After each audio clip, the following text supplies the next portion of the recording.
London, and here are your top stories. Rapid advances. Ukraine's forces make swift gains in Kharkiv region as Russian defenses crumble.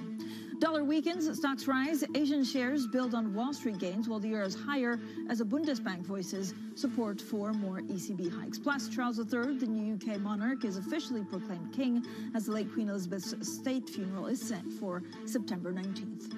So it is still going to be quite an odd week because of 10 days of mourning here in the UK, which also means that the Bank of England postponed their decision to next week. This is a picture for the future, so we're just a couple of minutes away from the open.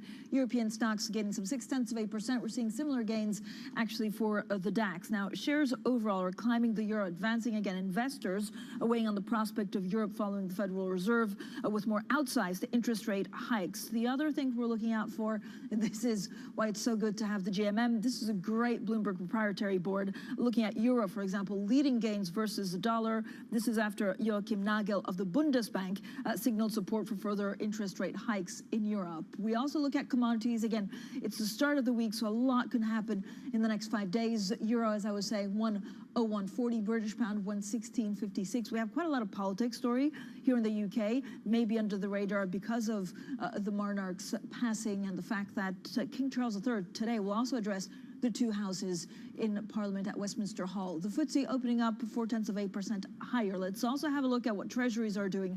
Again, this is a global story. It's a story of inflation. It's a story of what central banks will do. The U.S. 10-year yield at 3.3271, and we do have a little bit of data later on tomorrow from the Fed, or certainly from the U.S., that will impact what the Fed's thinking is. Now, Ukraine's forces are continuing a rapid advance in the Kharkiv region, exploiting an extraordinary collapse in Russian defenses that threatens to derail the Kremlin's bid to cement control of Ukraine's east. Now, for more, we're joined by Bloomberg's Europe correspondent, Maria Tadeo. So, Maria, we're 200 days into this invasion, and this is probably the most significant development since Ukraine holding on to Kyiv.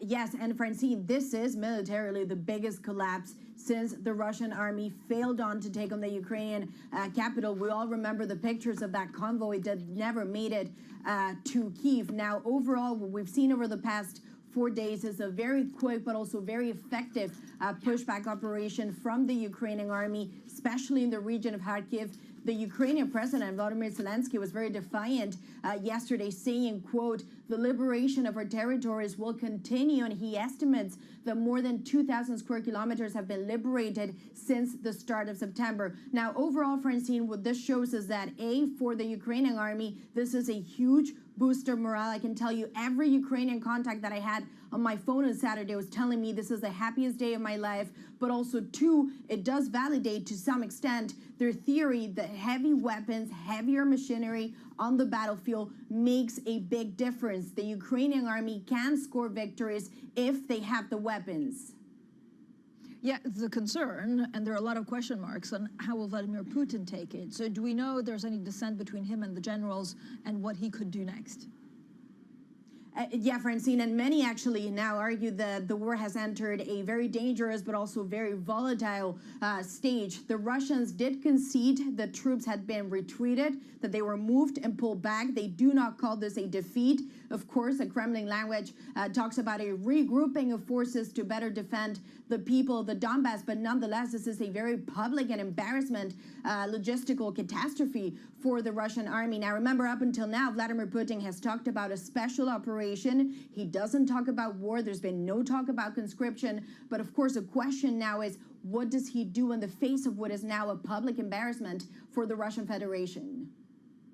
Maria, thanks so much. Maria Tadeo there, of course, on the ground for us in Brussels, covering everything to do with Ukraine. Now, we're joined now by Skylar Montgomery Koning, TS Lombard Global Macro Strategist. Skylar, thank you for joining us. There's a lot to talk about with Fed positioning, and the fact also that we heard from hawks here that they're ready to hike more, and that's giving a bit of support to euro. First, what are you expecting the markets to look at in the next 2 to 3 weeks? I mean, obviously the Fed meeting is a big one, as you say. We've got CPI data out later today. But I think, the key for markets right now is the fact that everything is based off of inflation. It's based off of, the level of inflation, but how quickly it falls, as well as to what level it falls to, and then the implications from central banks for that. And so, we've got the Bank of England in the next couple of weeks. We've got the Fed in the next couple of weeks. We'll get CPI data as well, and the market will be looking at all of that as we come out of the summer to see kind of where rates should go and where risk assets should go on the back of that. So, Skylar, if you look at, for example, what's being priced in terms of energy prices and the fact that we could see a very difficult winter because of higher prices, is worst case scenario actually priced in, or depending on the temperature, could that go even higher? I mean, I think when you look at break-evens, there's something quite funny happening within break-evens and real yields, and that the market really believes central bank determination right now, and they're really believing in the Fed, and the Fed will get inflation down. I think it might even be too much belief, especially in the front end of the break-even curve. And obviously, there's liquidity stuff that goes on there, and the break-even market generally isn't a true representation of inflation expectations, because there's other things that go into it. But what you're seeing is break-evens have fallen massively. I think even at the 10-year point, they're probably too low because we see a higher inflation regime this cycle. But at the front end, they're very, very low. The good thing for the Fed is that has meant that real yields across the curve are now positive, and that's exactly what they're aiming for, and that's the conditions that they want to dampen demand. But I don't think, the front end of the curve and break-even is really reflecting the true inflation backdrop. So, Skylar, what does it tell us about, I don't know whether it's the currencies that will continue to move or whether you're actually, going to see a change in inflation expectations that will permeate through all markets?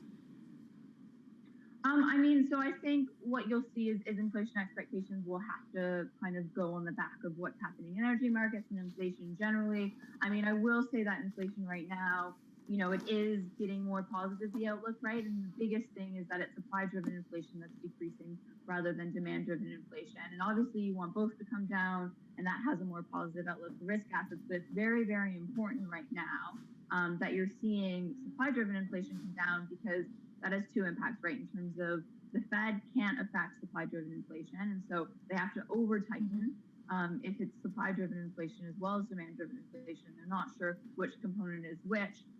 So there's that impact, and then as well as it's just better for risk assets generally. In terms of currency markets, I think, the trade-off between supply and demand matters a lot as well, in terms of if you look at Europe, a lot more inflation is supply-driven, and that means growth isn't holding up as well, and it's going to continue to not hold up as well as say, in the U.S. And so, that means that the European Central Bank will have to stop hiking more quickly and at a lower terminal rate than the Fed. And so that has big implications for currency markets. Skylar, when you look at fiscal, and I know you write that, for example, here in the UK, fiscal is not always helpful. Do you worry about the UK more than any other country? Yes, exactly. And so, arguably the economic backdrop in the UK is the most toxic because it's supply and demand driven inflation. It's the highest inflation within G10, and then growth is also rapidly slowing. And the problem with fiscal is, it's great in terms of, I fully believe you should be supporting those people at the lower income end of the spectrum that are having difficulty with bills, that are experiencing this cost of living crisis. But when you get broad-based fiscal, which it seems like the UK is going towards both broad and more targeted fiscal measures, that puts a floor under demand.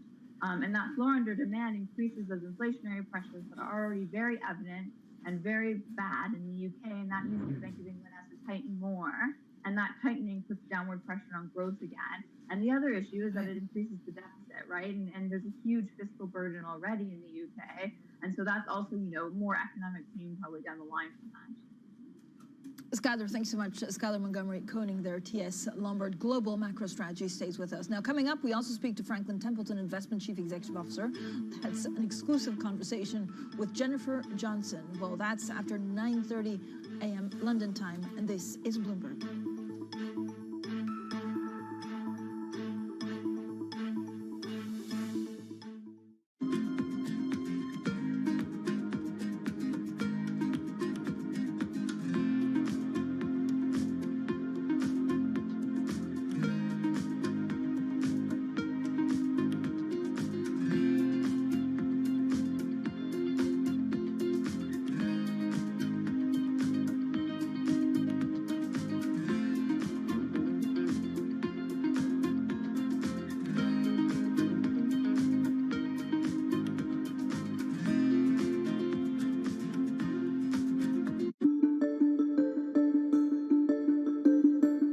Thing in life I've often said is to be happy, but you seem like a very happy person. It's like nature. Nothing ever stops. So you could be super happy 1 minute and then something happens. So it's just living. It's the joy of life. For any young woman that's watching this, wants to be the next Diane von Furstenberg, what would you recommend?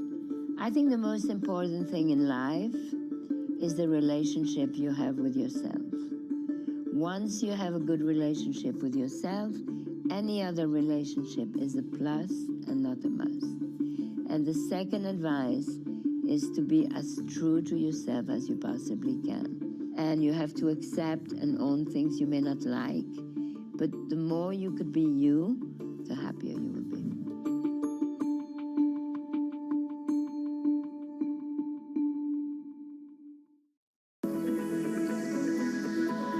Japan's critical role in the global economy is changing as the world recalibrates.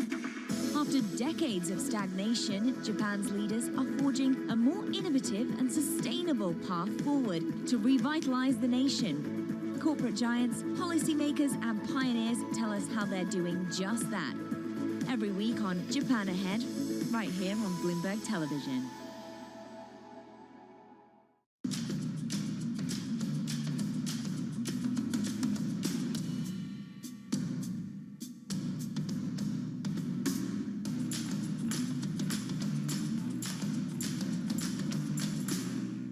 When U.S. jobs numbers are released, Bloomberg brings you crucial data at terminal speed and instant expert analysis. Nobody covers jobs day like Bloomberg.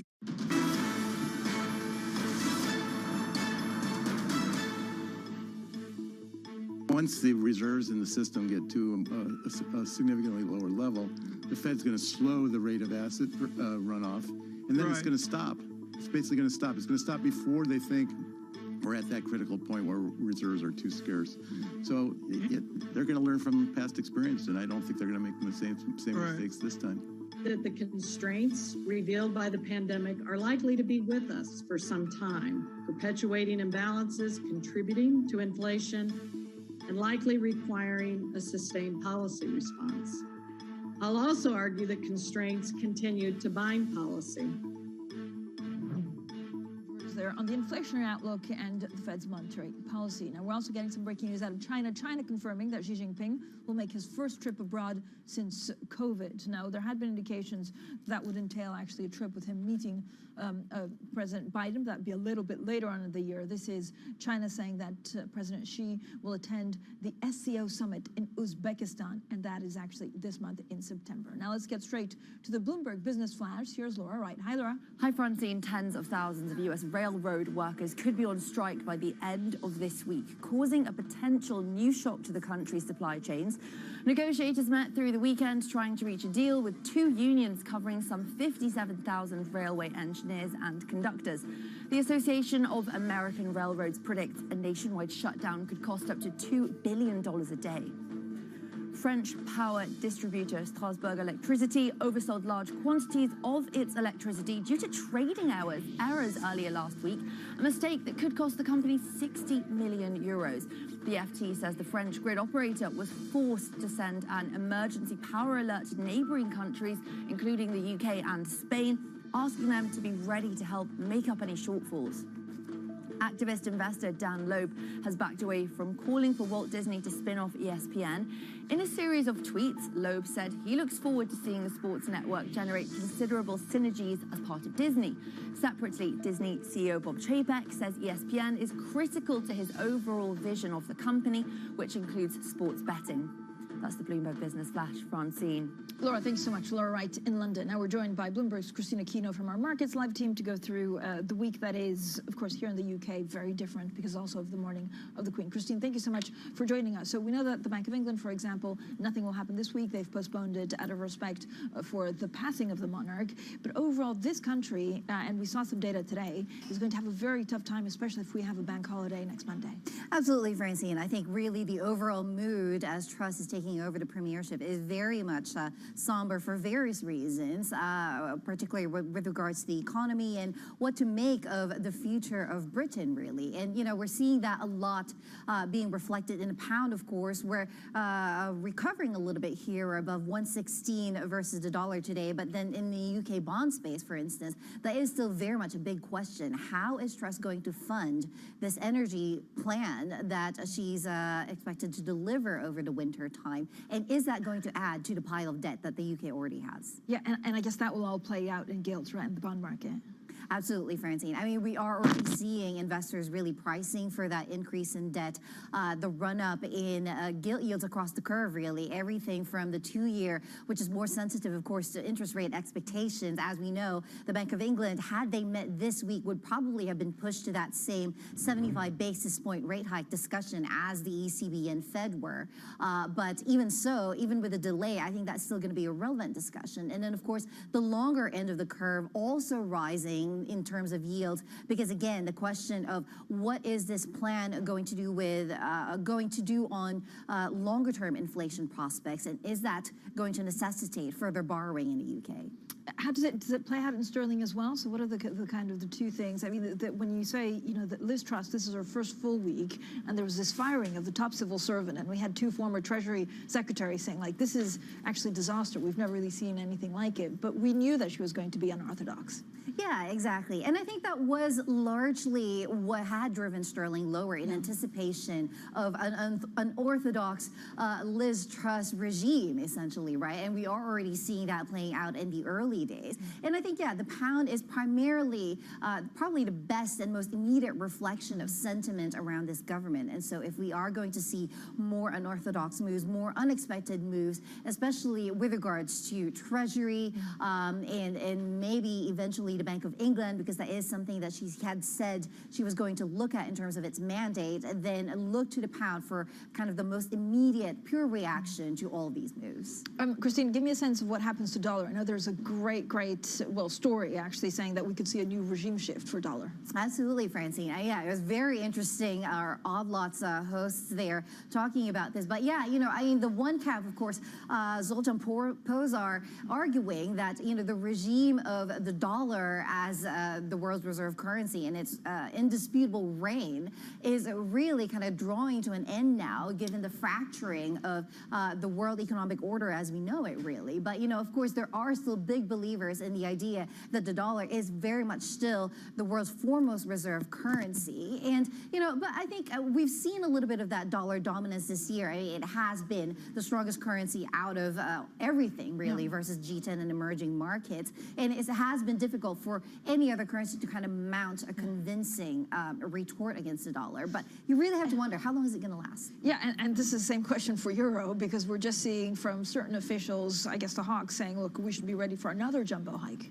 Yeah, exactly. And we still haven't seen kind of really that benefit to the euro, though, from all these talk about more interest rate hikes, more 75 basis point rate hikes. And I think that is because of the fact that what's really driving the euro here, beyond interest rate differentials, beyond monetary policy, is this worry about the gas crisis, the energy crisis that is befalling the continent ahead of the winter time. It is very much a reflection of that weakening terms of trade and what's going to happen moving forward to that current account in the euro. Christine, are we spending enough time on China? I know there's, you know, this headline saying actually President Xi will travel to Uzbekistan, and then we have this wonderful piece by Arne de Curran about property prices there. Yeah, I mean, obviously, China is still very much an important story to the global economy. I'm still very fascinated by how it really is going to play out. This idea that the world's second largest economy is encountering all sorts of issues and is having to respond in a way that's very much divergent from the rest of the world when it comes to monetary policy. And, you know, it will continue to be the wild card, I think, for a lot of companies, for a lot of economists, forecasters, really everywhere. How does the China story play out, and whether we see some improvement in the economic situation as a result of the measures that they have deployed, or will it necessitate more action from Chinese authorities before things get slightly better? Christine, thank you so much. Christine Aquino there from our Markets Live team, of course, joining us this morning. Now, coming up, as the Queen's coffin makes its way south via Scotland, UK politics remains on hold. We report live from outside Buckingham Palace. That's coming up next, and this is Bloomberg.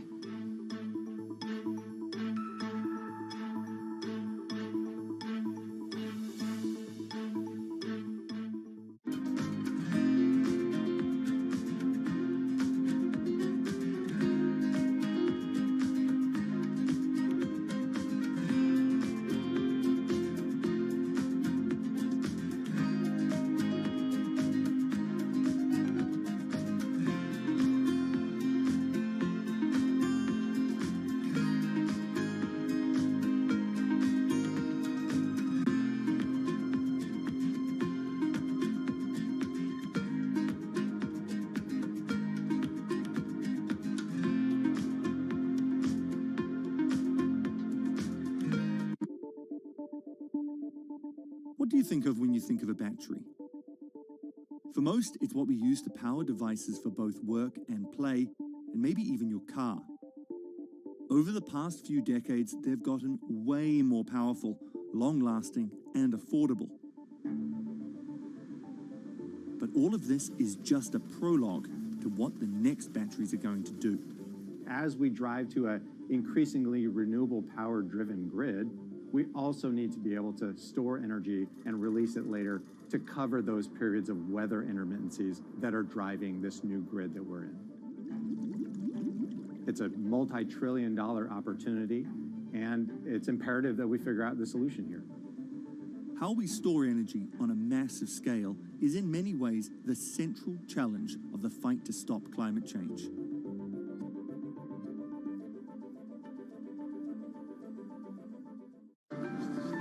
The difference between political gossip and policy intelligence.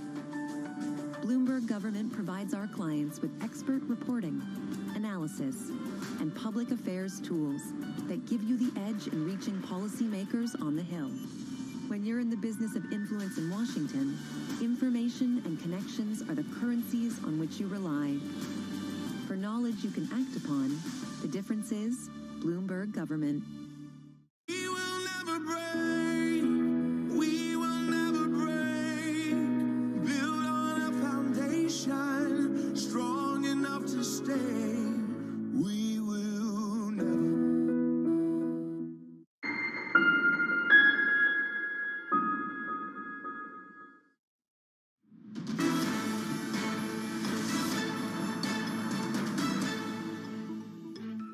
There haven't been any real shortages in oil. We could see, countries like Germany, in fact, completely run out of gas in early 2023. It's just, again, market nervousness around shortages that could come in the future, and very real nervousness around that.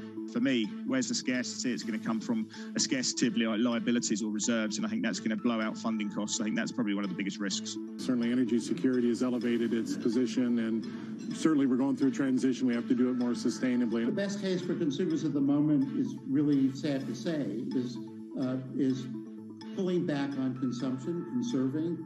They're doing it because high prices tend to do that.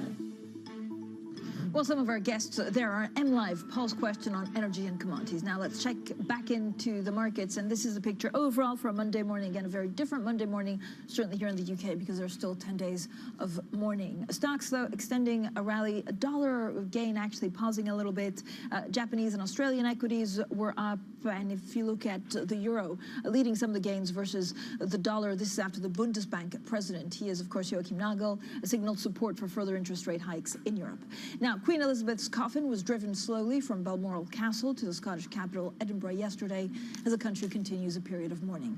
Politics, meanwhile, is on hold as people line the streets, taking part in a historic farewell to the monarch who reigned for 70 years. Well, joining us to look ahead to the next few days is our Lizzie Burden live from Buckingham Palace. Lizzie, good morning. So what's the atmosphere like down there on the ground, and what's the plan over the weekend? Well, good morning, Francine. I've just been down to the gates in front of Buckingham Palace, and people have been coming since even before the sun came up. Some on bikes, some on foot, some jogging on their way to work, just to take a moment of reflection and pay their respects. Later today, King Charles will travel to Edinburgh for a service of reflection, and then tomorrow the coffin will be brought back here to Buckingham Palace before, on Wednesday, until the funeral, which has now been confirmed for September the 19th, the Queen will lie in state at Westminster Hall. People are going to be allowed to file past and pay their respects, and the UK newspapers this morning, some of them are estimating that 750,000 people will come by and do that. So the queues could be hours long. Think Diana, think the Queen Mother, and multiply it by 10, because this is a moment of national mourning that we haven't really seen anything the scale of in the UK in most people's living memory.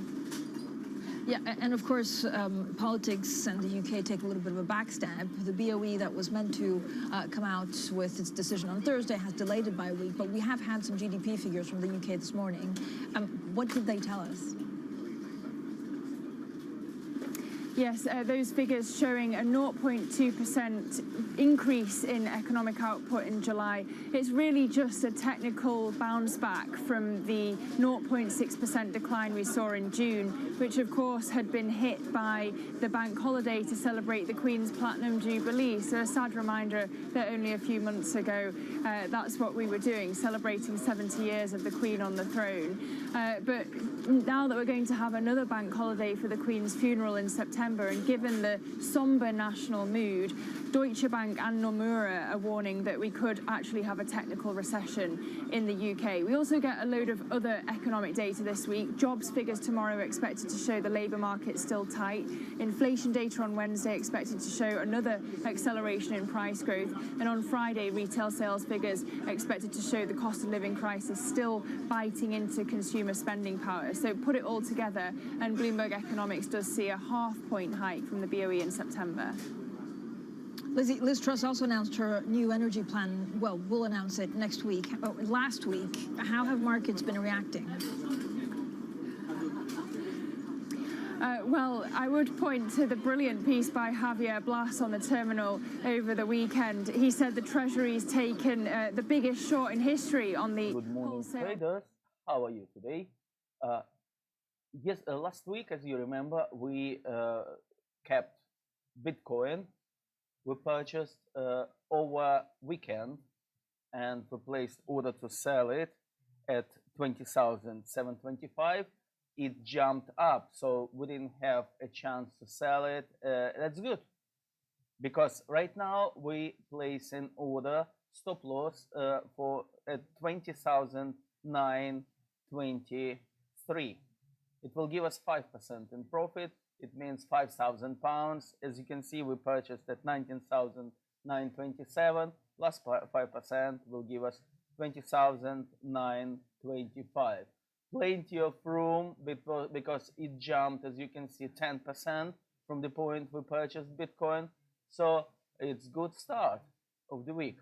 Okay, guys, all of you guys who purchased with me Bitcoin, who copied this trade, well done. Who didn't, wasn't scared and didn't sell it, good for you. Okay, let's keep an eye on Bitcoin. I will adjust. I will show right now everything on the screen where we stand on, and we'll see what's going to happen with Bitcoin later on today. Stay safe, guys.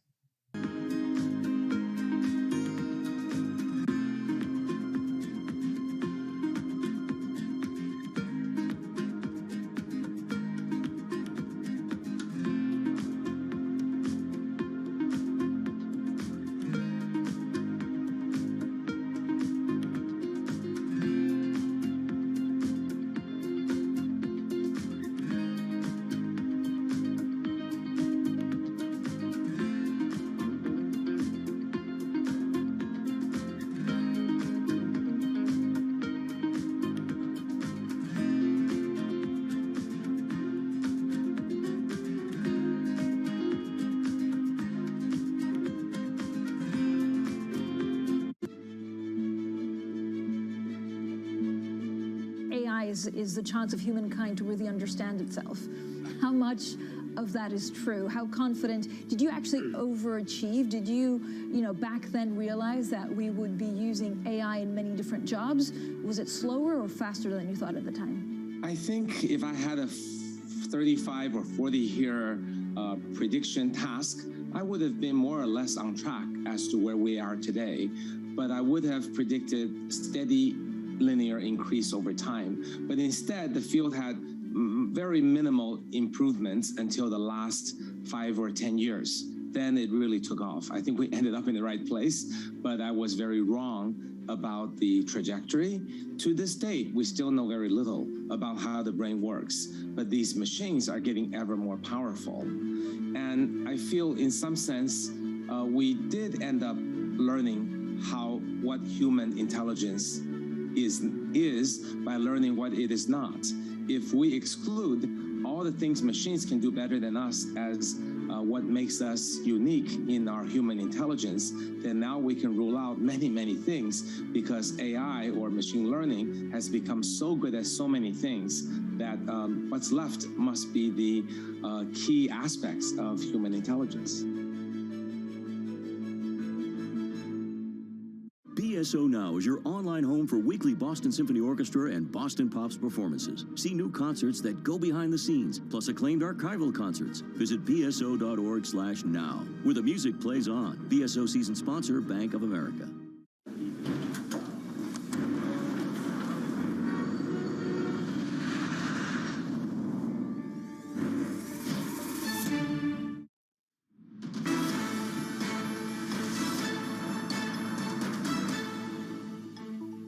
Welcome back to the Open, everyone. 30 minutes into the European trading day, and here are your top stories. Rapid advances. Ukraine's forces make swift gains in the Kharkiv region as Russian defenses crumble.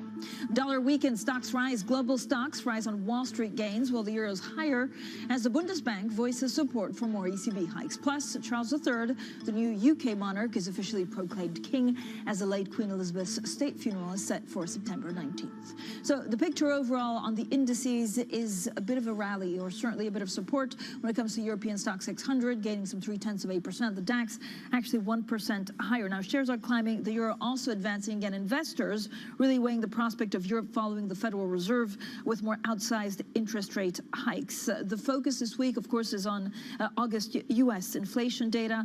That's due tomorrow, and then headline CPI expected to cool an 8% a year pace, while the core measure that excludes food and energy is actually seen as accelerating. Now, here in Europe, we did have the Bank of England. They decided to postpone their decision by a week, so we won't get anything this week, but we did see a bit of pressure on GDP figures this morning. If we take a look at the sectors that are on the move here in Europe, and certainly it's very interesting always to have a breakdown. Auto parts, banks gaining 1.5%, 2.3%, and then a bit of pressure on healthcare, telecoms, and media. But again, nothing huge, because it's really gains that seem to be taking it away, certainly for now. Now, Bundesbank President Joachim Nagel says the ECB will be required to continue raising rates if the current trend in consumer prices continues. The euro rose to a 3-week high following the hawkish comments and positive sentiment from the war in Ukraine. Now, joining us now, Semin Sour-Power, head of inflation trading at Bank of Ireland Global Markets. Semin, thank you for joining us.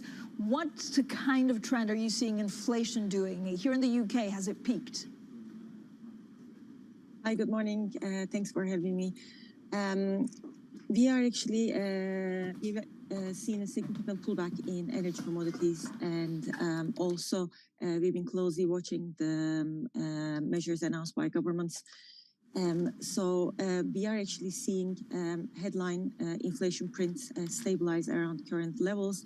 In the US, actually this week we are expecting a further pullback to an 8% handle on the headline CPI, but we believe core CPI pressures will remain in place. And yeah, the same for UK and Europe as well. We are seeing pretty much peakish prints around now, and expecting, but still seeing significant pressures on the services prices, and also seeing upside risks coming from the labor markets. So, Simon, overall, if you look at, of course, the composition of inflation here in the UK, in Europe, and we know, for example, over the weekend there were rumors that Gazprom is actually charging less for power in Germany than elsewhere in Europe. How do you see that dichotomy developing between the Eurozone and the UK?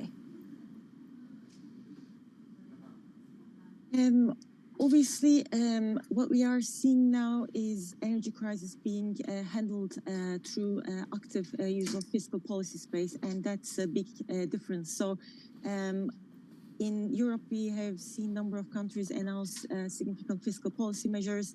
We know that European Commission is looking at various measures as well. On Friday, we had the European energy ministers meeting on that.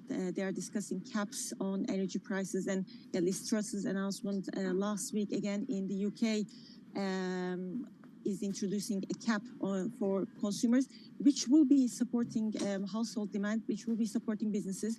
So while it's capping near-term peak for headline inflation prints, it's also introducing further support for medium-term inflationary pressures. So we are, yes, we will see a lower peak now, but we are actually seeing further upside risks for medium-term inflation pressure. So for central banks, it's not really a green card. At the same time, seeing the growth side being supported through active use of fiscal policy space, they will be focusing more on fighting inflation and protecting their credibility and avoiding inflation expectations from becoming unanchored. So we are actually seeing interest rate hikes being front-loaded. And we are also expecting, I mean, that's what we have been hearing over the weekend from various ECB speakers as well, that they are seeing rates about neutral. And actually, we think the neutral expectations can be also revised higher. And terminal rate expectations can still go higher, putting pressure on rates near term. So, Simon, give me an idea of whether you think it's the right thing to front load. If we have another jumbo hike from the ECB, does it give them more chance than to deal with the downturn in the economy? I think the big difference between now and the global financial crisis is in the global financial crisis, governments were pursuing austerity measures, which weren't obviously growth friendly. So the central banks had to do the heavy lifting. Where we are now, seeing fiscal policy measures put in place to deal with the energy crisis, actually, I think central banks do need to fight inflation expectations from becoming unanchored. And if anything, looking at the latest projections from ECB, for example, last week, they still have significantly revised higher their inflation projections, including core inflation. And even in 2024, they are still seeing inflation above target. So I think it does make a lot of sense for them to front load their rate hikes. But what we have heard on the messaging was that they're only looking at still going beyond where they see the neutral rates of 1 to 2% range. So looking at 9% headline inflation in Europe, for example, it will still take some convincing for the markets to believe that that will be enough to fight inflation. And if anything, I think market has moved to a place where they see the neutral rate higher and possibly the terminal rate going beyond that as well. Simon, what can you tell us about what the Fed does next? And actually, we talked about the neutral rate. Is it impossible to find a neutral rate given the complexities of our economies right now? Absolutely, but if anything, we are still seeing a resilient growth picture, both in Europe but also in the US.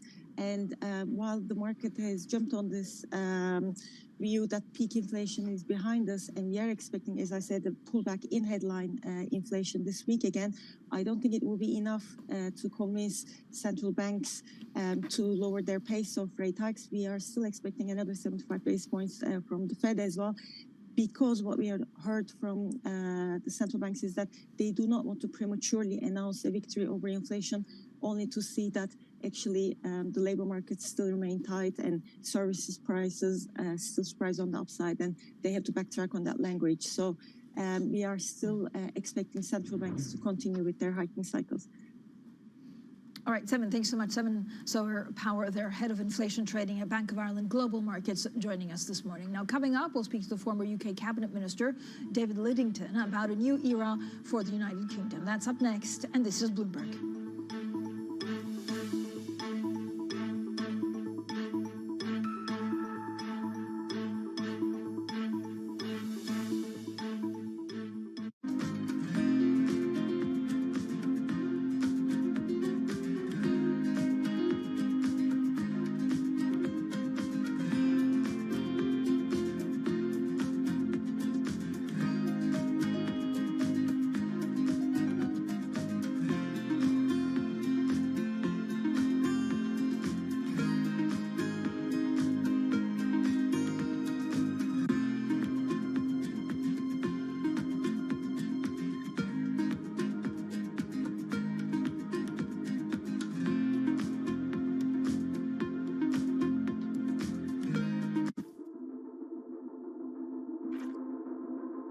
digital-first approach to the future of work is where the industry and all companies will be heading. Could the future of work not be at home or in the office, but in the metaverse instead?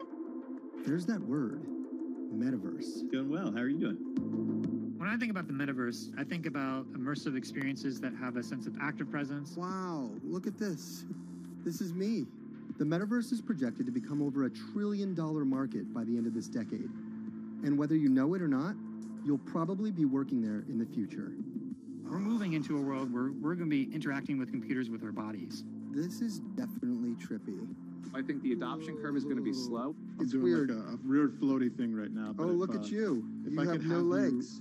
It's kind of a fun world, and we're just at the very beginning of a very long journey.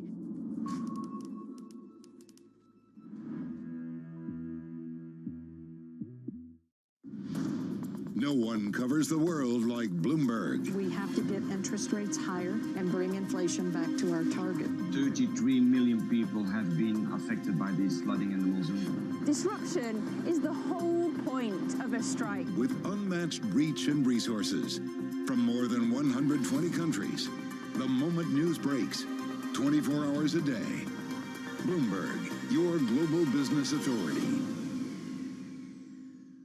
We have to be able to give our customers vehicles, that are their primary vehicles that are EVs. And to be able to do that, we need to have range and infrastructure, and we need to remove the pain points. And so that's what we're doing.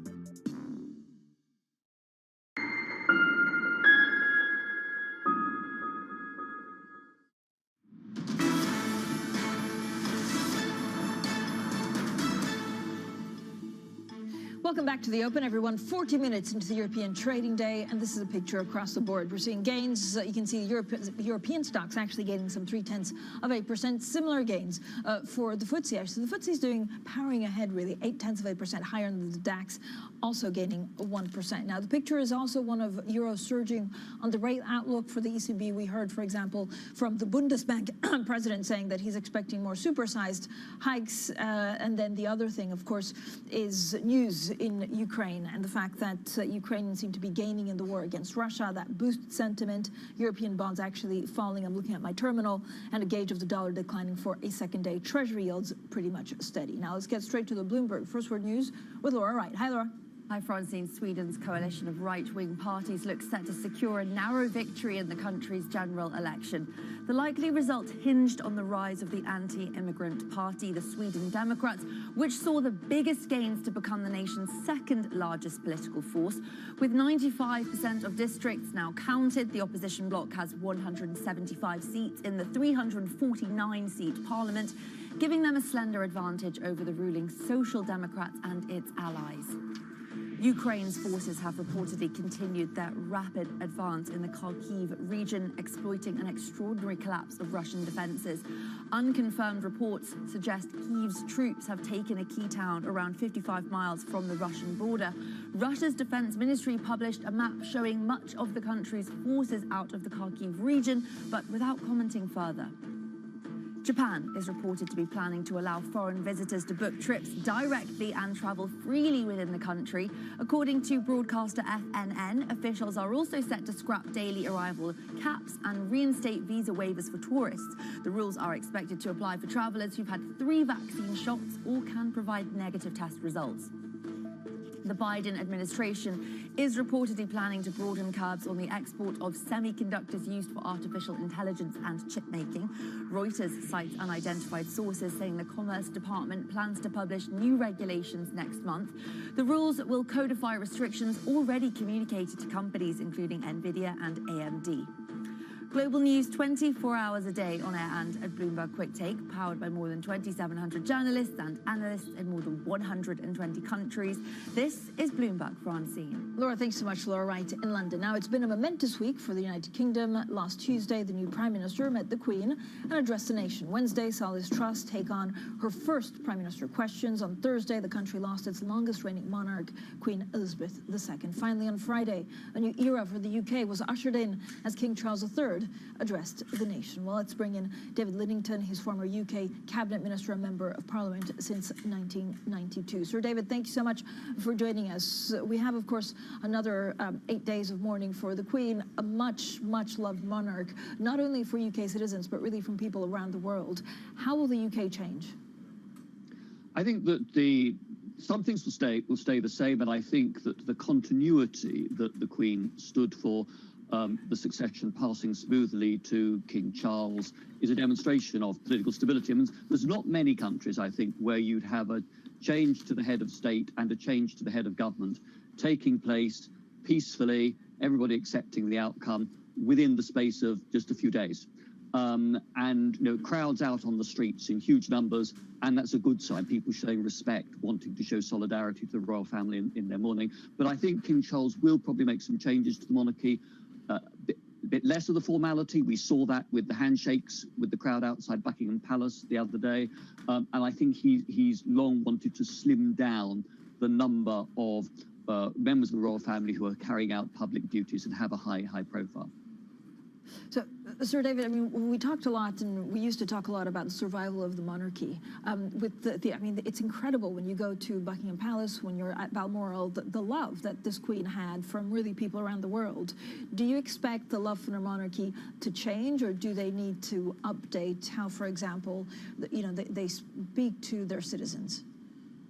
I think that there'll be a process of evolution. You see this with King Charles. You see it perhaps even more so with the Prince and Princess of Wales, so Prince William and Princess Catherine, who are very much of their generation.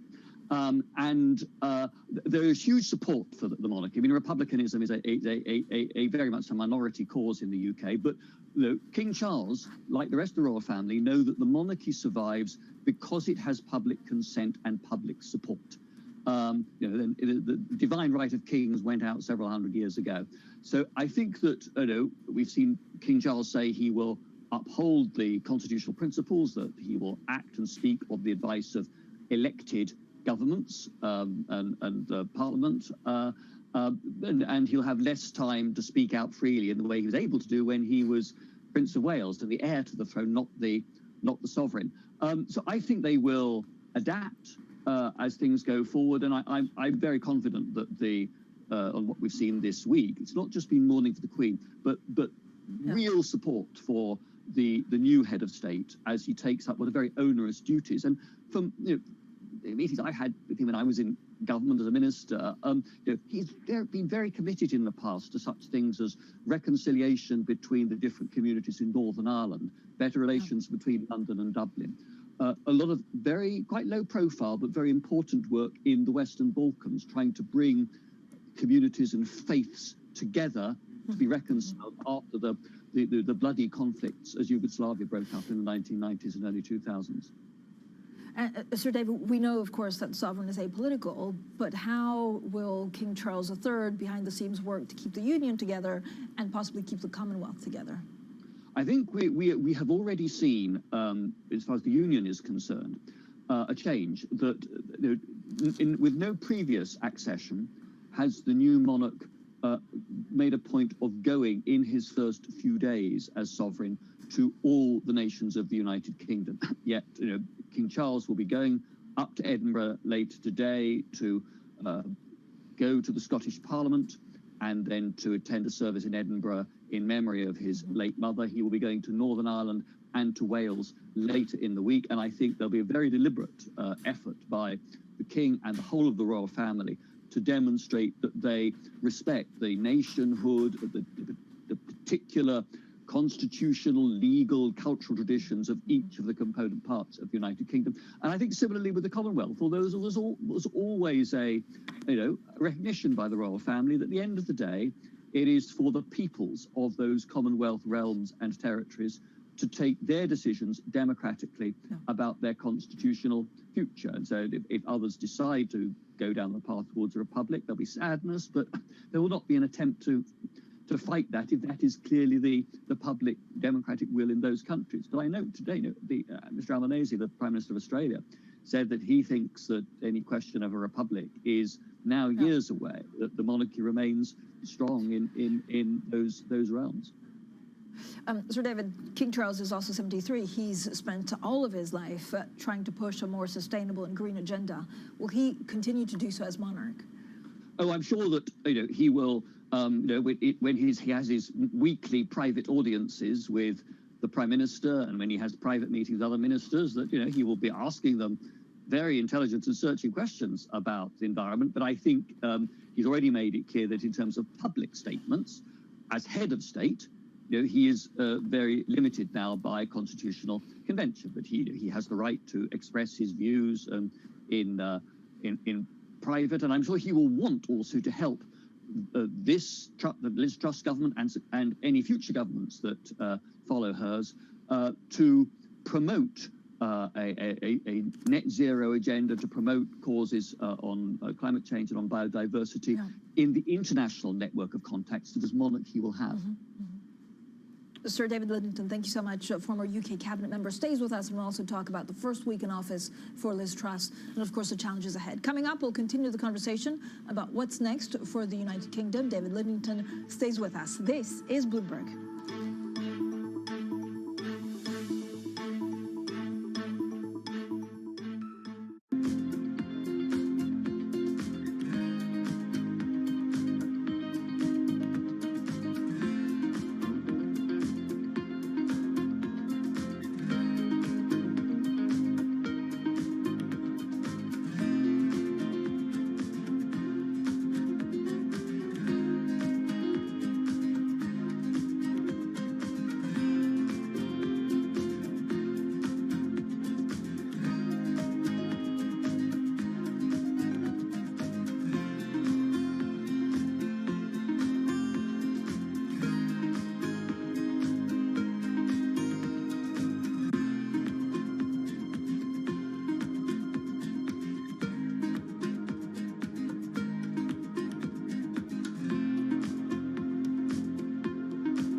Energy prices and a short supply of key chemicals that produce synthetic fertilisers are sending pig, cow and horse manure prices soaring. Even human waste is in demand as farmers hunt for alternatives.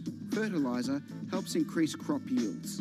You can see how much moisture is held into this. It's a lot of organic material into the compost, so it breaks down. The manure and the straw breaks down into a friable mix that can be mixed into your soil in the ground and for growing a whole range of different vegetables.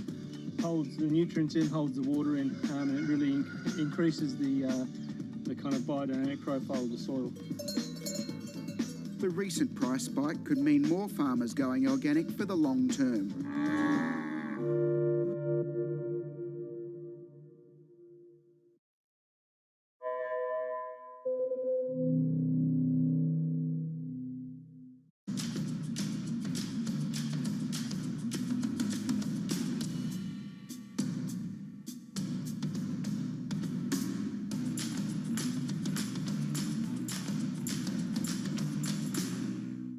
Market that over the past few weeks has made it clear it wants to go higher. It got a little spooked by the idea that geopolitical tensions are rising.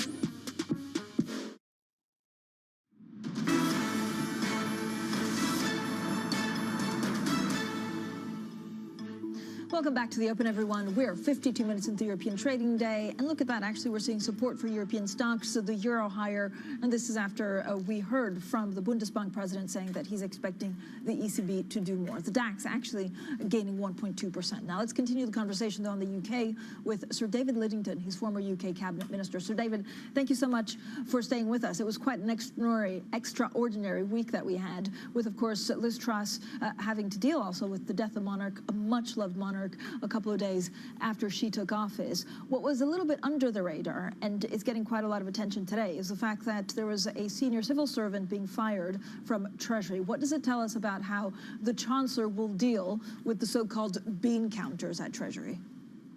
I think what it demonstrates is an impatience on the part of the Prime Minister and the new Chancellor with what they see as sort of orthodox Treasury thinking. And I suspect, we'll know, this will become clearer the longer the government is in office. But I suspect that this is not just about any immediate economic challenges, but about attitudes to Liz Truss's wish to promote economic growth. And I think that she is suspicious of the Treasury's reluctance to agree to spending money without very clear evidence that a particular project is actually going to work. I think she regards the Treasury as too cautious, and I think that she believes that something, if like a more Reaganite economic policy, is one that will benefit the United Kingdom. So I think it is that impatience that has come through in this. I mean, I personally, the Tom Scholar, the civil servant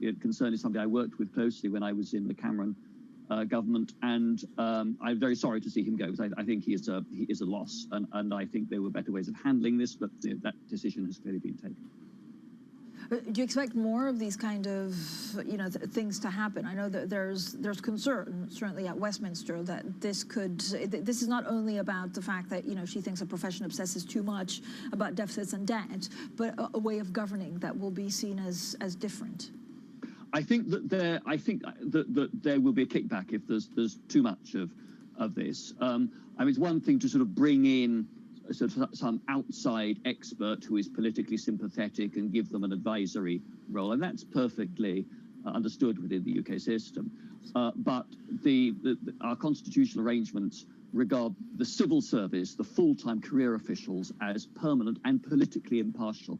And certainly in my experience, officials, the most senior to the most junior, want to make their minister and the government that they serve, irrespective of its political colour, as successful as possible. They will warn ministers if they think they're going to drive the car off the cliff, and quite right to do so. I always said I wanted to be warned about if I was going to do that.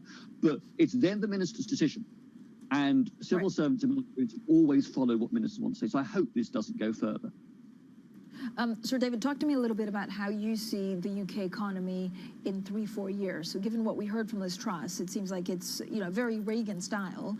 Is there a danger that we don't have enough money to fund this, and that actually the poorer will have even less? I think that I don't think that's what the government wants or intends.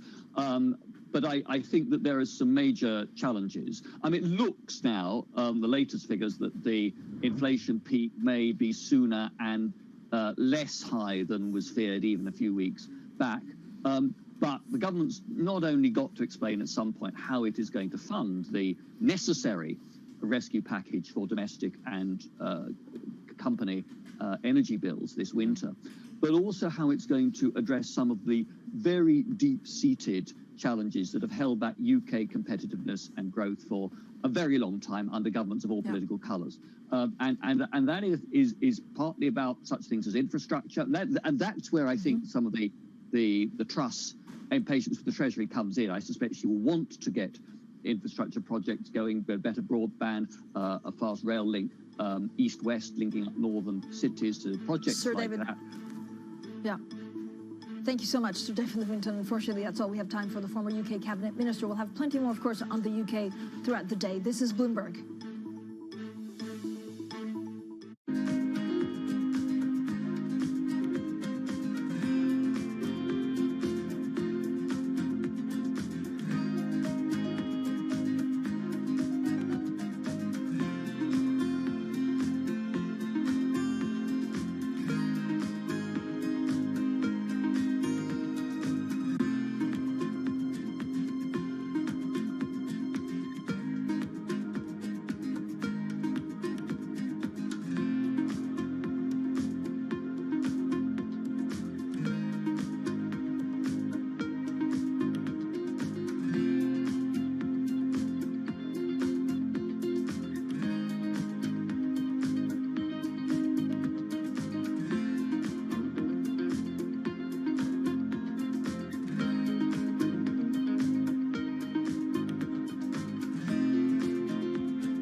There is an epic saying in Italy when it comes to family generations that The first generation creates, the second generation expands, and the third generation destroys.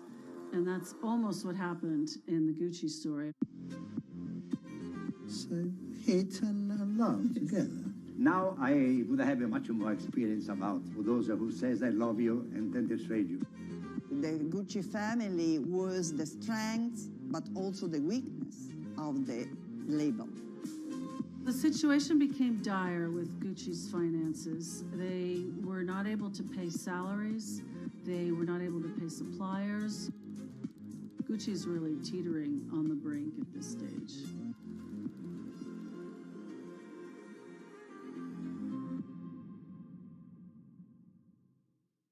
Power, policy, politics. From the White House to the Hill, Bloomberg covers the leaders in legislation. That was really a tectonic shift for this White House. The theory of this bill, as I understand it, is there'll be a multiplier effect. How did Democrats mobilize specifically younger voters? Bringing you the political news you need to know. The president has made it very clear that this is a significant focus.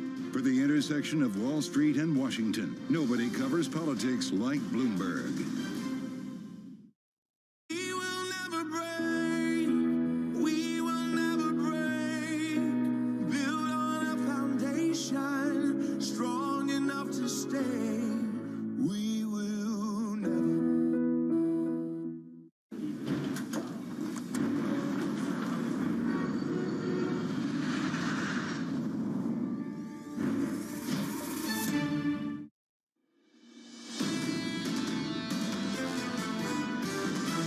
Constraints revealed by the pandemic are likely to be with us for some time, perpetuating imbalances, contributing to inflation, and likely requiring a sustained policy response. I support continued increases in the FOMC's policy rate, and based on what I know as of today, I support a significant increase at our next meeting on September 20th and 21st. I shall strive to follow the inspiring example I have been set in upholding constitutional government and to seek the peace, harmony and prosperity of the peoples of these islands and of the Commonwealth realms and territories throughout the world. This is Bloomberg Surveillance, Early Edition with Francine Lacqua. Well, good morning, everyone, and welcome to Bloomberg Surveillance Early Edition. I'm Francine Lacqua here in London, and here's what's coming up on today's program. Rapid advances. Ukraine's forces make swift gains in the Kharkiv region as Russian defenses crumble. Dollar weakens, stocks rise. The euro surges as a Bundesbank voices support for more ECB hikes. Plus, Charles III, the new UK monarch, is officially proclaimed king as the late Queen Elizabeth's state funeral is set for September 19th. Now, first of all, let's check on the markets. We have a lot to get through. Of course, the UK largely in focus. It's a very different week, certainly in tone, but also in economy. This is because of the morning, of course, of Queen Elizabeth II. We look at, for example, the Bank of England. They postponed their decision. It's no longer this Thursday, but they postponed it by a week. Now, the big story today with European stocks gaining some 0.6% is also euro-dollar, 1.0179. This is after we heard from the Bundesbank president, Mr. Nagel, saying that he's expecting the ECB to do a lot more. So it does seem that the ECB could actually follow the footsteps of the Fed. The dollar index 1,290, and then S&P futures also gaining 0.6%, 0.3% rather. The European map, and this is a huge difference between what we're seeing in Germany and, for example, here in the UK. Again, the UK, we look at sterling. The DAX actually gaining some 1.3%. I think out of the 19 industry groups making up the Stoxx 600, all of them are gaining. Now, Ukraine's forces are continuing a rapid advance in the Kharkiv region, exploiting an extraordinary collapse of Russian defenses that threatens to derail the Kremlin's bid to cement control of Ukraine's east. Now, for more, we're joined by Bloomberg's Europe correspondent Maria Tadeusz. Maria, update us exactly with the latest development. Well, Francine, this was a very quick advance over the weekend. On Saturday, of course, Ukrainian officials, the Ukrainian army confirming that they had been able to push back Russian forces from Kharkiv. The Ukrainian president says that more than 2,000 square kilometers have been, quote, liberated from occupied territories since the start of September. And I think what we're seeing right now in real life is that counteroffensive, that counterattack that Ukraine promised for weeks finally taken shape in real life. I think the big question, though, however, going forward is what does it mean for the war? What will Russia do going forward? But also particularly, how will this change the approach that Vladimir Putin has had until now? Remember, he still talks about a special operation to liberate the people of the Donbass. He doesn't use the word war. That would entail potentially conscription, and that has a lot of ramifications for Russian society. So that is really the focus now going forward. So, Maria, has there been any progress actually from the EU on reducing its dependency on Russian gas?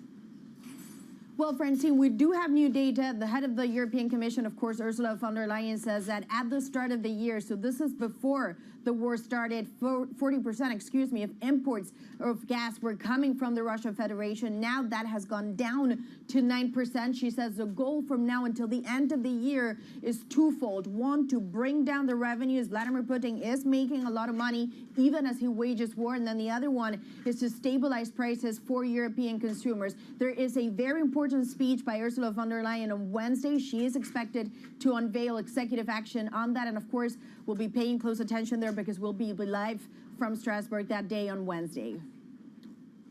Maria, thanks so much. Maria Tadeo there in Brussels for us. Now, to talk about the markets, we're joined by Bloomberg's Christina Aquino from our Markets Live team. Christine, thank you so much for joining us. I know that, part of the market sentiment is also because of the offensive that Ukraine able to push through Russia, but also Europe playing a huge part in today's gains. Absolutely, Francine. And I think, the other side of that, of course, is dollar weakness. And it really has been a story for the euro of two things, right? It is that dollar move this year, and then also what's happening in mainland Europe. And so I think, today we are seeing a little bit of positioning reduction from last week, especially after we've heard from the ECB and several other ECB officials in the aftermath of that. And I think the message really is clear that the ECB is open to another potential jumbo rate hike, which could finally see the euro kind of getting that benefit of monetary policy and interest rate differentials that it really hasn't seen up until very recently. But is that sustainable? That is a big question, isn't it? Yeah, I mean, it is difficult to kind of see how sustainable it is when the other side, of course, of the euro story is, again, this energy crisis that is looming over us over the winter time. And, as we talked about earlier today, the euro story is really more of a terms of trade sort of story now. And a lot of that has to do with the energy crisis rather than kind of interest rate differentials and monetary policy. But I suppose, the question maybe is could the euro kind of get a little bit of at least a short-term windfall from the fact that the ECB is now finally catching up and potentially, if they deliver another jumbo rate hike, then could finally put them, close that distance between the Fed. Yeah. Christina, this is, of course, going to be a very odd week in the UK. We're both in black to pay respects to the Queen. We have that funeral with the bank holiday on Monday. How, I guess, discouraging will that be for an economy that's already suffered quite a lot? Yeah, absolutely, Francine. I think it really is just kind of adds to the mood in the country at the moment, with the death of the Queen. It obviously puts pall on a lot of things, and sentiment isn't great. Even before that, of course, we're dealing still with the cost of living crisis, and Liz Truss really coming into quite the challenge here in terms of managing the economy and managing the mood of the nation. And so it is going to be quite interesting seeing just how it's playing out in markets. Again, we've seen that pound story really one of weakness playing out. So I think moving forward, it will depend a lot on the next moves that Truss makes here and how that plays into sentiment. Overall, what's the next step? I don't know whether we're looking for a catalyst, but we are, September 12th, we'll go into the winter months. Is it all about the energy price and how much of that bad news and higher prices is already priced in?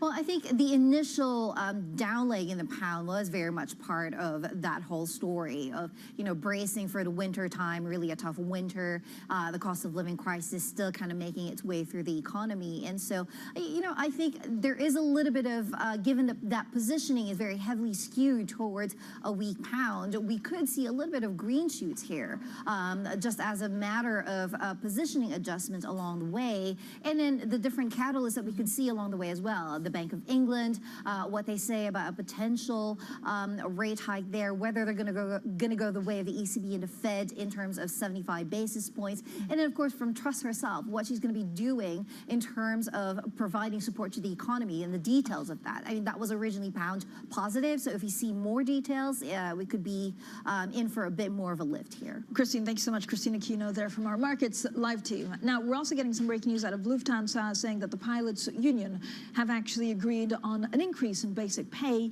Lufthansa says pilot strikes excluded until the end of June 2023. Now, we're seeing a couple of resolutions here and there as people also understand that inflation is going up, and so maybe it's just a good idea to pay workers more before they quit. Now, coming up, we speak to Franklin Templeton Investment Chief Executive Officer Jennifer Johnson. Jenny Johnson, exclusive conversation, extended conversation. That's after 9:30 a.m. London time, and this is Bloomberg.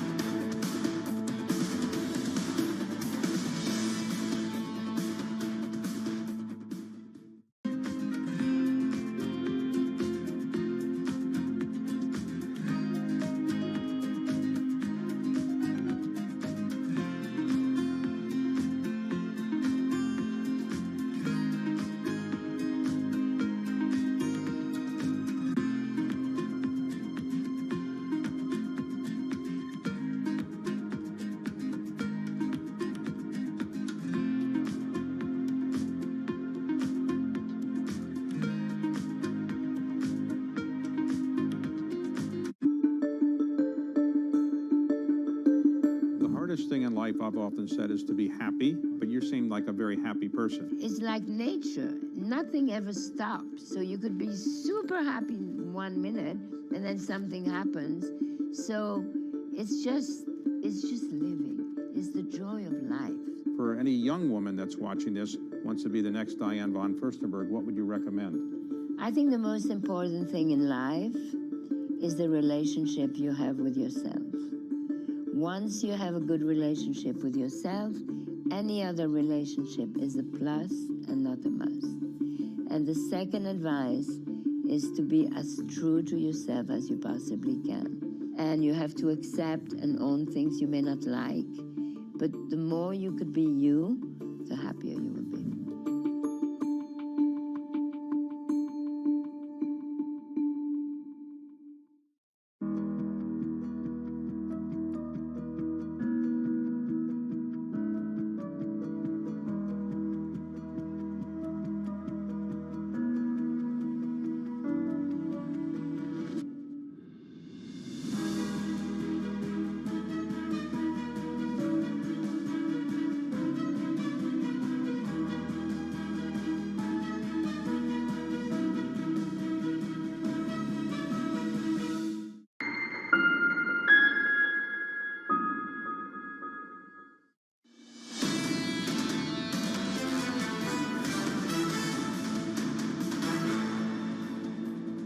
Economics, finance, politics. This is Bloomberg Surveillance Early Edition. I'm Francine Lacqua here in London. Now let's get straight to the Bloomberg First Word News.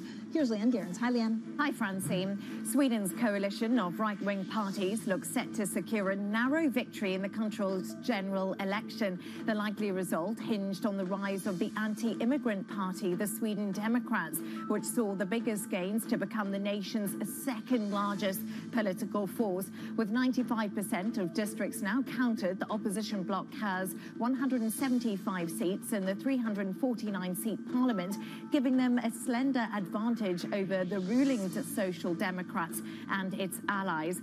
Now, the Biden administration is reportedly planning to broaden curbs on the export of semiconductors used for artificial intelligence and chip making. Reuters cites unidentified sources saying the Commerce Department plans to publish new regulations next month. The rules will outline restrictions already communicated to companies including Nvidia and AMD. And Japan is reported to be planning to allow foreign visitors to book trips directly and travel freely within the country. According to the broadcaster FNN, officials are also set to scrap daily arrival caps and reinstate visa waivers for tourists. The rules are expected to apply to travelers who have had 3 vaccine shots or who can provide a negative COVID test result.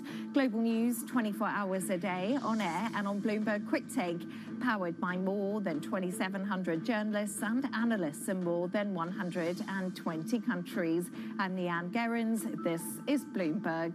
Francine. Leanne, thanks so much. Now, Queen Elizabeth's coffin was driven slowly from Balmoral Castle to the Scottish capital, Edinburgh, yesterday, as the country continues a period of mourning.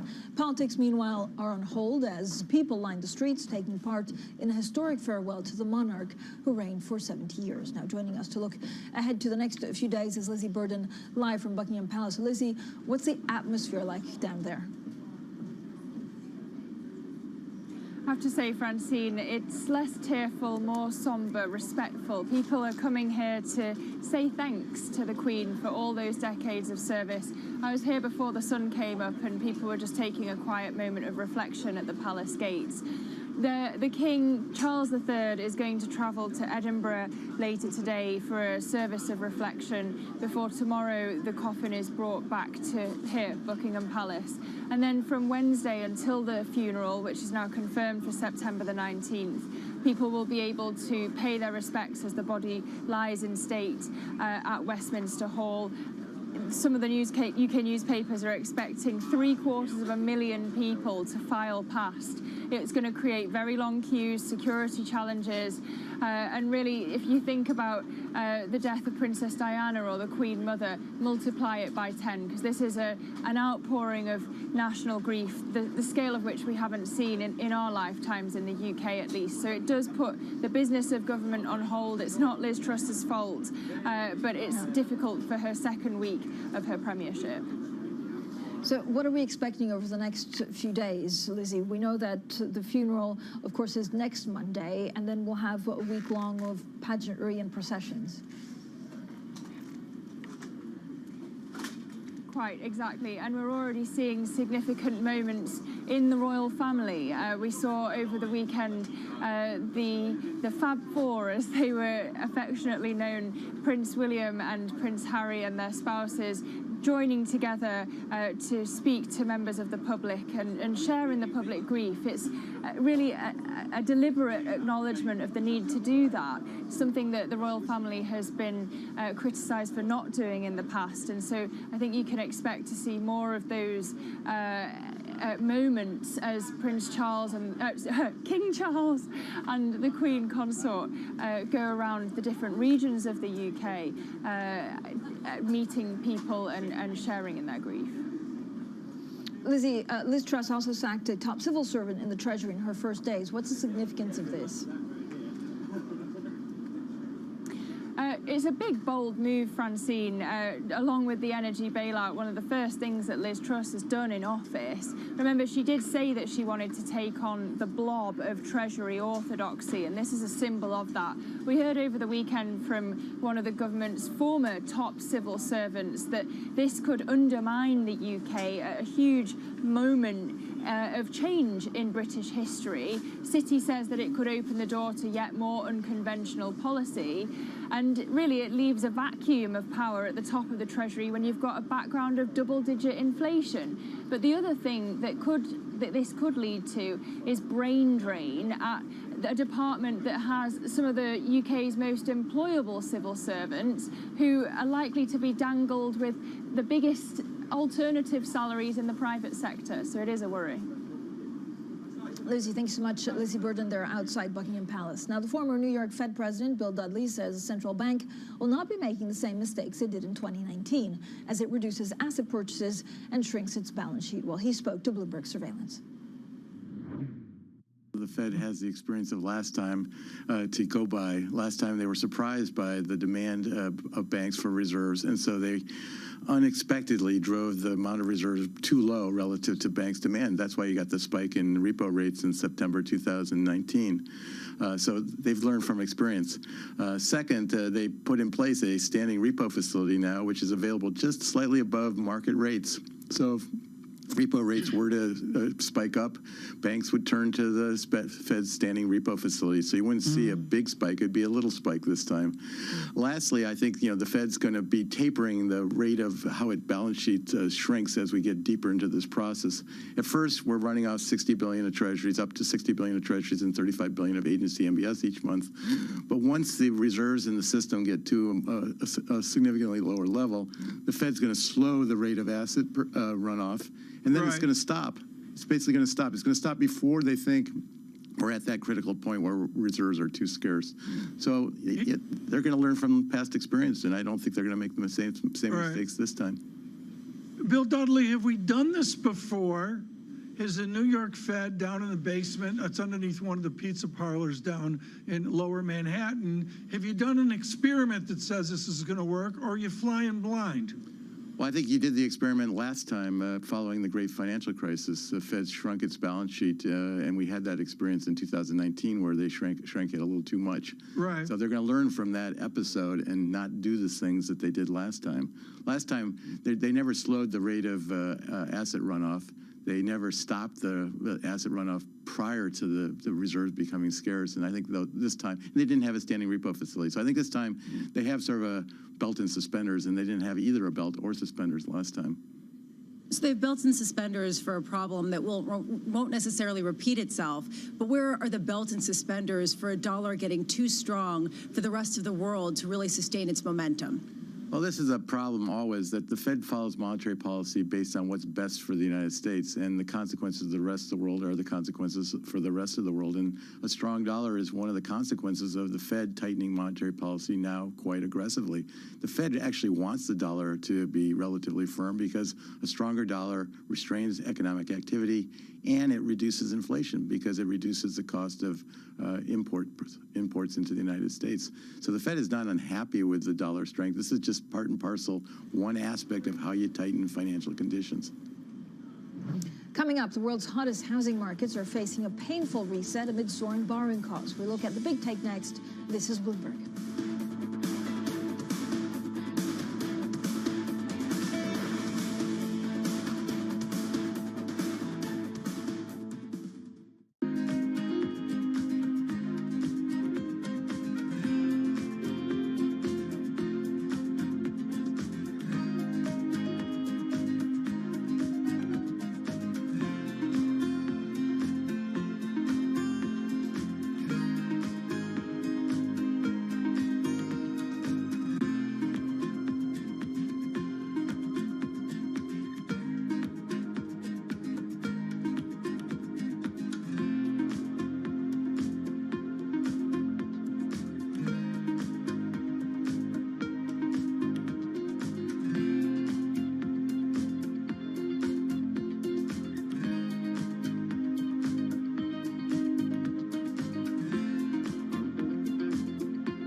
What do you think of when you think of a battery?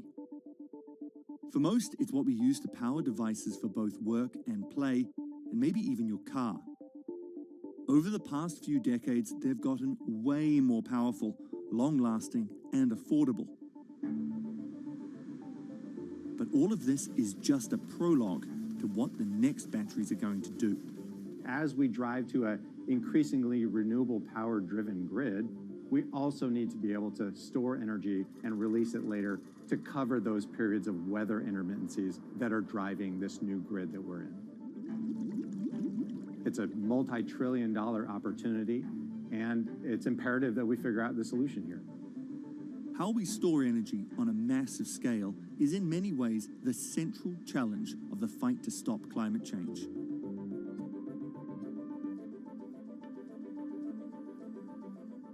A What's happening on Wall Street? I think Jay Powell said things that were indefensible. Need to catch up? This is Bloomberg Wall Street Week. I'm David Weston. We've got the information and insights We think that's the next secular shift. from businesses most influential and instrumental. It's knocking it out of the ballpark. It's a challenging dynamic. This is a level of uncertainty that we haven't had to deal with. Bloomberg Wall Street Week, live tonight with replays all weekend on Bloomberg Television and Radio. BSO Now is your online home for weekly Boston Symphony Orchestra and Boston Pops performances. See new concerts that go behind the scenes, plus acclaimed archival concerts. Visit bso.org/now, where the music plays on. BSO season sponsor, Bank of America.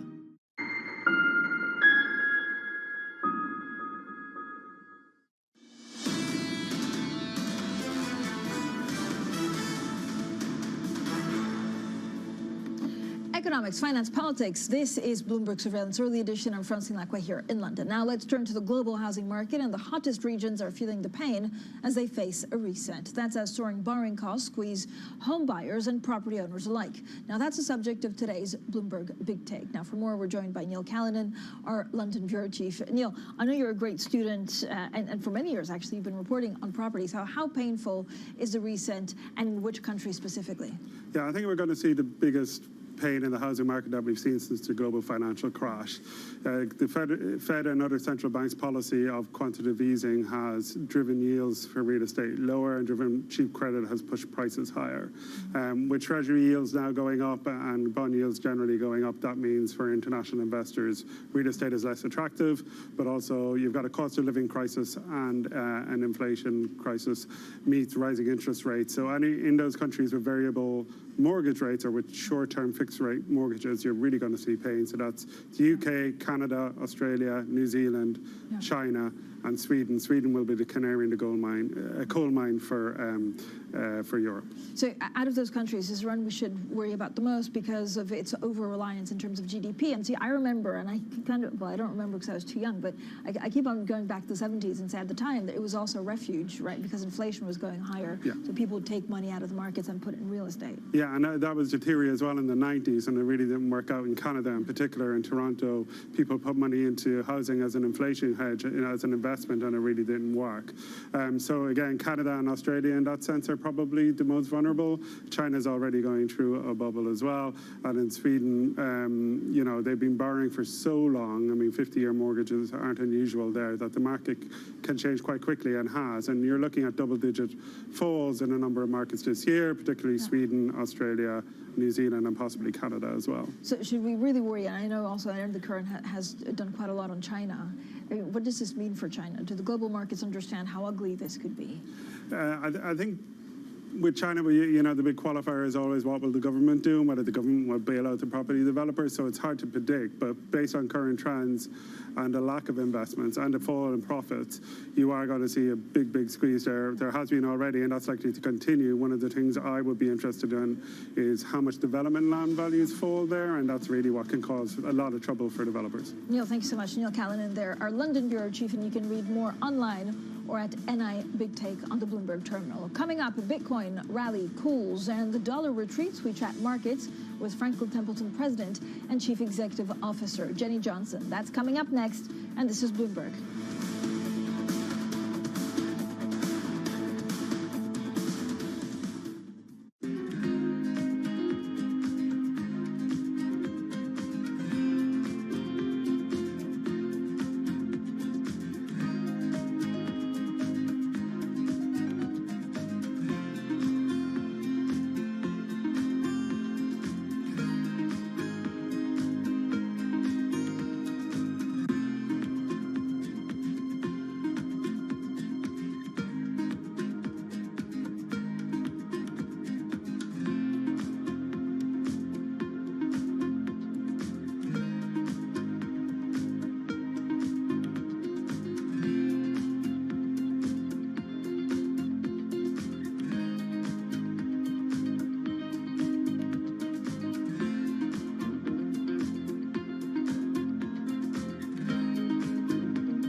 digital-first approach to the future of work is where the industry and all companies will be heading. Could the future of work not be at home or in the office, but in the metaverse instead?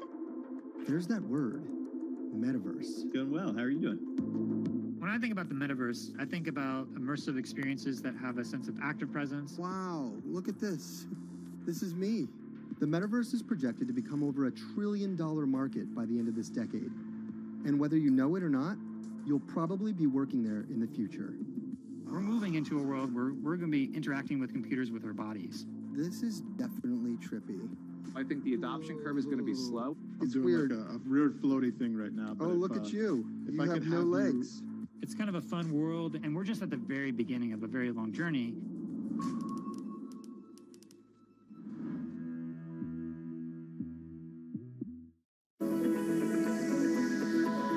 Japan's critical role in the global economy is changing as the world recalibrates.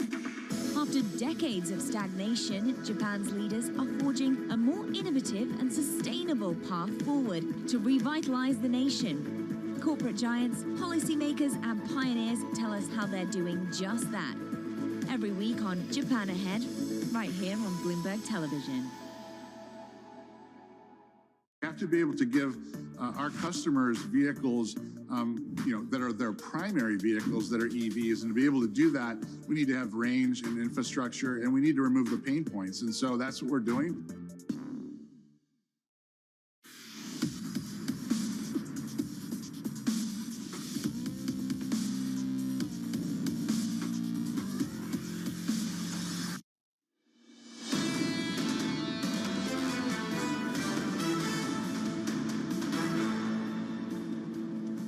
Rapid advances. Ukraine's forces make swift gains in the Kharkiv region as Russian defenses crumble. Dollar weakens, stocks rise, the euro surges as a Bundesbank voices support for more ECB hikes. Plus, Charles III, the new UK monarch, is officially proclaimed king as the late Queen Elizabeth's state funeral is set for September 19th.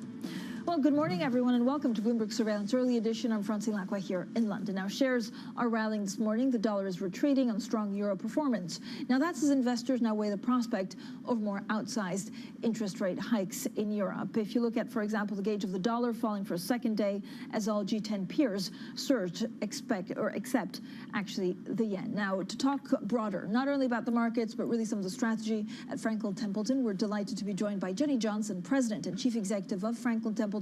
Johnson has been chief executive since 2020, and Franklin Templeton has $1.5 trillion in assets under management. Jenny, what a great pleasure to host you actually here in the London studio. So welcome to Surveillance and welcome to Bloomberg headquarters. Thank you, Francine. It's great to be here. The strategy of Franklin Templeton has been really quite remarkable over the last couple of years, and this is acquisition. I know there's a number of things that we need to talk about. Alcentra, Lexington, Legg Mason.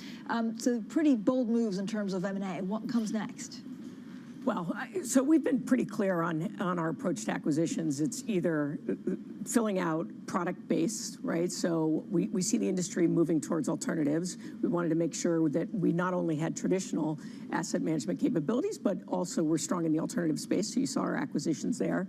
I think the technology is making it such that you can have much greater customization for clients. So we do fintech investments that help us customize. We did a company called O'Shaughnessy Asset Management that brought us something called a Canvas platform, which does direct indexing. So it's about customization.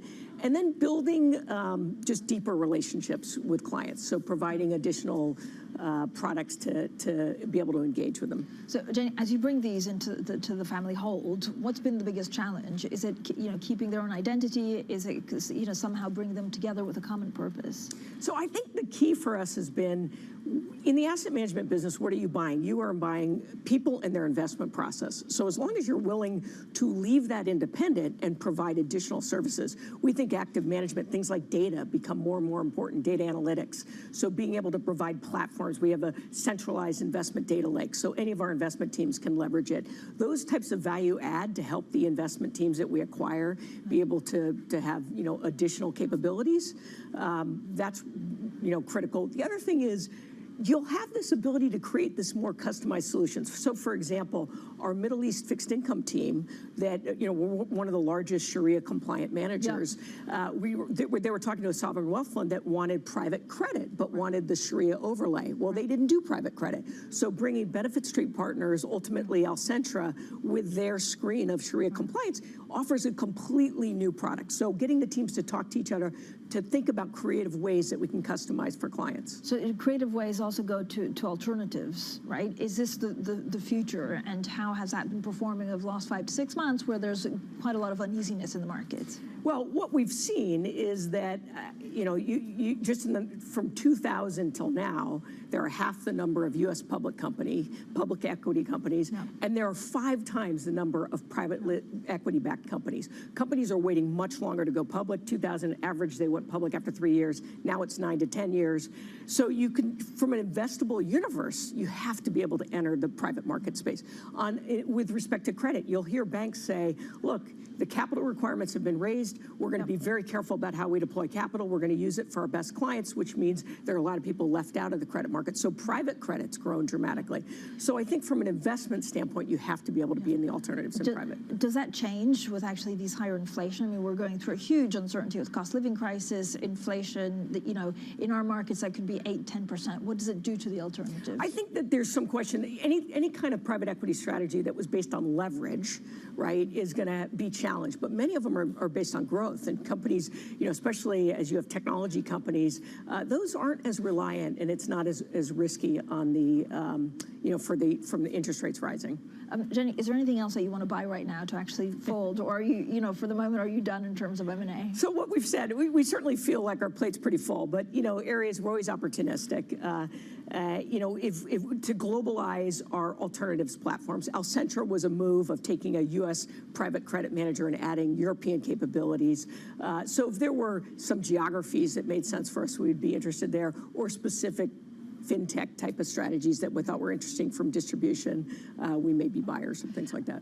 Jenny, when you look at your portfolio, I guess, companies, I mean, Western Asset, I know we've talked about it in the past, where it's going through a tough time because of its exposure to Russia. Do you stick to your guns with it, or does it have to somehow be repositioned? Yeah, if you look at Western, right, in the last 20 years, anytime they've underperformed, they significantly outperformed in the next 6 months. So I think the key, I would say, I manage investment people. My job is to make sure they have the resources and that they stick to clients, hire them for their expertise. And so Western has a very, very sophisticated investment, long-term track record product. I think they'll be just fine. Okay, we'll talk also about crypto and actually blockchain shortly. Jenny Johnson there, the president and chief executive of Franklin Templeton, stays with us. Coming up, Bitcoin rally cools ahead of U.S. CPI data and the seminal upgrade of the Ethereum blockchain. So we'll have plenty more on that next. And this is Bloomberg.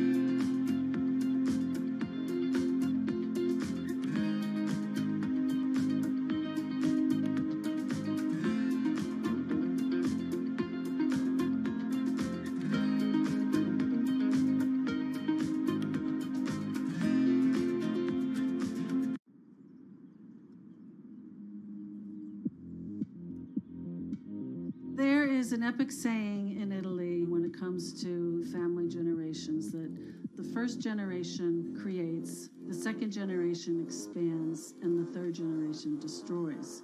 And that's almost what happened in the Gucci story. So hate and love together. Now I would have a much more experience about those who says I love you and then betray you. The Gucci family was the strength, but also the weakness of the label. The situation became dire with Gucci's finances. They were not able to pay salaries. They were not able to pay suppliers. Gucci's really teetering on the brink at this stage.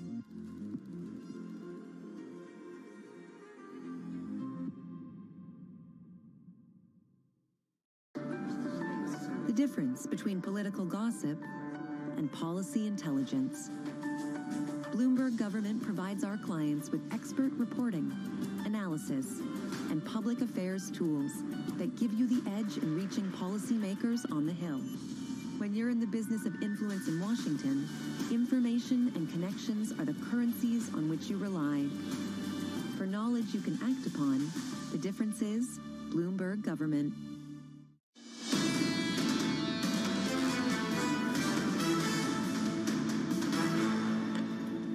Economics, finance, politics. This is Bloomberg Surveillance Early Edition. I'm Francine Lacqua here in London. Now, Bitcoin is gaining today. That's as investors await U.S. inflation data and monitor a seminal upgrade of the Ethereum blockchain, events that could actually stir volatility in the crypto market. So that's the daily moves. But how attractive will this be as an asset class in the future? Well, still with us is Jenny Johnson, President and Chief Executive of Franklin Templeton.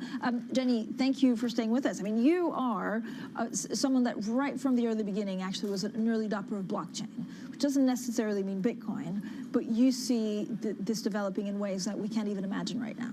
Agreed. I mean, I think, and I always say that Bitcoin is the greatest distraction from the greatest disruption that's coming to financial services.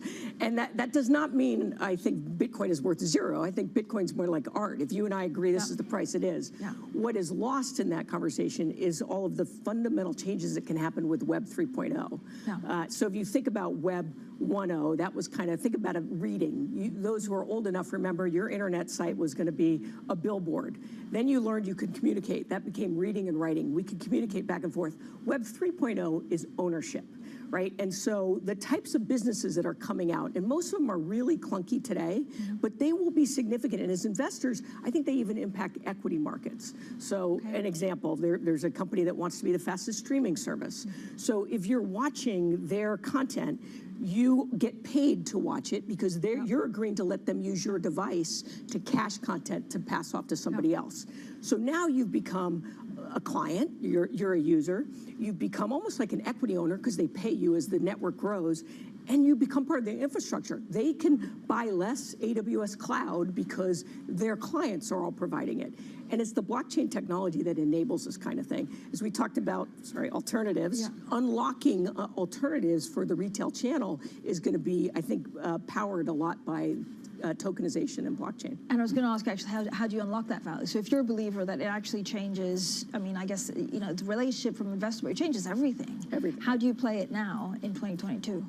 So we actually just yesterday announced launching a SMA platform where you can invest in. We took a traditional fixed income team, and they have several different strategies. Some are passive, where you get just market weighted top 20 coins. Others are equal weighted, and then others are investments. If you looked at our digital asset team, their write-ups on things like Ethereum are the same types of detailed write-ups that you'd have on any kind of traditional investment in IBM or anything else.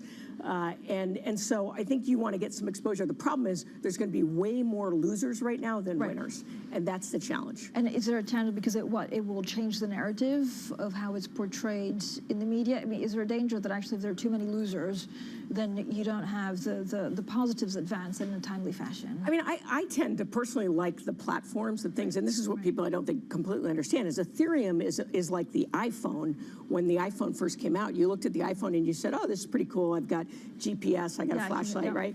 Now, and then, but what Apple understood is they were unlocking this capability that anybody creative could create applications. Ethereum is just a platform for businesses to be built on. Solana is a platform, Cardano. The problem is there's a lot of those platforms, and I think over time maybe we have some consolidation, but today that would probably be where I would play it. I know you also have an innovation center, right, for finance. Is there a first mover advantage? I mean, we've been talking this for quite some time, but if you're big in the space now, can you still win it? Oh, for sure. I think you can win it. But I also think, and that's one of the reasons we have our incubator, is we want to stay on the forefront of understanding where disruption's going to be disruptive to us as a business. But there's a company there that started out, actually, a couple of women who left, traditional auction houses and wanted to be in the art market, and they've shifted to NFTs. And they're doing really interesting things, helping artists, leveraging the NFT technology to actually improve their own economics. If you tie an NFT to a traditional piece of art, today an artist makes 30% of the first sale. But if the NFT is tied to it, you can build in the smart contract all future, that you get a piece of all future transactions. That's pretty neat. Yeah, it's pretty cool. Jenny, what are you expecting over the next 3 to 4 years as, disruptors to market? So does inflation change everything? Does it change the narrative of active versus passive? I think where active thrives is in volatile times, and inflation is a volatile time, right? And unfortunately, a lot of the people managing money today have never been through an inflationary cycle. So active fixed income, I think it's really, really important. There's a lot of different ways you can play rising rates. I think in the, what we've seen as a big growth market, well, growth tends to do very well with low interest rates because you're looking at the future cash flows. So I think that this is a time where active can excel, and of course active has to prove that they can, and picking the right active manager is really important. Is there a part of or a certain type of investor that will actually just get out of the markets in this volatile times? I always think that's the fear, that an investor gets burned. It's actually a little bit what worries me about the crypto market is that people are playing in that market and they'll ultimately say, well, I didn't understand it, I can't invest. And the same thing happens. Meme stocks are always one that sort of I get worried about. People think they're doing something and we're all going to jump into it, but they're risking their retirement. So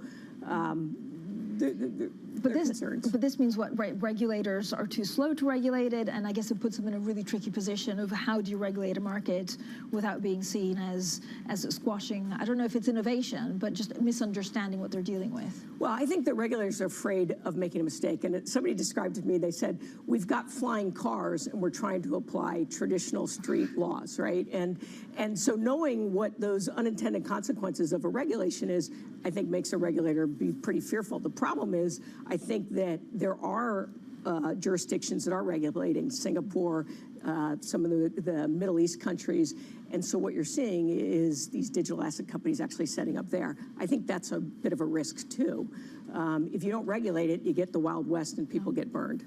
Jenny, I mean, you're in charge of a massive company. What's your biggest challenge over the next 2 to 3 years? Well, I think we're a people business, and so making sure that we are delivering for our clients and retaining our great employees, I think that's always really important. And so I focus on our talent. What do they need? Flexibility? Is it bonuses? How has the COVID narrative actually changed? I do think the return to work, none of us have quite figured out whether how much flexibility you need and how important it is getting people together. I'm a big believer in presence with a purpose, that this has shifted to leaders to make sure that leaders, for our employees to commune in, that they make it a valuable time, that people get together and spend time together. We just now push to have 2 days a week coming into the office, but those days where people are coming into the office together so they feel that there's a real community, I think that's important. But on the other hand, I don't think we're ever going back to 5 days a week or even 4 days a week. I think it's going to be unlikely. Jenny, thank you so much. Such a great pleasure to host you here in the studio. Thank you so much for coming in. Jenny Johnson, they're the president and chief executive of Franklin Templeton. Now let's get straight to your Bloomberg Business Flash. Here's Leanne Gerrans. Hi, Leanne. Hi, Francine. France power distributor Strasbourg Electricity oversold large quantities of electricity due to trading errors earlier last week, a mistake that could cost the company 60 million euros. The FT says the French grid operator was forced to send an emergency power alert to neighboring countries, including the UK and Spain, asking them to be ready to help make up any of those shortfalls. Now, tens of thousands of US railroad workers could be on strike by the end of this week, causing a potential new shock to the country's supply chains. Negotiators met throughout the weekend trying to reach a deal with two unions covering some 57,000 railway engineers and conductors. The Association of American Railroads predicts a nationwide shutdown could cost up to $2 billion a day. And activist investor Dan Loeb has backed away from calling for Walt Disney to spin spin-off, ESPN. In a series of tweets, Loeb said he looks forward to seeing the sports network generate considerable synergies as part of Disney. Separately, Disney CEO Bob Chapek says ESPN is critical to his overall vision of the company, which does include sports betting. And that's your Bloomberg Business Flash. Francine. Leanne, thanks so much. Coming up, the UK economy grew less than expected in July. We'll focus on the country's economic outlook next. This is Bloomberg.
Thing in life I've often said is to be happy, but you seem like a very happy person. It's like nature. Nothing ever stops. So you could be super happy 1 minute and then something happens.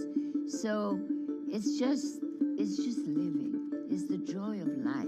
For any young woman that's watching this, wants to be the next Diane von Furstenberg, what would you recommend? I think the most important thing in life is the relationship you have with yourself.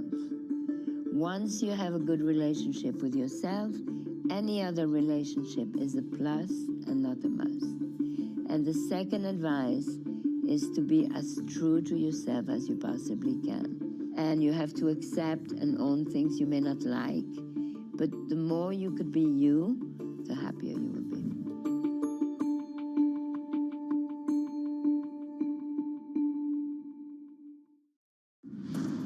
No one covers the world like Bloomberg. We have to get interest rates higher and bring inflation back to our target. 33 million people have been affected by this flooding in the monsoon. Disruption is the whole point of a strike. With unmatched reach and resources from more than 120 countries, the moment news breaks, 24 hours a day. Bloomberg, your global business authority. Wherever you get your news. This is Bloomberg Daybreak with Lee. On Bloomberg Radio. Welcome to Daybreak Australia. This is Bloomberg Technology. This is Bloomberg Green. On TV, radio, and the web, this is Bloomberg.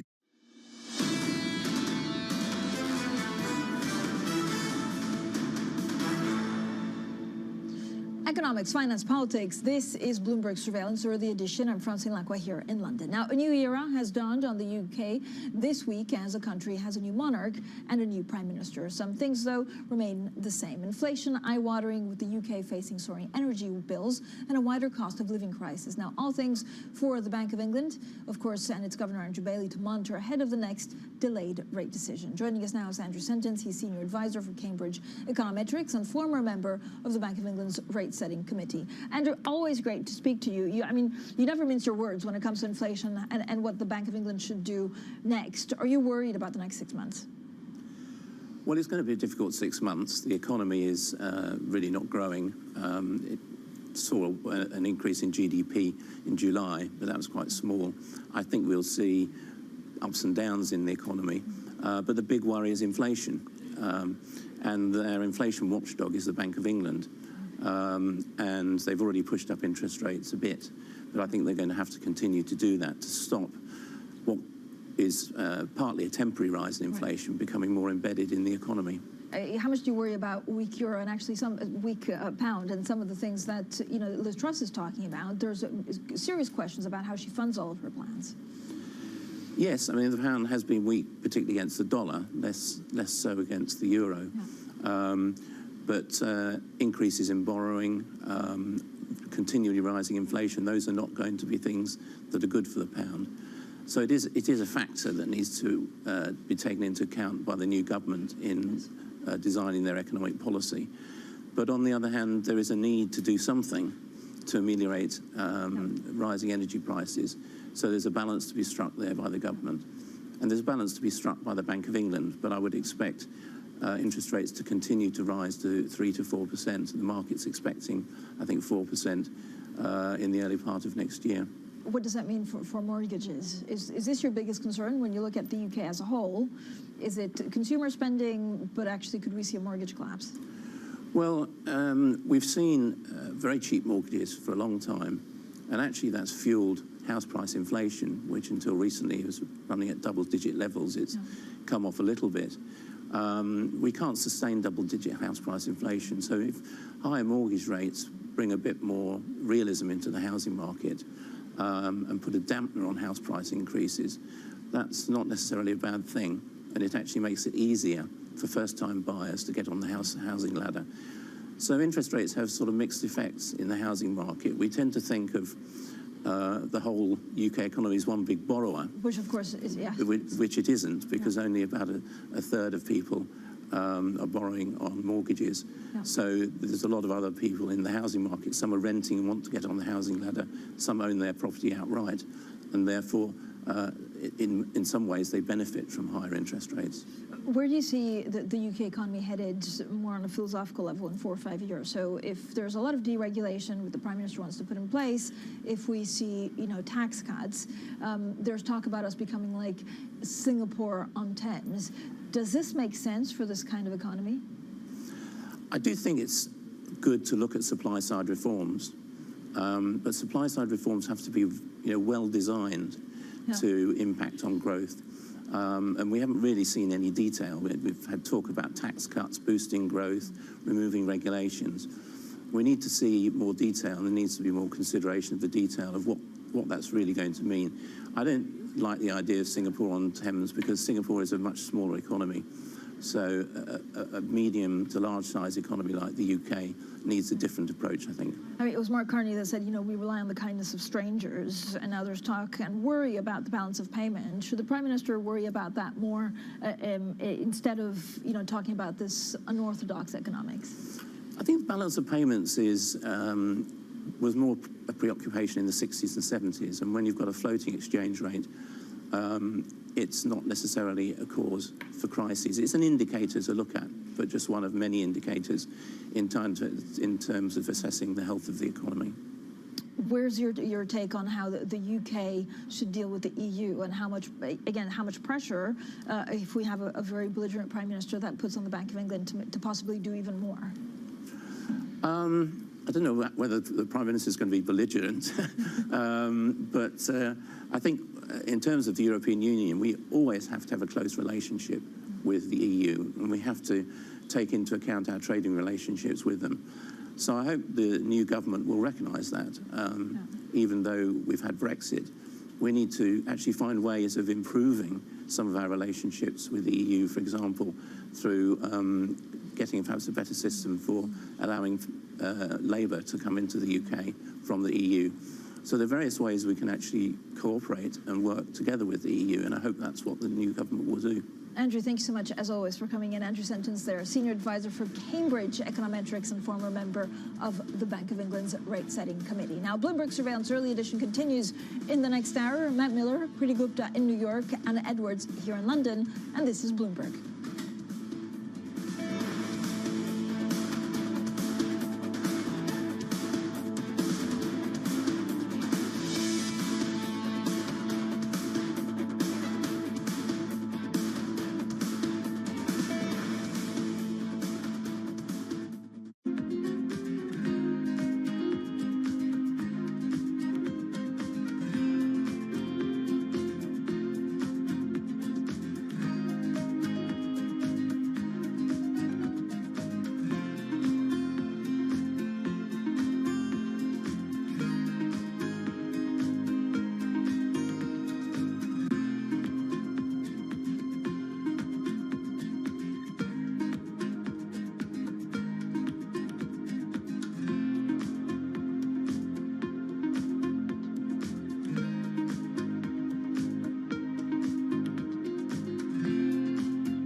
grandfather got into the mutual fund business because the average investor could not get a diversified stock portfolio, and it was too dangerous to put, you know, your entire savings in just a couple of companies. So the mutual fund was created to give a diversified expert management at a reasonable price. Today, we have a phenomenon where companies are waiting much longer to go public. And so in 2000, the average company went public after 3 years. Now, companies are waiting 9 to 10 years because there's so much money available in the private markets. As a matter of fact, there are half the number of public companies that there were in 2000, and there's 5 times the number of private equity-backed companies. So just from an investable universe, you look at the private markets, and it's you know, significantly bigger. So the question is, that return that used to be captured in the public markets is now captured in the private markets. But the problem, as you know, is you're really tied up for a long time when you invest in a private equity fund. And so trying to figure out a way to solve the same problem my grandfather was trying to solve, which is how do you bring those returns responsibly, the democratization of the private markets to the retail investors. And I describe it as a bit of like running with scissors. Scissors is a great tool if you use it appropriately. And so we're focused on trying to figure out responsibly bringing it in to the average investor. Power, policy, politics. From the White House to the Hill, Bloomberg covers the leaders in legislation. That was really a tectonic shift for this White House. The theory of this bill, as I understand it, is there'll be a multiplier effect. How did Democrats mobilize specifically younger voters? Bringing you the political news you need to know. The president has made it very clear that this is a significant focus. For the intersection of Wall Street and Washington, nobody covers politics like Bloomberg.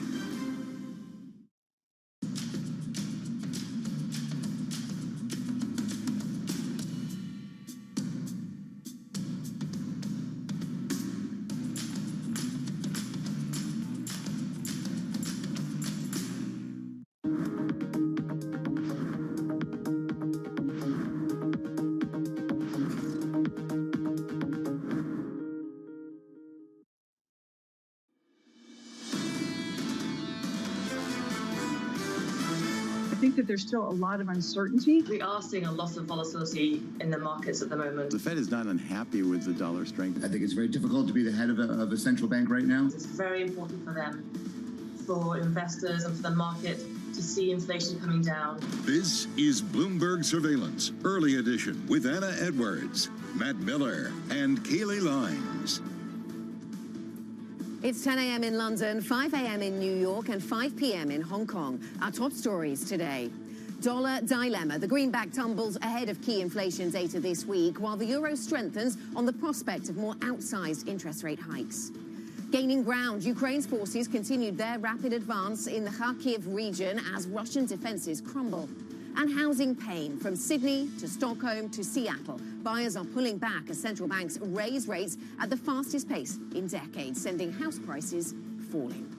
Welcome to Bloomberg Surveillance Early Edition. I'm Anna Edwards in London with Matt Miller and Chrissy Gupta in New York. Kayleigh Lyons is off today. And Chrissy, it seems that in terms of market sentiment and appetite for risk assets, progress by Ukrainian forces and weakness in the dollar in the driving seats. Yeah, and it might be that turnaround story that is actually fueling Asian assets, perhaps having a ripple effect across the world. Let's start with that, what's going on in the overnight session, though. You did have across the Asia-Pacific region, green on the screen, Anna, but it's that real outperformance in the Hang Seng Index I really want to zero in on, because there's outperformance, there's green on the screen, but you have to look at where the profits are actually kind of allocated. And a lot of this is happening in tech. That's a sentiment that you're going to see ripple across the rest of the world. I'll let Matt hit that in a second, but you can really see that Hang Seng outperformance up about 2.7% in the overnight session compared to the broader MSCI Asia Pacific region, which was really only up 0.7%. So you can really see a lot of people piling into that big tech trade there. Let's hit the currency picture, though, because Anna, you hit it. That dollar story is going to be crucially important, especially as we talk about what the barriers to entry are into the tech trade, especially when it comes to American tech,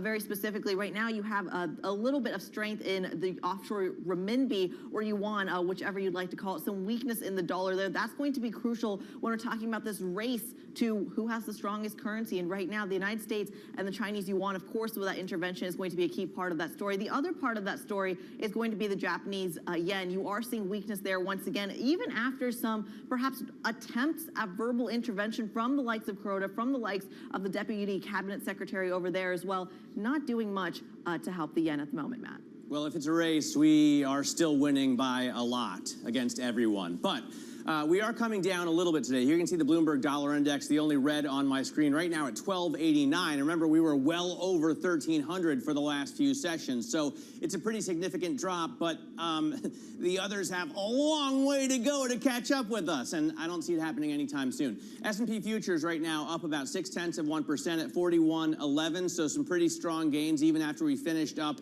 above 4,000 last week. The U.S. 10-year yield coming down a little bit, so investors are buying some of that debt, but only 1 1/3 basis points, so 329.65. And then Bitcoin, one of the big stories of today, although it's odd to think that a 3% gain is a lot for Bitcoin, but it hasn't been moving much at all lately, and certainly not north of the $20,000 level. So 22,256 is going to mean a lot of crypto movers on the stock market. Anna, what are you seeing in terms of European stocks? Yeah, we see a lot of appetite for stocks generally, for risk assets. We've got European stocks moving higher than Matt, and perhaps it is those FX moves that we've been discussing, perhaps also some of the advances we're seeing the Ukrainians make against Russian forces, all of that adding up to a little bit of a rethink this morning, or at least a continuation of Wall Street's Friday session, where we saw strength in stocks over in the United States. So this is the picture in Europe, pretty strongly positive, up by more than 1% on some of the major markets here in Europe. Let's have a look at some of the FX movers here, because this is a crucial factor to keep an eye on. This is the euro side of that weakness in the dollar that Matt was just pointing out to strengthen the euro. Then we heard from Bundesbank's Nagel talking about further rate hikes to come. So in case you are under any illusions, we are going to see further interest rate hikes from the ECB. That's the word out of the Bundesbank, at least. 116.94 is where we trade on the pound. So again, risk assets moving higher, strength to the pound, despite the fact that we got some growth data for the month of July that was below estimates, that recovery from the slump in June that was driven by the moving bank holidays. All of that not really knocking the pound this morning, and 116.93, although it bounces up from recent weakness, of course. Here we've got the Swedish krona. The Swedish krona actually gaining, that's what you're seeing here, against the US dollar, and this in the context of politics. But really it is that weaker dollar story that just seems to be dominating everything, because there are a lot of questions to now ask about the new government in Sweden, how long it takes to get into position, how it gets formed, what policies they have, and a lot of uncertainty, but the market choosing to look through that uncertainty today, sell the dollar, buy the krona instead. And this is the natural gas benchmark over in Europe, down by 6.2%. We've been tracking it around the 200 euros per megawatt hour mark for a little while, and it continues its retreat as we look ahead to Wednesday. We didn't hear much on Friday from energy ministers in Europe. What will we hear on Wednesday from the commissioners? They try to put together a plan, Chrissy, for the winter. Yeah, that's going to be crucial. Right? Really, once again, I mean, Matt makes fun of me all the time for saying that I'm obsessed with currencies, but Anna, it really is that dollar story to me that is catching the eye. Not just for that. Well, Matt, there's a long list. There's a long list for Matt. We'll leave it at that. I'm kidding, by the way. Behind the scenes, we are like best friends, so. I mean, we used to be before this show. We'll see where that goes. Let's take a look at what's going on in the week ahead. On Tuesday, Twitter is holding a special meeting for stockholders to vote on the proposed acquisition of the company by Elon Musk. We'll get U.S. CPI data on Tuesday. UK CPI data is released on Wednesday, and EU Commission President Ursula von der Leyen delivers her annual State of the Union speech on Wednesday as well. And Russian President Vladimir Putin and Chinese President Xi Jinping will meet at a summit in Uzbekistan on Thursday and Friday. Certainly something to keep an eye on, Matt. Yeah, absolutely. And I also am watching FX, the euro's surge. It's the most in 5 months against the greenback after an ECB policymaker said further interest rate hikes would be needed to curb inflation. Meanwhile, the read across from any U.S. dollar weakness will be a key input into global risk assets in the week ahead. Inflation developments in the U.S. and Europe will play a role in the currency and risk outlook, of course, as will millions of other things. Bloomberg's Danny Berger joins us now for more. Danny? Yeah, right below 1.019 for the euro. Some pretty massive moves, as you say, Matt, the biggest in 5 months. Some traders reporting that they were caught off guards by this, so perhaps some stop losses coming into the fore, accelerating this move. Now, in terms of what's causing this, yes, you have a bit of the technical, but we continue to hear from ECB policymakers ever since that 75 basis point hike last week say that they are continuing on that piece. Over the weekend, we heard from Joachim Nagel, who also emphasized this as well, feeding into the gains in the euro that we have seen. He said that Thursday's step was a clear sign, and if the inflation picture stays the same, further clear steps must follow. So that gets us a market that continues to price in 75 basis points for the next hike. Now, there's some also conversation swirling around that perhaps the advancement of Ukrainian troops in Kharkiv, that's adding to strengthen the euro. Robin Brooks, the chief economist over at IIF, says that that's a mistake to price that in, just given Putin's resolve in this war. So that's another factor, but it all feeds into a dollar that has started to fall down about 2% from its high on Wednesday. The question we will ask, especially when we get those CPI figures come tomorrow, is this just a correction from some of the high levels we've seen? Or, Anna, is this a sustainable turnaround in what has been trend of a strong dollar? Yeah, absolutely. Strong dollar has been such a talking point for so long. Is this then a sustainable turnaround? Danny, thank you very much. Bloomberg's Danny Berger with the latest on the FX market. Such a big theme. Another big theme, of course, is what we're seeing on the ground in Ukraine. Ukraine forces continued their rapid advance in the Kharkiv region yesterday. The advance represents Ukraine's biggest victory since they pushed Russian troops away from the capital, Kiev, in March. Maria Tadeo, our European correspondent, joins us now for more. Maria, update us with the latest developments. Well, Anna, it was a quick but very effective operation on Saturday from the Ukrainian army. They have made big headwinds or inroads in the eastern region of Kharkiv. It reminds us, you say, of that failed convoy that tried to take on the Ukrainian capital and then, of course, had to be dissolved. This is nothing short of a logistics nightmare for Russia, which, by the way, concedes, and this is very rare, that it had to pull back men. They say this is a regrouping. It's not a defeat, but nonetheless, the language here is very telling. And then, of course, overall, you have the Ukrainian president saying that, quote, the liberation of occupied territories will continue. He says that more than 200 square kilometers have been liberated since the start of September. He also says more weapons will get the job done. But the real question now going forward is how will Russia and how will Vladimir Putin respond to what is now a very public but very embarrassing also too episode for the Russian army? Maria, I wonder what that means when it comes to the European energy story. Of course, we know a lot of the dependence has been trying to be removed from Russia, but does that mean that there's a turnaround on the horizon here? Well, look, I think when you look on the military side of things, it is very early to say this is a turning point, but it is clear that on the battlefield, the momentum this weekend shifted from Russia to the Ukrainian army. The Russian army is moving back, it's on the retreat, and the Ukrainian army is advancing. Whether that can be sustained, that is really the key question. When it comes to the energy story in Europe, well, the Commission has released and has put out new data saying at the start of the war, the number of imports from the Russian Federation to the European Union was 40% of gas. That number has come down now to 9%. So you could see that decline, and they say this really spells the end of the partnership when it comes to energy between Russia and the European Union. Critics, however, will tell you it should have never happened anyways. Maria, thanks very much. Bloomberg's Maria today with the latest on, well, Ukraine and also what's going on with the European energy story. Back here to the UK, and Queen Elizabeth's coffin was driven slowly from Balmoral Castle to the Scottish capital, Edinburgh, yesterday as the country continues a period of mourning. Politics, meanwhile, is on hold as people line the streets taking part in an historic farewell to the monarch who reigned for 70 years. Joining us to look ahead to the next few days is Lizzie Burden, live from Buckingham Palace. Lizzie, we now know the date of the funeral. It takes place a week from today. What is the plan over the coming week? Yes, Anna, I'm here at Buckingham Palace, and people have been coming to the gates of the palace since before the sun came up just to pay their respects. They're not generally tearful. They're here to just say thank you to the Queen for all her decades of service. So later today, the King Charles is going to go to Edinburgh for a service of reflection. Then tomorrow, the coffin will come back here to Buckingham Palace.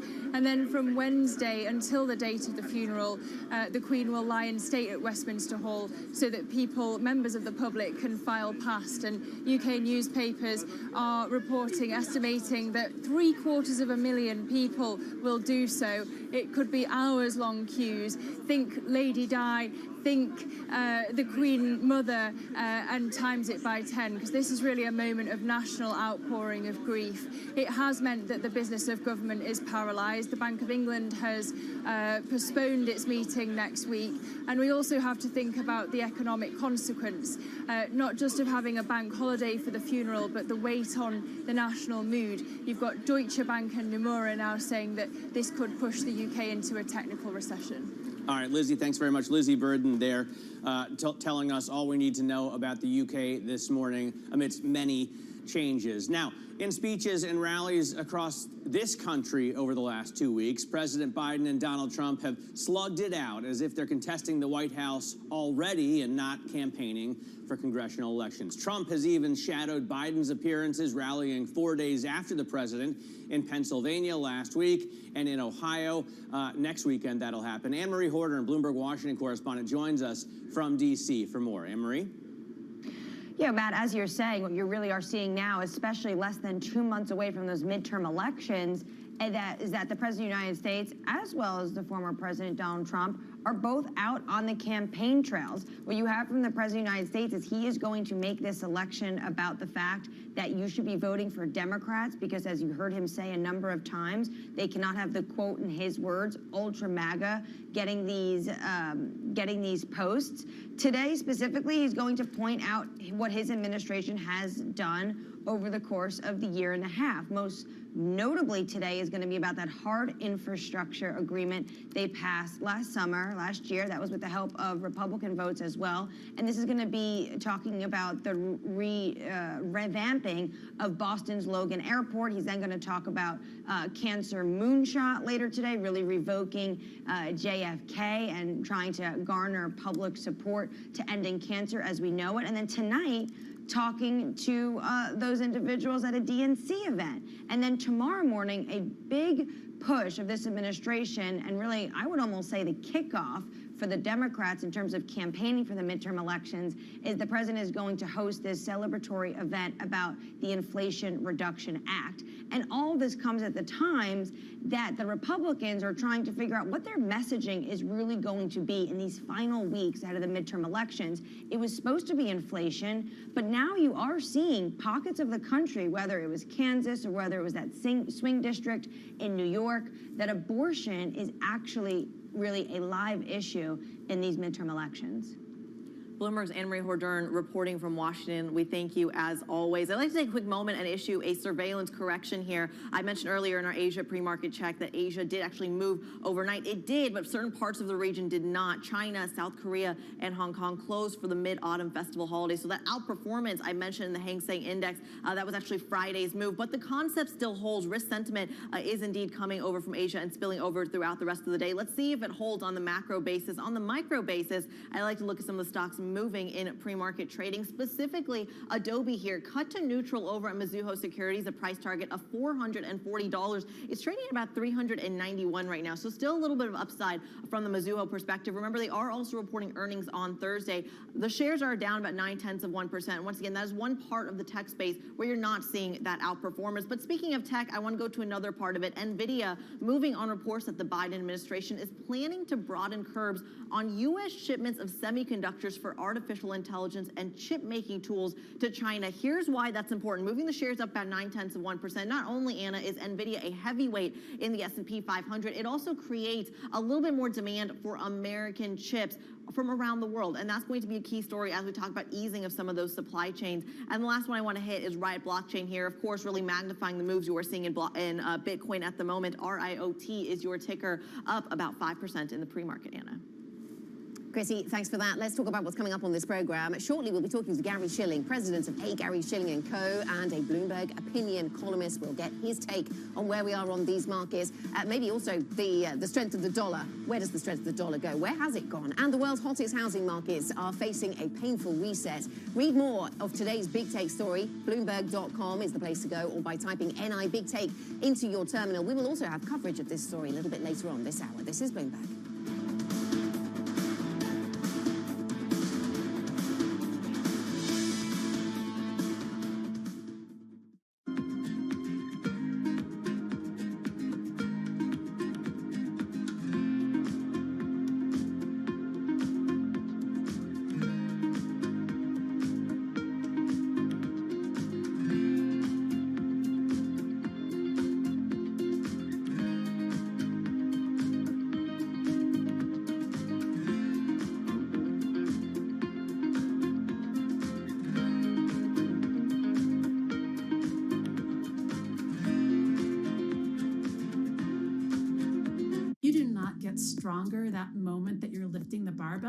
You get stronger as your body is making repairs, making recovery. Recovery is a when and how you get fitter, faster, stronger.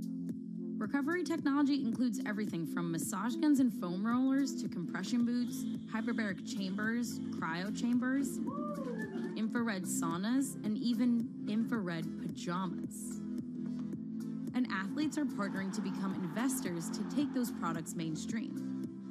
When you look at tech in sports right now, it's completely innovating the way training's going, completely changing the way recovery's going. I think sky's the limit as far as where it can go. But while some of these products can feel amazing, it can be difficult to differentiate between what really helps the body and what just tricks the mind. Every time you're chasing the latest, greatest, newest tool, you're probably chasing a mirage.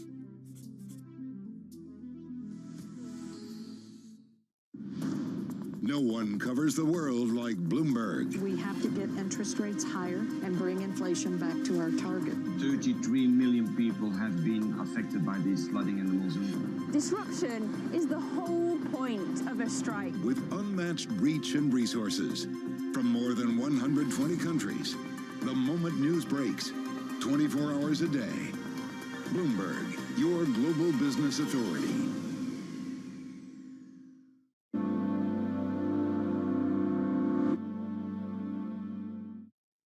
Wall Street prepares for the latest read on inflation. Things are moving. The news flow is extraordinary. Will headline inflation continue to ease? The totality of the data has been better than expected. Very positive movement on inflation. Instant reaction on Bloomberg surveillance. This is a new era, and it is one of the most pressing concerns facing us. And what it means for the Fed. This inflation fever is breaking and economies keep softening. They are on track, perhaps, for that soft landing. Inflation in focus tomorrow on Bloomberg.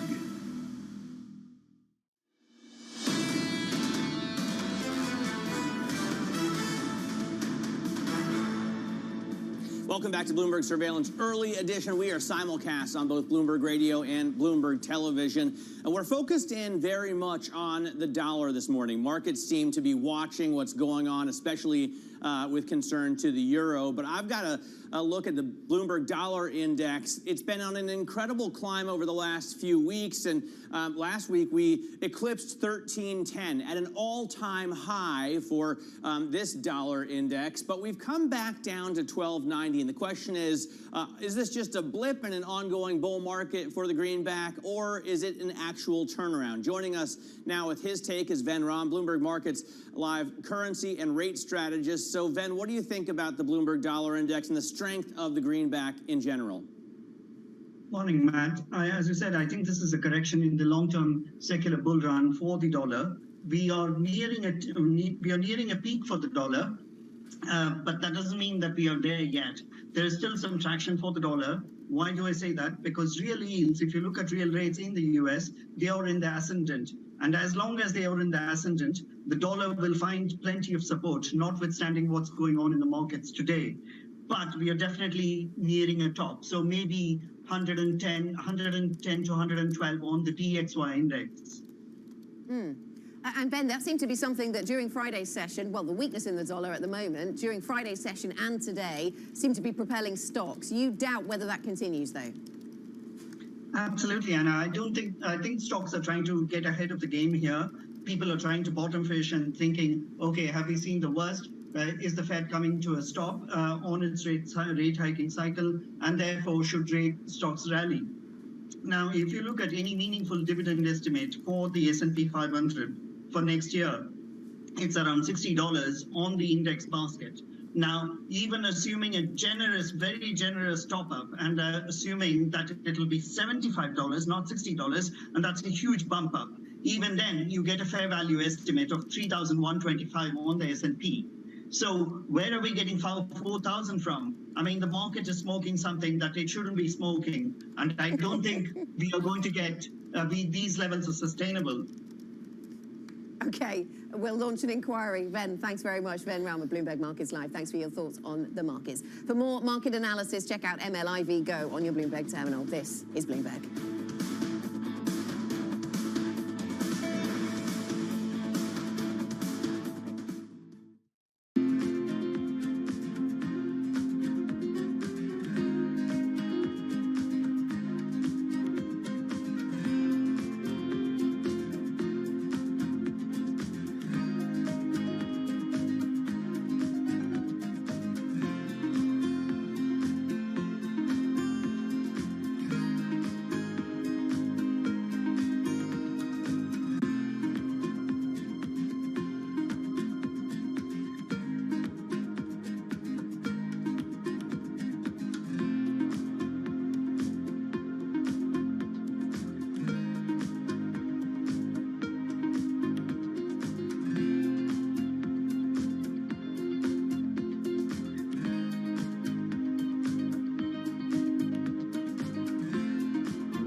Markets are preparing to close, but the day is not over yet. Stock that is now up about 45%. A lot of volatility right now. You need the power of the Bloomberg terminal to get you market-moving data before anyone else. These numbers are much higher than expected. Upgraded today to overweight. You need top analysts to bring you exclusive global insight into cross-asset markets. The muni bond market. China is a really big focus. Bitcoin ain't playing along today. It's going to be short term. Bloomberg Markets, The Close. Weekdays on Bloomberg. We make it very transparent to the shopper before they accept an order, what the order is going to look like, how much we're going to pay them, and how much like the consumer is paying them, and so they can decide whether they take an order or whether they refuse it. And that's the kind of flexibility that our shoppers really value, and the kind of transparency that they want. Are you seeing a labor shortage right now, and what are you doing to combat that? It's different in different places. Our demographic of shoppers is completely different from food delivery and ride sharing. We're 70% women and half of them are moms. And that's because a lot of the job at Instacart is very different than just being in a car with strangers. It's about like going to the store, doing a good job of customer service, of really picking the right products for the consumer. And we are seeing that being very appealing to women.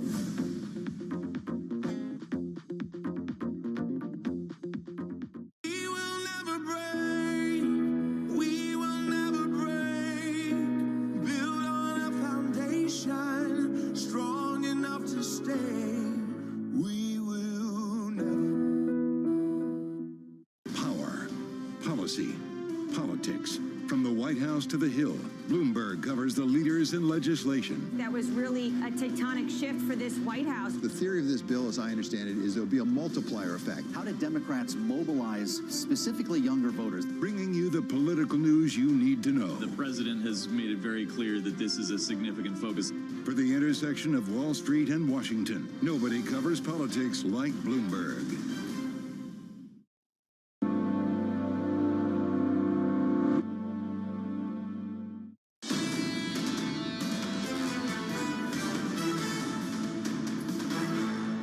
Now, keeping you up to date with news from around the world, here's the first word. Chinese President Xi Jinping will make state visits to Kazakhstan and Uzbekistan this week, his first trip abroad since the start of the pandemic.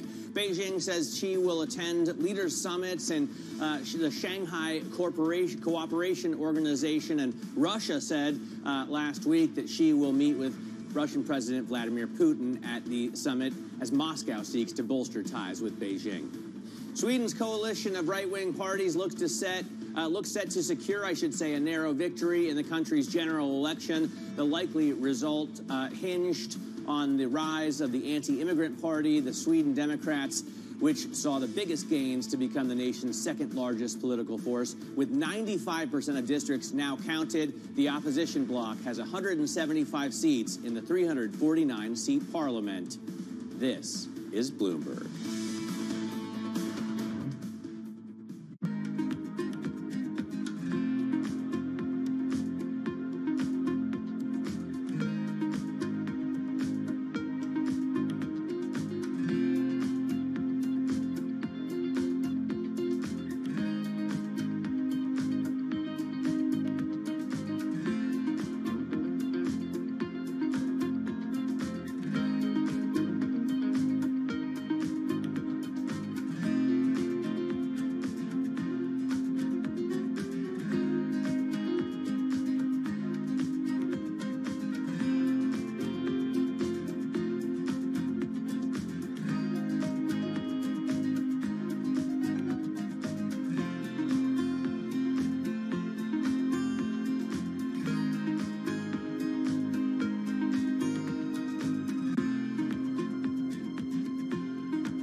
Apple has identified its next big business, bringing advertisements to more parts of your iPhone. Today, Apple pushes ads in 3 places: the App Store, Apple News, and the Stocks app. In the News and Stocks apps, Apple shows display advertisements. That means that third-party companies like car dealerships or mortgage lenders can showcase their advertisements just like they can on a website. On the App Store, the situation is different.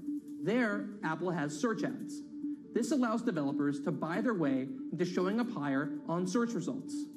For instance, an App Store developer can bid for the term car racing or basketball so their apps would surface above competing apps in the list of results. Apple's push into ads is a little ironic, given that its ATT, or App Tracking Transparency Privacy feature, limits the ability for Meta, Snap, and even smaller developers to generate as much revenue as possible from advertising. That's because the feature allows users to choose if they want their data collected and tracked across third-party apps and websites.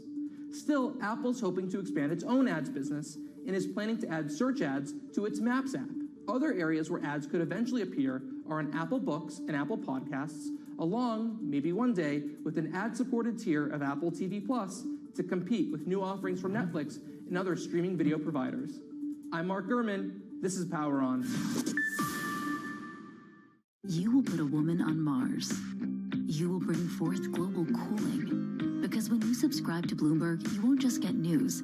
You will get insight into limitless possibilities. Before you change the world, Bloomberg.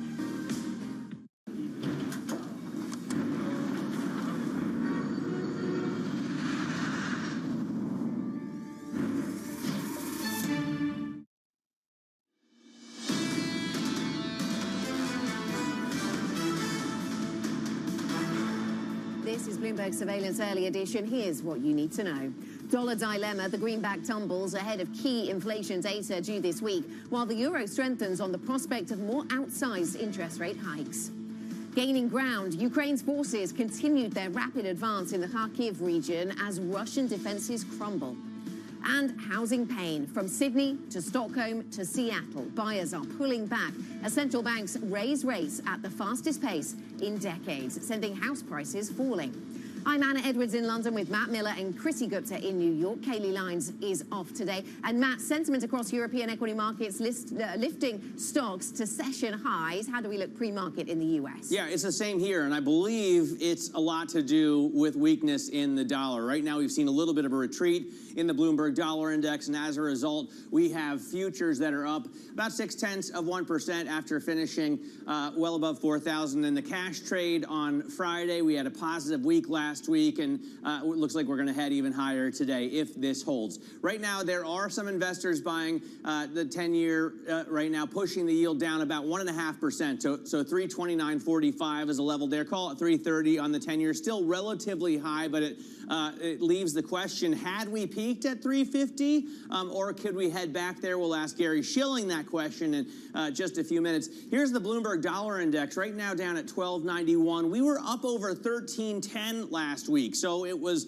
a record high on, at least according to that measure, and we've seen dollar strength whatever measure you look at. So there's another big question. Do we see now a turnaround in the strength of the dollar? Are other hawkish central banks like the ECB going to gain some for their currencies and push down on the global reserve currency, or is this just a blip? Bitcoin right now up about 2.4%. This makes a lot of sense, obviously. As the dollar comes down, and Bitcoin is usually priced in dollars, it's going to gain. But you're going to see that driving a lot of crypto stocks as well today, as Critty was showing us. So 22,157 right now, the level for Bitcoin, and we're going to continue to watch that. Critty, what do you see in pre-market movers? Yeah, well, let's start with the crypto story because that, of course, is going to be a big one. I'm going to start with Riot Blockchain here. We're going to move from the bottom up for our TV audience, for our radio audience, up about 4.4% in Riot Blockchain, really following those crypto moves that Matt was just talking about. You also have NVIDIA right now moving on reports that the Biden administration was planning to broaden curbs on U.S. shipments of semiconductors for AI and chip-making tools to China. We know that's a move that they've already done as well, but once again, broadening those curbs would create this international demand for U.S. chips and ending that story. I should say NVIDIA shares are up 0.9 on that prospect. Ending it, though, with the market check, Adobe cut to neutral over at Mizuho Securities, a price target of $440. What's interesting, though, is they're still forecasting quite a bit of upside because you do have those shares down 0.9% today, but trading at about 391 at the moment. So, Anna, a lot to digest there, especially ahead of their earnings coming up on Thursday. Yeah, absolutely. Back here in Europe then, Chrissy, European stocks making moves higher, as Matt was just mentioning, near session highs for European stocks. So some gains here to do with the weakness in the dollar, to do with the advances perhaps that we're seeing Ukraine make against Russia. The euro benefits from hawkish commentary, as Matt said, from ECB officials, this specifically from Nagel at the ECB, so he of the Bundesbank, 1.0168, so back above the 1 mark on euro dollar, up by 1.25%. That's quite a sizable move for these two massive powerhouse currencies. We have the dollar here in retreat against the Swedish krona. So the Swedish krona gaining with all of the risk appetite that we're seeing, rather than focusing on the domestic policy, because domestically we've seen an election take place, a new government, it seems, will have to be formed, a more right-wing government than we've seen of late, but the market putting aside questions around policy and government formation and focusing instead on the risk on mood. Natural gas prices retreat, down by 5.6%, another reason for the risk on mood here in Europe, down, retreating from that 200 euros per megawatt hour mark that we've been at for a little while. We'll look to Wednesday to get an update from the European Commission on what they plan to do on the energy policy front. Now, let's focus in on what's going on here in the UK. Still in a period of mourning, of course, and happening right now. King Charles III is listening to condolences at Westminster Hall. This comes as the UK continues a period of mourning. During this period, the business of government is paralysed. Even the Bank of England has delayed its September decision. That gives it time to account for the slew of eco data out this week. Let's get back to Buckingham Palace, where we're joined by Bloomberg's Lizzie Burden.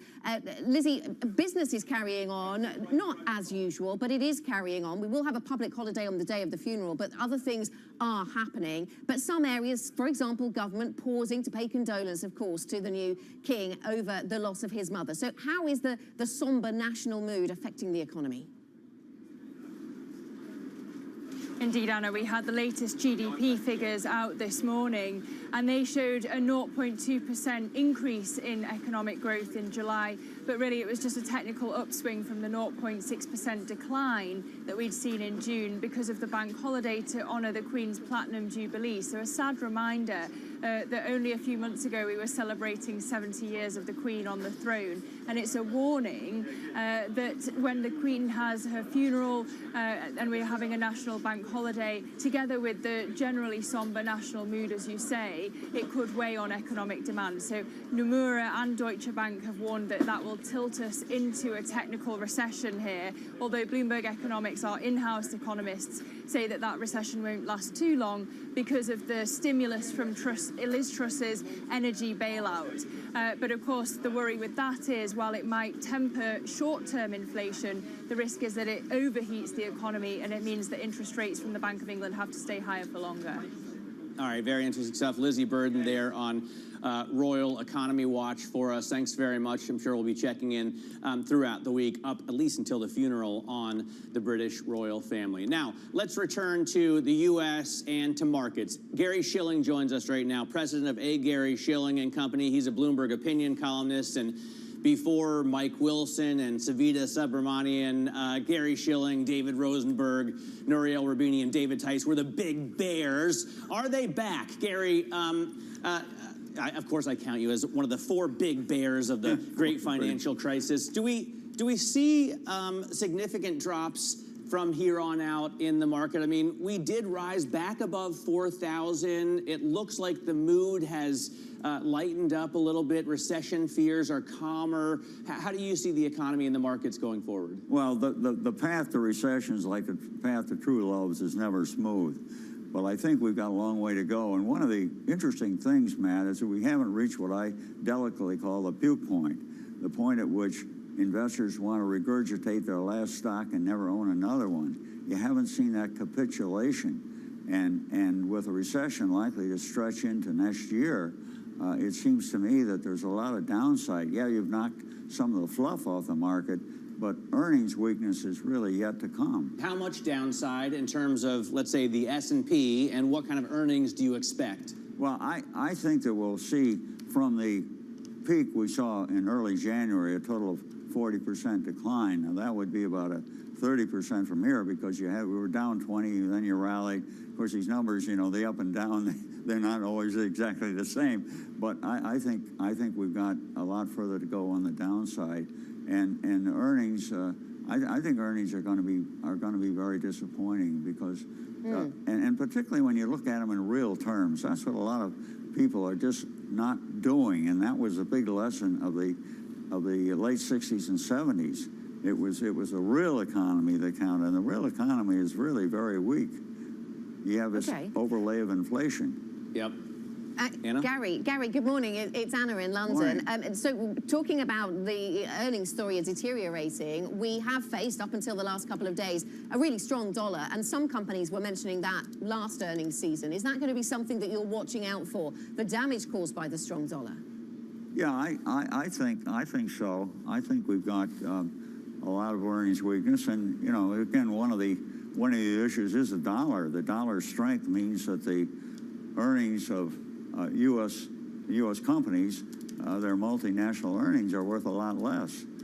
So that's another factor. And you've got about half the S&P earnings are exposed to the rest of the world. And what do we make of plans to cap all kinds of energy prices, Gary, whether we're talking about oil, the G7, or gas here in Europe? Lots of talk about capping prices. With your years of experience, what do you make of those kinds of conversations? What would that typically do to assets? Well, I think the energy situation is very much in the hands of OPEC Plus, and you don't know what's going to happen there, and with Europe, Ukraine war, and so on and so forth. But it looks like Russia is very definitely using energy as a political weapon, and they're trying to squeeze Europe. I mean, obviously, this is it's a new form of Cold War, and it's a proxy war too. It's got all these elements that we've seen in the entire period from since World War II, fighting in proxy wars and doing it with other people.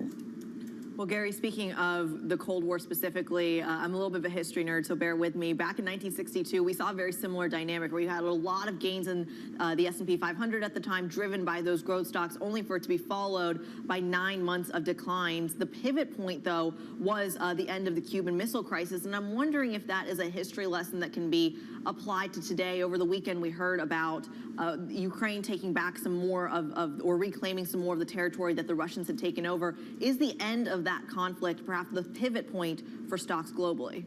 Well, if it ended, it certainly would be a big sign of relief.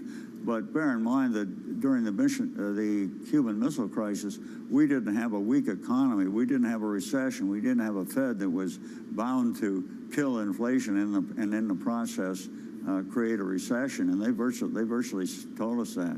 So I think that, yes, there is a relief if you don't have as much in the way of shooting wars and possible escalation. Well, I think it's a very different environment. Gary, a final quick one for you. Your price target and what time we'll get there by? Well, again, you're talking about the S&P? I am, yes. Yeah, again, as I mentioned earlier, I think we'll see from the peak, which I think was January 3rd, we see a total of 40% decline, and that's not unusual for a recession. So I think this is, there's nothing here like the big problem with subprime mortgages to really kill things. But you certainly have imbalances. Housing is one of them. All the speculation that's created by the money coming from the Fed, from the federal government in terms of fiscal policy. We had the rounds, the anti-virus payments.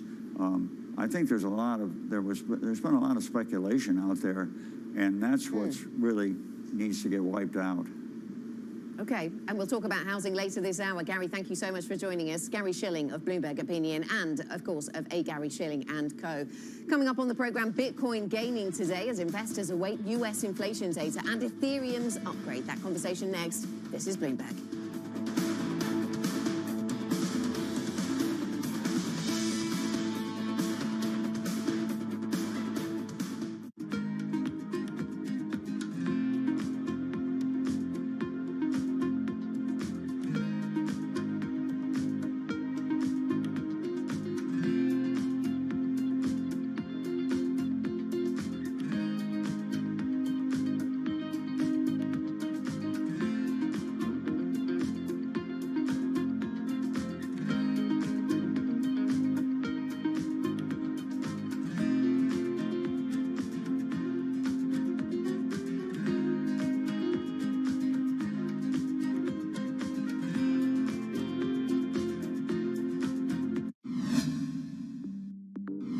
landmark climate bill passes through Congress. The expansion of nuclear energy and more investment for companies at the forefront of the fight against climate change. In this episode of Bloomberg Green, we'll explore President Biden's climate bill. I almost think there's no superlatives that capture the breadth and scope and scale of this law. Find out what's actually in it and where it doesn't go far enough. The thing that's not included here is a specific hard cap on CO2 emissions or a specific legislated goal. And look at what more needs to be done to invest in modernizing and greening U.S. infrastructure. What we haven't had is a plan that's realistic, time-bound, pragmatic. I'm Kaylee Lyons from Bloomberg's World Headquarters in New York, and don't miss this week's edition of Bloomberg Green, airing this weekend on Bloomberg TV, Quick Take, and online. Welcome to the world of decentralized finance. I'm going to take a look right here at regulation. We are seeing digital currencies under some pressure. Bloomberg's covering all things crypto. The people. I want to have some of my money outside of the sovereign. The transactions. It all comes down to the details here. And the technology. How does that affect disruptors like you? What happens to everything that you're investing in when the last Bitcoin is mined? Bloomberg Crypto, Tuesdays.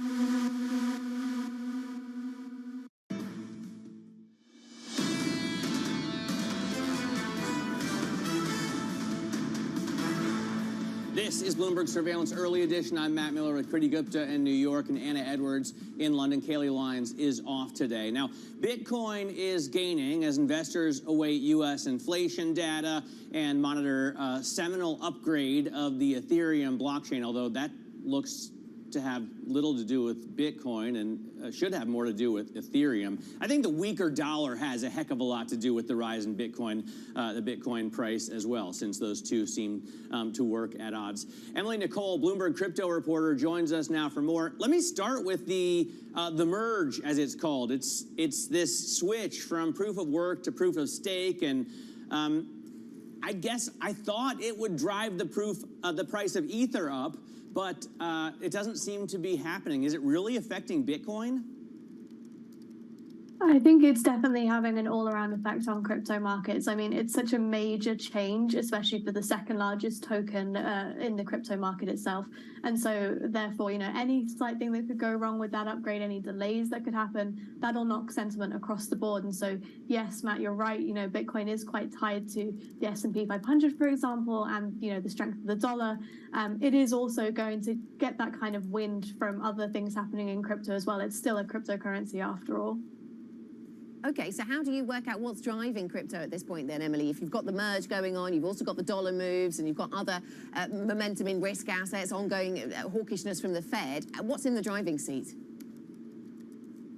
If we listen to analysts, and we often do at Bloomberg, obviously, they are mainly pointing to the merge as one of the biggest drivers at the minute, but there's also, the ongoing macroeconomic environment. So as you noted, we have the CPI data coming this week. That's definitely hurting Bitcoin more than it might do usually. It had a really big rally at the end of last week, but today it's kind of cooled off a little bit, still in the green, but it's definitely not the 10% spike we saw on Friday. And if you look elsewhere, if we think about how the merge plays into all of this, even Ether, for example, Bitcoin's up today, but Ether is largely flat. And that's because a lot of people are waiting to see what will happen with the merge. The key date to watch is September 15th. That's on Thursday. That's kind of been pointed to as a time when the merge might start seeming a little bit more cemented and confirmed. And so because of that, Ether's spot buying relative to Bitcoin has been relatively low in the last few weeks. Well, you walked us through the details of the merge. Walk us through the details of anything else you might be watching within the Ether space. Yeah, so as I mentioned, we're definitely watching how Ether is performing in spot markets compared to in the futures market. So, for example, if we look at data that we see from Kaiko, which is a blockchain analytics firm, they pointed to the fact that relative to Bitcoin, weekly spot buying for Ether was at its lowest point in over a year last week. Whereas, interest in open futures, that has all been spiking a lot. In the last few months, and that's because people are waiting and seeing. They're wanting to know what might happen to Ether in the last few weeks. We've also got the issue of, people have been locking their Ether up in staked positions, waiting for this merge to complete. And as those positions start to unwind when the upgrade process goes through, that'll cause some changes as well.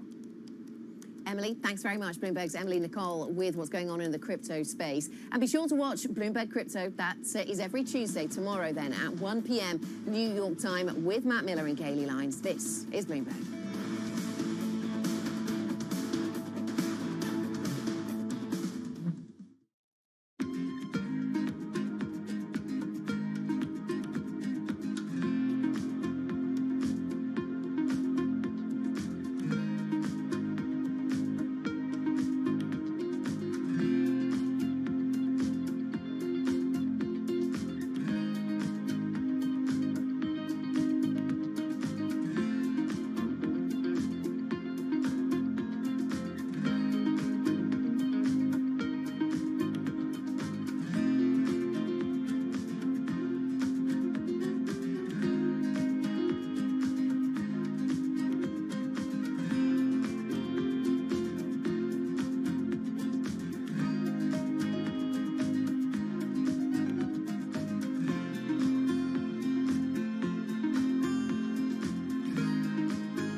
Access the financial world on demand. Hear from leading economists, policymakers, and industry experts via live and on-demand webinars, only from Bloomberg. Start exploring to see what's moving the markets. Visit Bloomberg.com/webinars.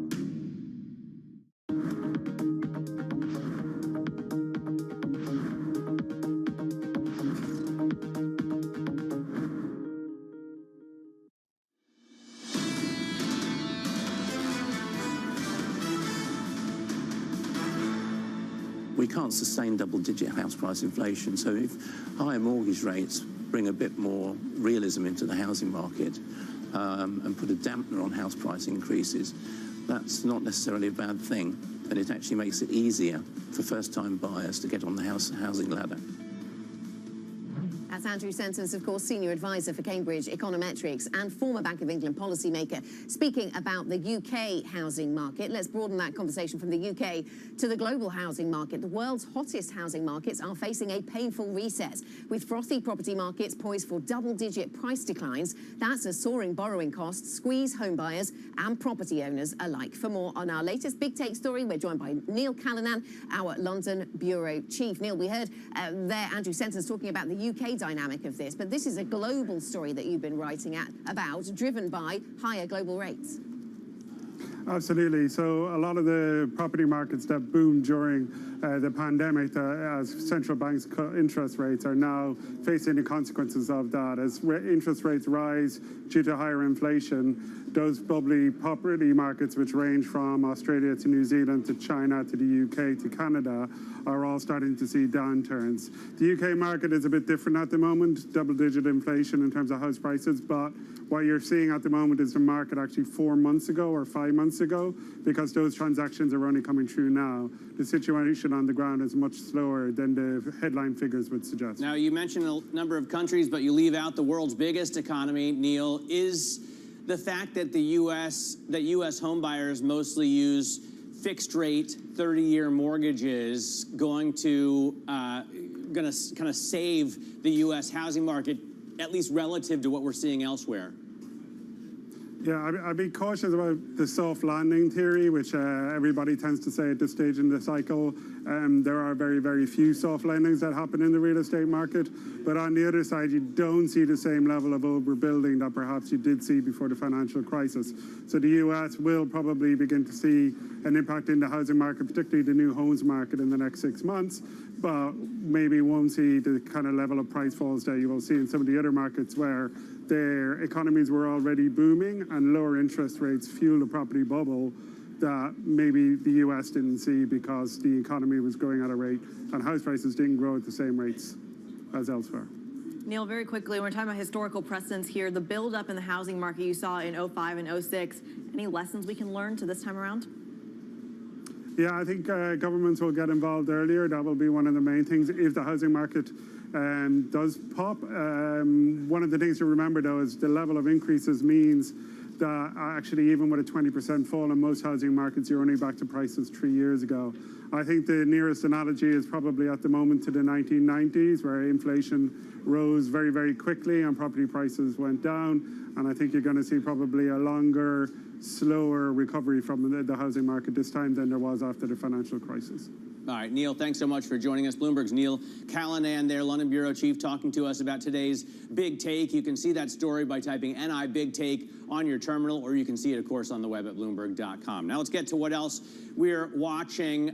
You may have seen Danny Berger kind of photo-bombing Neil there in the shot. I was listening to her radio show with Stephen Carroll today, or rather Stephen Carroll's radio with Danny Berger, and Leonid Brzezinski was talking about the advance that Ukraine has seen against Russia. In fact, they've taken back Kharkiv, and Brzezinski told us that he thinks they've taken about 3,000 square miles back from the Russian troops. Sounds like a huge advance. Now, there are another 125,000 square miles there, or I believe it's actually measured in kilometers.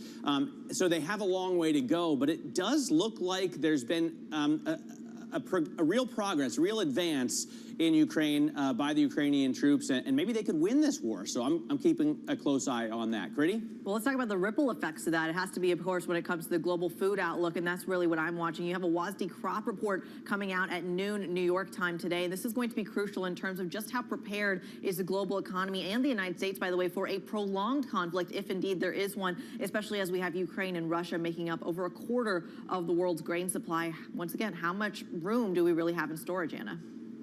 Yeah, Russia talking about the need to amend that agreement on grain, just those lines coming in the last half hour or so. I'm here in London, of course, and the national conversation still dominated by the mourning of Queen Elizabeth II. The final procession of Queen Elizabeth II continues today.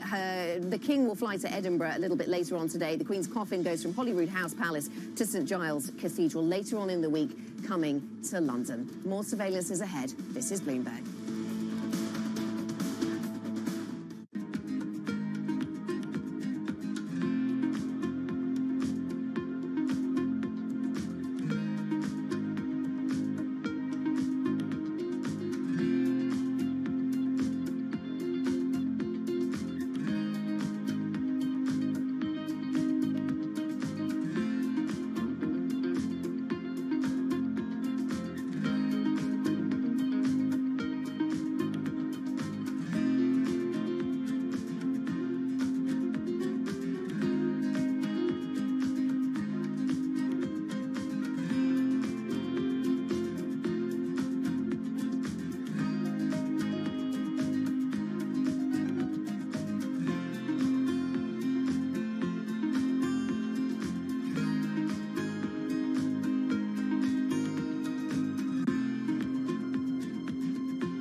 We anticipate that you will have regulations clarifying what the SEC is going to do on cryptocurrencies and related kinds of things in the near future.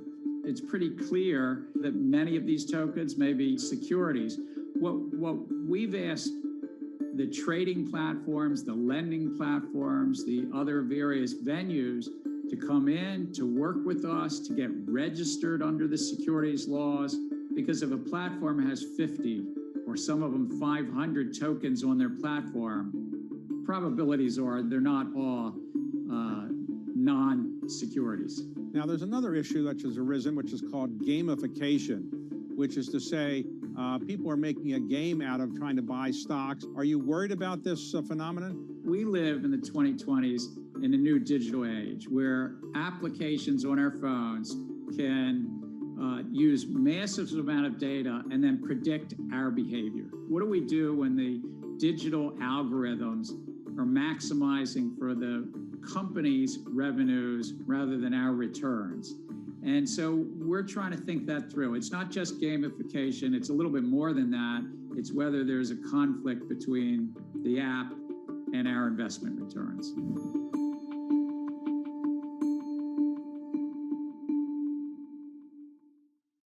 BSO Now is your online home for weekly Boston Symphony Orchestra and Boston Pops performances. See new concerts that go behind the scenes, plus acclaimed archival concerts. Visit bso.org/now, where the music plays on. BSO season sponsor, Bank of America.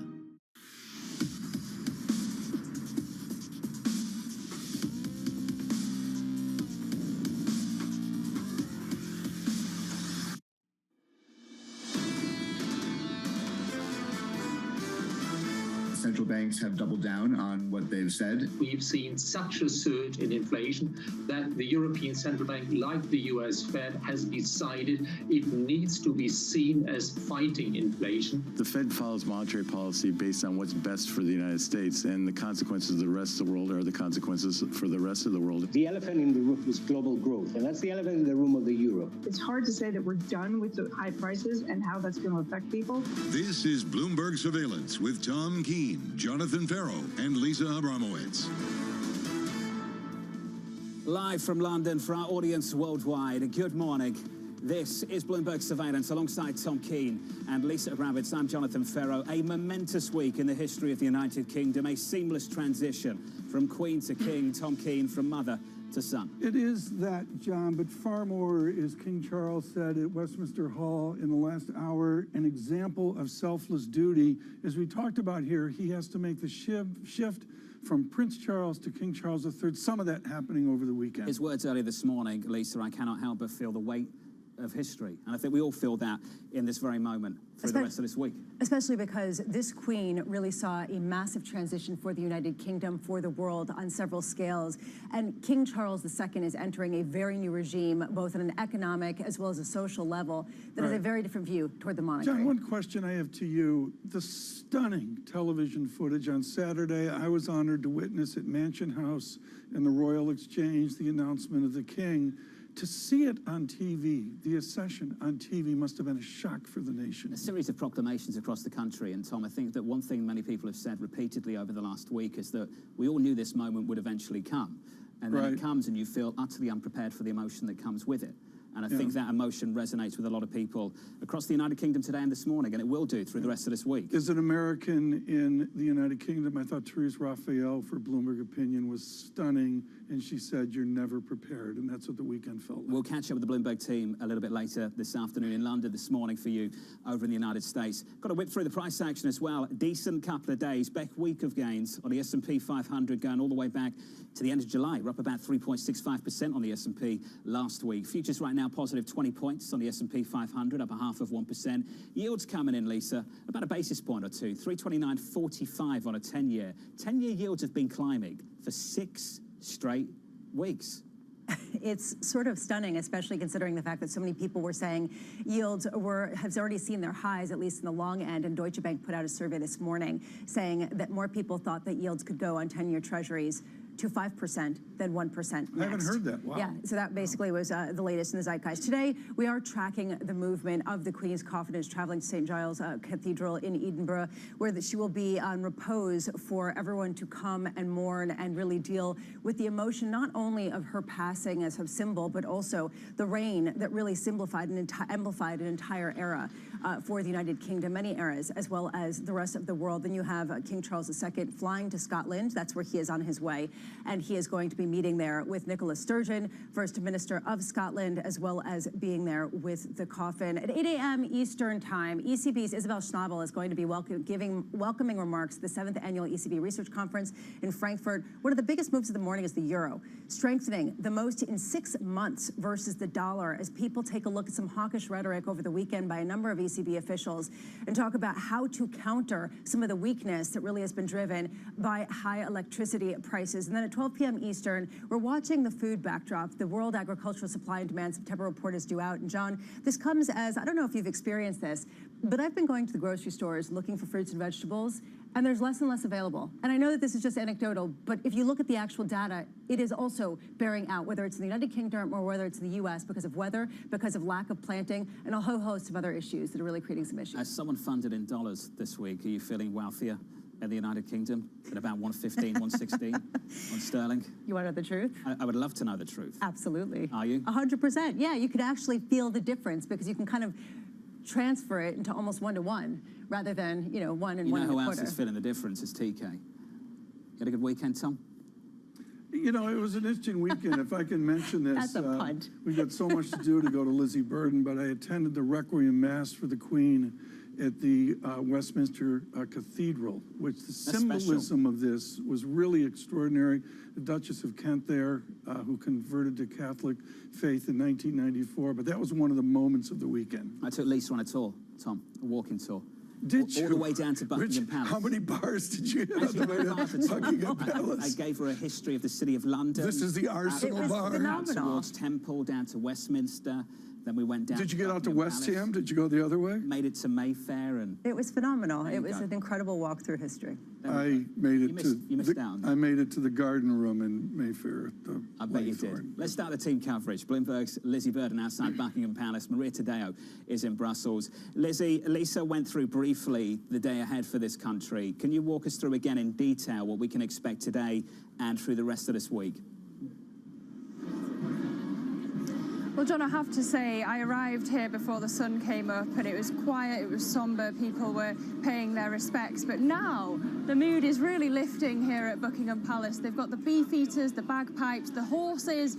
They're really just trying to lift our spirits with the thing that Brits do best, pomp and circumstance. It's going to continue later today.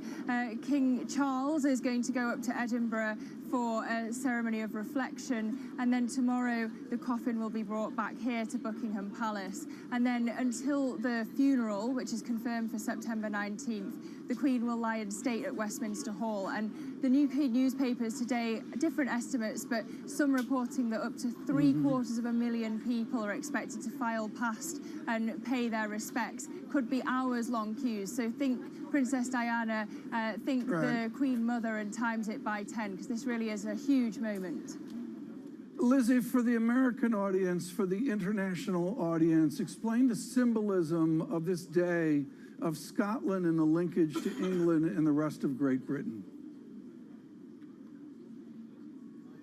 Well, it's a real difficult moment for Charles to become king because, of course, the calls for independence have been growing. But it's not just the union that he's got to hold together, it's also the Commonwealth, which really is a fudge post-empire, the family of nations. And so there are also calls for Northern Ireland to break away. So really, this is why you're hearing in Charles's accession speech over the weekend, in his speech to Parliament today, his commitment to rule with loyalty and serve to the 4 nations of the UK and this family of nations that make up the Commonwealth, because of course you're having increasing Republican sentiment in different corners of the globe. And we do see the United Kingdom very much facing regime change with respect to the question about the monarchy, as well as the new political regime, as well as the new energy regime. And Maria Tadeo, I wanted to touch base with you about what happened over the weekend on the energy front with European leaders as they try to deal with some of these price caps that are being put out there in order to counter Russia profiting from this. Has anyone talked about what it would mean if Russia lost the war with Ukraine, if they did retreat, how that would affect the oil and the energy and the gas situation? answer to that question is no, just purely because everyone here in Brussels, but across the European Union, we're just stunned on Saturday when the Ukrainian army made those gains in Kharkiv. They're able now to push the Russian army back. This was something unexpected. It's nothing short of a logistics catastrophe for Russia. And I think today, really, the question here is not so much about the energy. This is on everyone's minds, and Wednesday will be a very important day when Ursula von der Leyen speaks before members of the European Parliament. But the real question now for many Europeans is, what happens next? Can Ukraine actually win the war? Has the assessment on this country been wrong from day one? But also, what does Vladimir Putin do next? This is an embarrassment for the Russian army. And then the obvious question now is, will he go now from a special operation to full war in Ukraine? And what does that mean? Does it mean conscription? And that could unleash a lot of forces that we haven't seen until now. Maria, does any of this change the fact that we still have a policy response to this war that will endure regardless of the outcome of it? It is very unlikely, even if this war ended tomorrow, that the Europeans would go back to consuming Russian gas in quite the same way, even if it was supplied. Maria, the question I want to ask, and I think has perhaps been neglected by a lot of us, but is being acknowledged much more so by the Germans, is the persistence of this, the duration of it, the fact that it might not be one winter, it could well be two, perhaps even more. Is that dominating the conversation a little bit more across Europe? Yeah, and Jonathan, we heard it too from a number of other European leaders. The Belgian Prime Minister, he said, in my view, this is going to be 5 very difficult years for the European Union. You're talking a complete change of systems. But I do want to say, because we have new data that came out from the Commission today, at the start of the war, the European Union was importing about 40% of gas from the Russian Federation. That number has now gone down to 9%. It is a significant change. It is costing a lot of money, sweat, and tears for the Europeans. But what I hear every time behind the scenes on the record is that the relationship, the energy relationship between Russia and the European Union is over. This is the end of it until Vladimir Putin decides to change course, or perhaps in some way the end of the Russian Federation as we know it. But for the time being, every European official tells me there is no business as usual with Russia. This is done. Maria, thank you. We appreciate your time. Alongside Lizzie Burden there from Buckingham Palace and from Brussels as well. Germany, according to Chancellor Scholz, quote, has prepared for Russia to largely cut off gas supplies because of the war against Ukraine. The worst case outcome of the start of this war, at least on the energy front, has become the base case for a lot of people. And now I think more and more politicians across the European continent speaking more openly about the fact that this could go on way beyond this winter. So if the base case has become the worst case, or vice versa, the worst case become the base case, why are natural gas prices in the United Kingdom, in the European Union, falling? This is really an interesting aspect. Natural gas has fallen pretty steadily over the past month. How much are people responding to the worst case? How much are people responding to perhaps not seeing the whites of the winter's eyes? You know who we should start interviewing? A meteorologist. I think that probably that person would be a great market participant. Isn't that what we need? Wouldn't a meteorologist be the best? That's like a real job. Have the best forecast of euro dollar. You're not kidding. Than anyone in the FX market. You're not true, kidding. But in the United Kingdom, being a meteorologist is like heavy lifting versus, say, San Diego. If you noticed in the UK, there's a phrase that they use here that's not used anywhere else in the world in a weather report: sunny spells. Oh, sunny spells. Yep, the weather has been fabulous. There will be sunny spells. In this spells of sun. John, what does that even mean? It means that there's more often rain than sun. In this somber moment, boy, did King Charles get the weather he was praying for. Absolutely. It's been extraordinary. Coming up, Eric Friedman, US Bank Asset Management Chief Investment Officer, live from London. This is Bloomberg.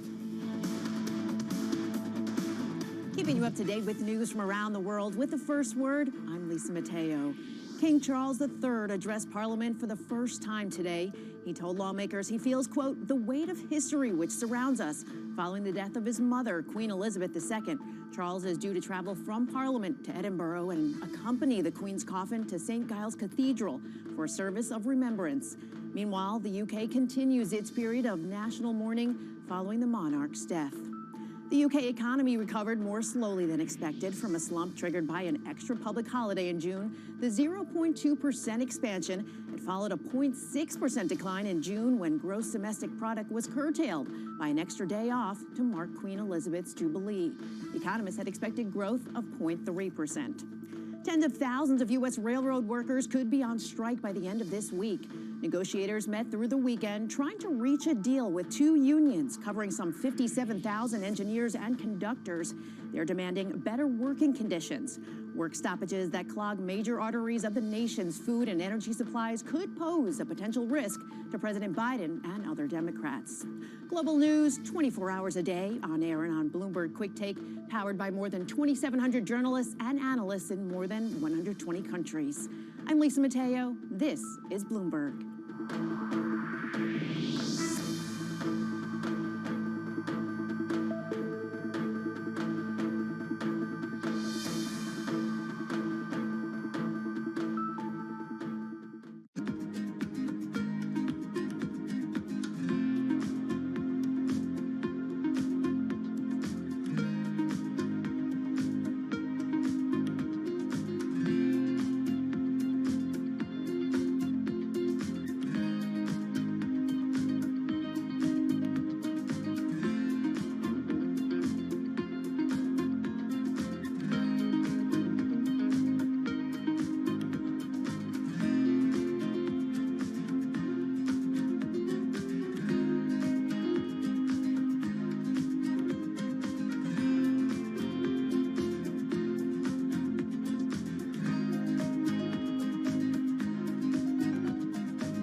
To name a couple of your babies. I don't know if I'm asking you to choose amongst your children, but you know, some of the most recognizable buildings by you, of course, the Millennium Bridge, London City Hall, the Reichstag, and the Great Court British Museum. What was your favorite project to do? The Reichstag does stand out because, first of all, it's an energy manifesto. So it transformed something that was dependent on fossil fuels. It uses all the technology to produce something which is essentially carbon neutral. And as a public building, that's a statement. It's a symbol of a city, it's a symbol of a nation. It incorporates works of art. It's recycling an existing building, which, as I mentioned earlier, is the ultimate in sustainability. If you can give a new life to a building, it also creates public space at the roof level. It is the most visited parliament in the world, so it puts the public above the politicians who are answerable to them. And that, of course, was made possible by the politicians. So it's a demonstration of democracy in action. Lots happening on Wall Street. I think Jay Powell said things that were indefensible. Need to catch up? This is Bloomberg Wall Street Week. I'm David Weston. We've got the information and insights. We think that's the next secular shift. From businesses most influential and instrumental. It's knocking it out of the ballpark. It's a challenging dynamic. This is a level of uncertainty that we haven't had to deal with. Bloomberg Wall Street Week, live tonight with replays all weekend on Bloomberg Television and Radio.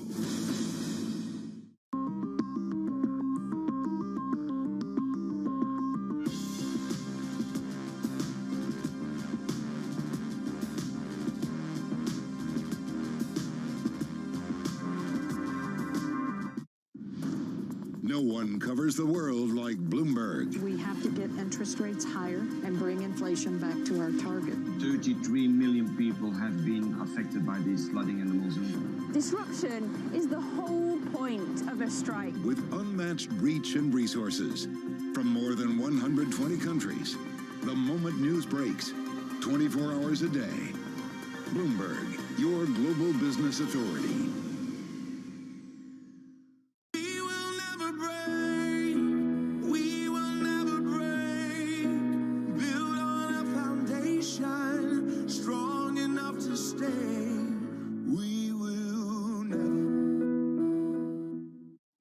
Street prepares for the latest read on inflation. Things are moving. The news flow is extraordinary. Will headline inflation continue to ease? The totality of the data has been better than expected. Very positive movement on inflation. Instant reaction on Bloomberg surveillance. It's a new era, and it is one of the most pressing concerns facing us. And what it means for the Fed. This inflation fever is breaking and economies keep softening. They are on track, perhaps, for that soft landing. Inflation in focus tomorrow on Bloomberg.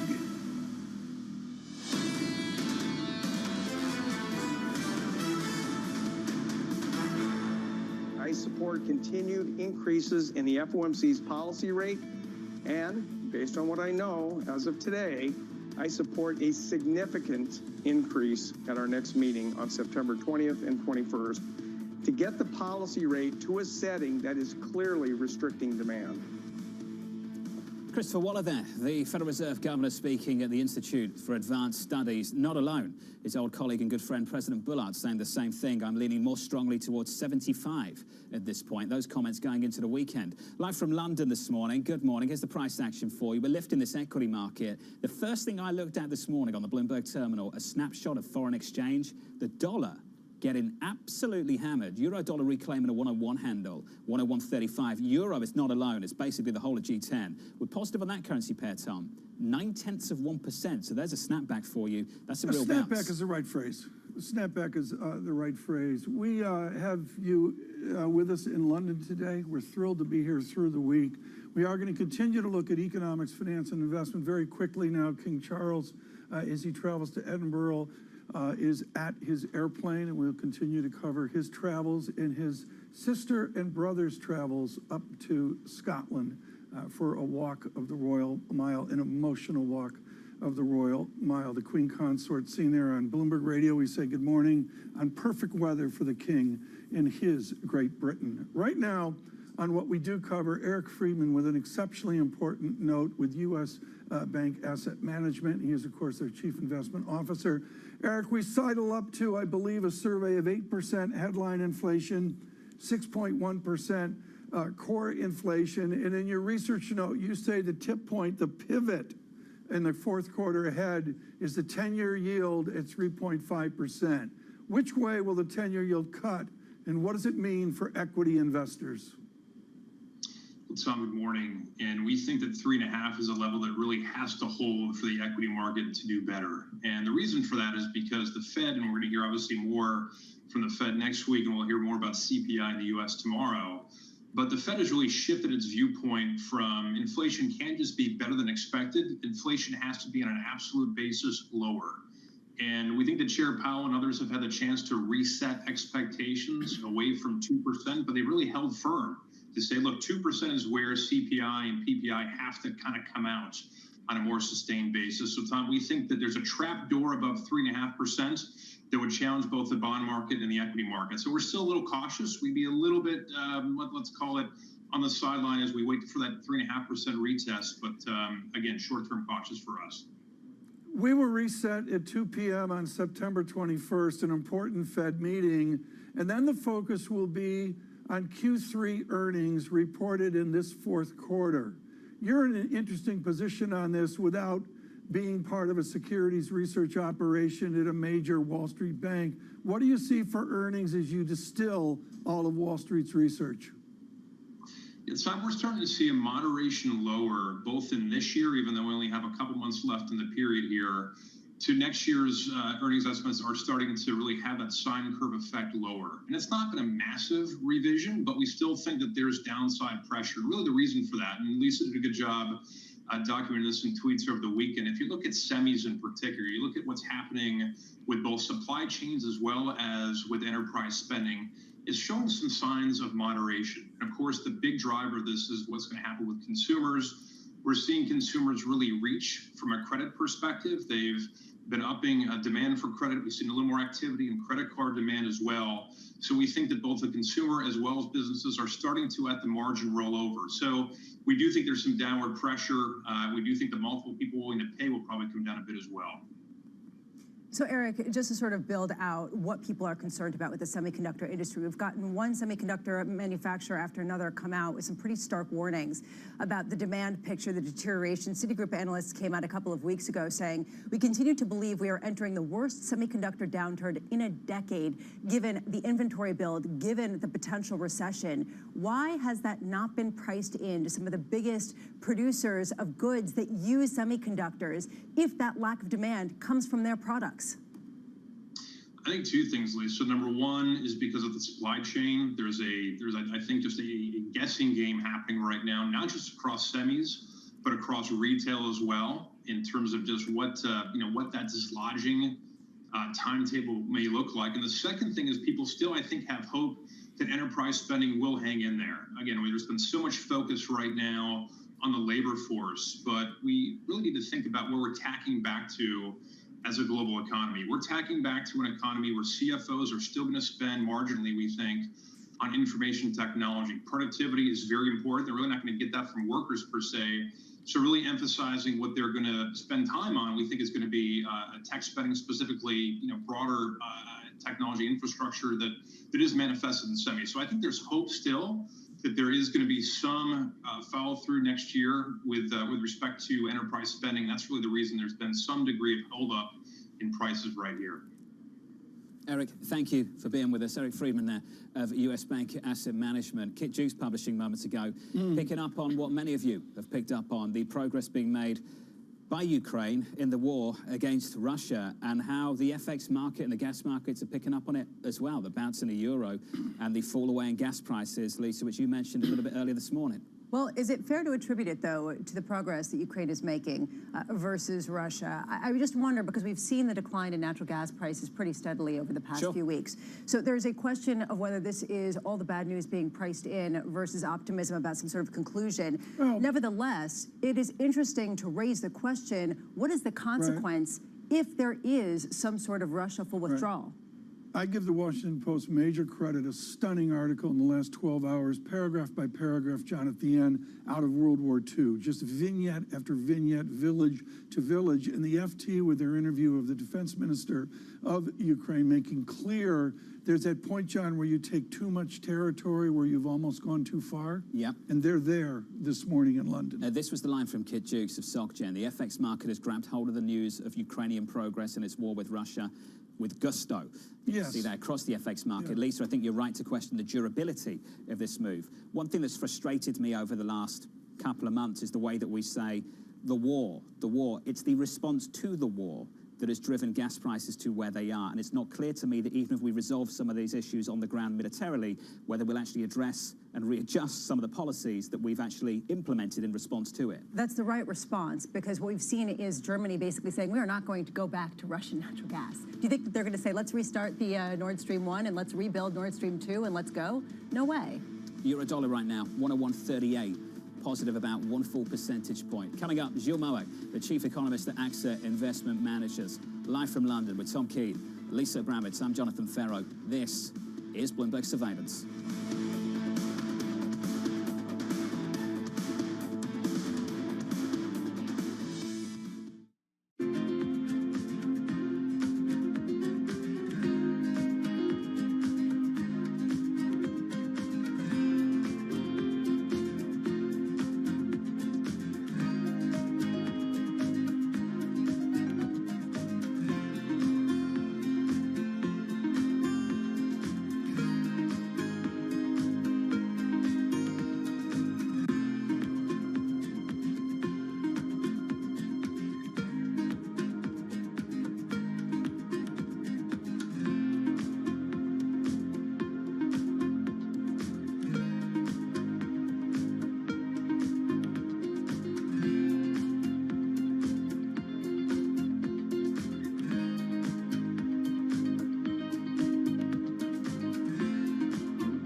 You get stronger as your body is making repairs, making recovery. Recovery is when and how you get fitter, faster, stronger.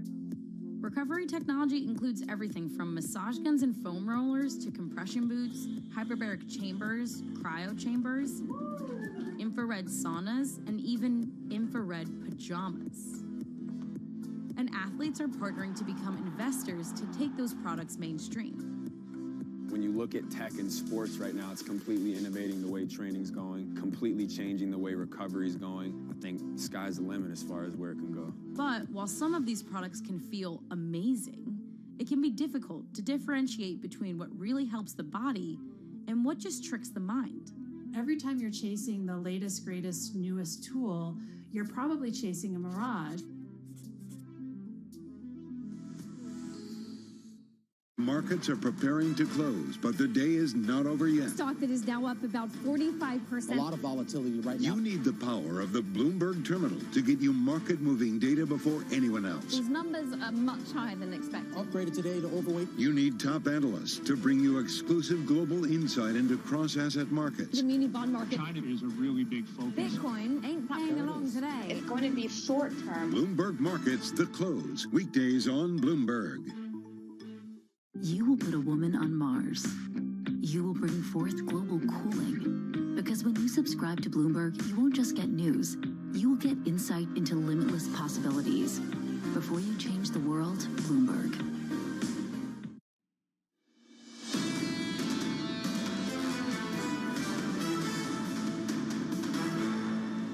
Live from London this morning. Good morning to you all. With Tom Keene and Lisa Bravitz, I'm Jonathan Ferro. This is Bloomberg Surveillance. If you're just waking up, it's a bounce back in this equity market, and that bounce continues. After delivering the biggest week of gains on the S&P 500, going back to late July, we add to them on equity futures by about 0.5% on the S&P, on the NASDAQ, and on the Russell 2000 as well. If you look at the bond market, closed at year-to-date highs, multi-year highs, on a 2-year yield on Friday. Yields this morning come back by a couple of basis points, but you'll notice 354 on a 2-year, and you'll also notice 330 on 10s. And as I said a little bit earlier this morning, that is 6 straight weeks of 10-year yields climbing after pretty much everyone under the sun came on this program, Tom, with the exception of a couple of people, and said that maybe we've already seen the highs for the year. Well, maybe we'll challenge them again in a few weeks. I get very little value from that. What I want to see is the data, John, and I know we've been talking about it across Bloomberg Radio and TV. I believe there's an inflation report tomorrow, which is the most important indicator. CPI Tuesday, TK. Yes, and I think CPI Tuesday is an important benchmark here on the way to the 21st. Could we get a snapshot of the FX market as well, just to check in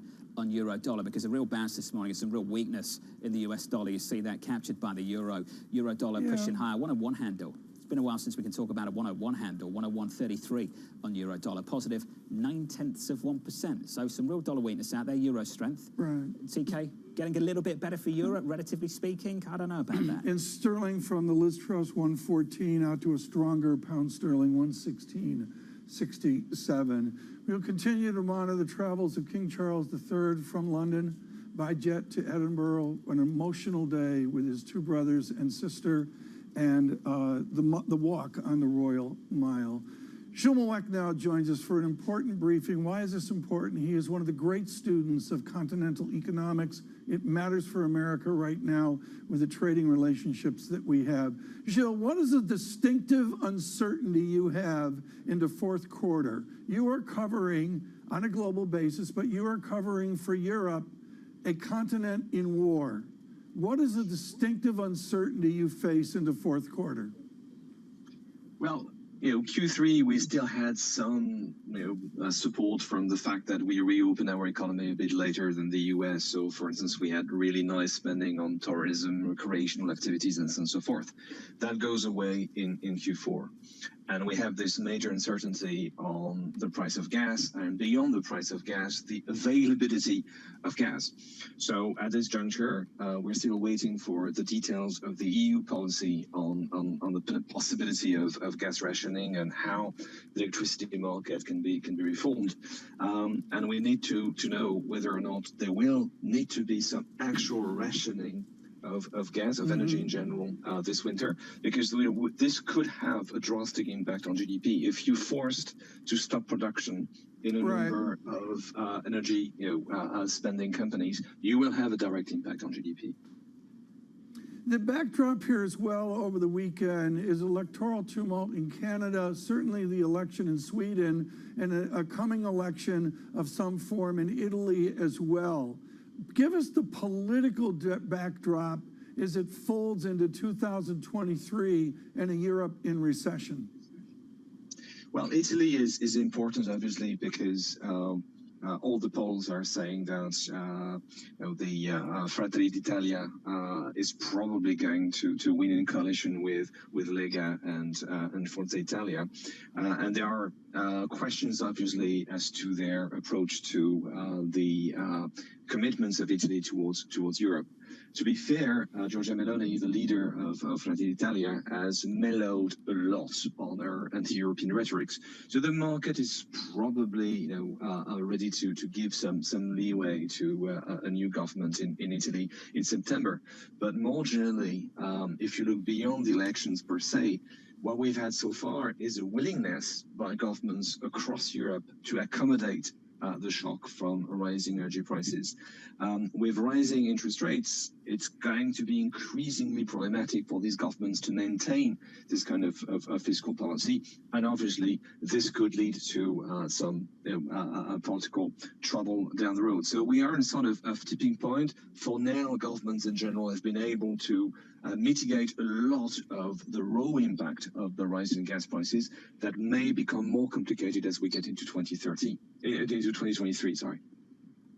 Gilles, I want to double down on this a little bit because we are here in London as this sort of sea change happens on multiple prongs, whether it's the loss of the Queen, who has reigned for 70 years, or whether it's the loss of negative yields, which had been the base case for more than a decade, or whether it's this energy crisis. And the point that you just made is incredibly important, that governments have not realized that the more the ECB hikes rates, the more unable they will be to plug the pain for a lot of the residents. What are you looking at in terms of translating into GDP growth in the Euro region as a response to exactly that dynamic, that something has to give here?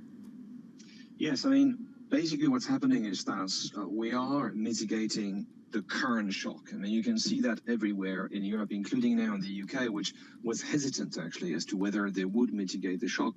They are going to cap energy prices. So the depth of the recession, which is looming right now, is probably going to end up shallower than what we could have feared just a few months ago. But at the same time, what we're doing is that we are obviously increasing public deficits, increasing public debt. So at some point, and we don't know exactly when, but probably in 2023 or in 2024 at the latest, there will need to be some efforts on fiscal policy.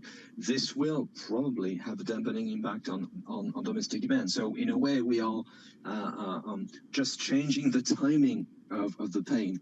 And it makes sense. I mean, we need to deal with the current energy crisis right now, but this will come at a price, and the price is likely to be some measure of austerity in 2023, or again, at the latest in 2024. There were reports over the weekend, Gilles, of manufacturers in Germany, industrial companies closing down their plants at different times or early curtailing some of the activity in response to the energy concerns, the energy cost. How much is that going to really affect the reshoring, the desire to try to avoid the interest rate hit and the currency hit that a lot of nations have been feeling? No, I mean, it's a big issue for Germany because the industrial specialization of Germany make them very sensitive to the price of energy beyond the fact that they've made themselves reliant on Russian gas.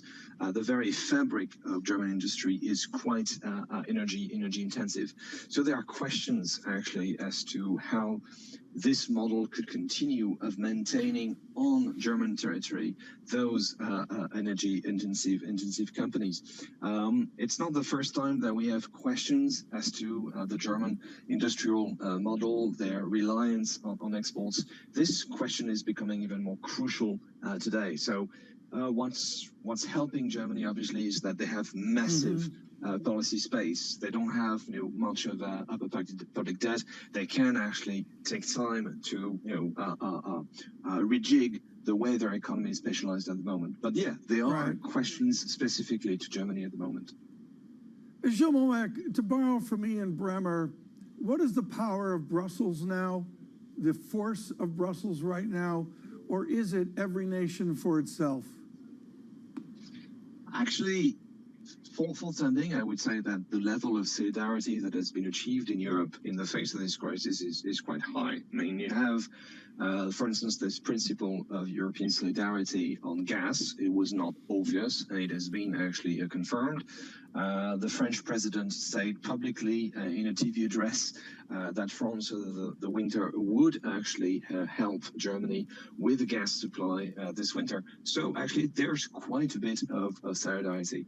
One of the issues we have, however, is that there's an issue in terms of leadership. Mario Draghi is no longer going to be Prime Minister of Italy. He was playing a big role in shaking things up, if you want, at the European level.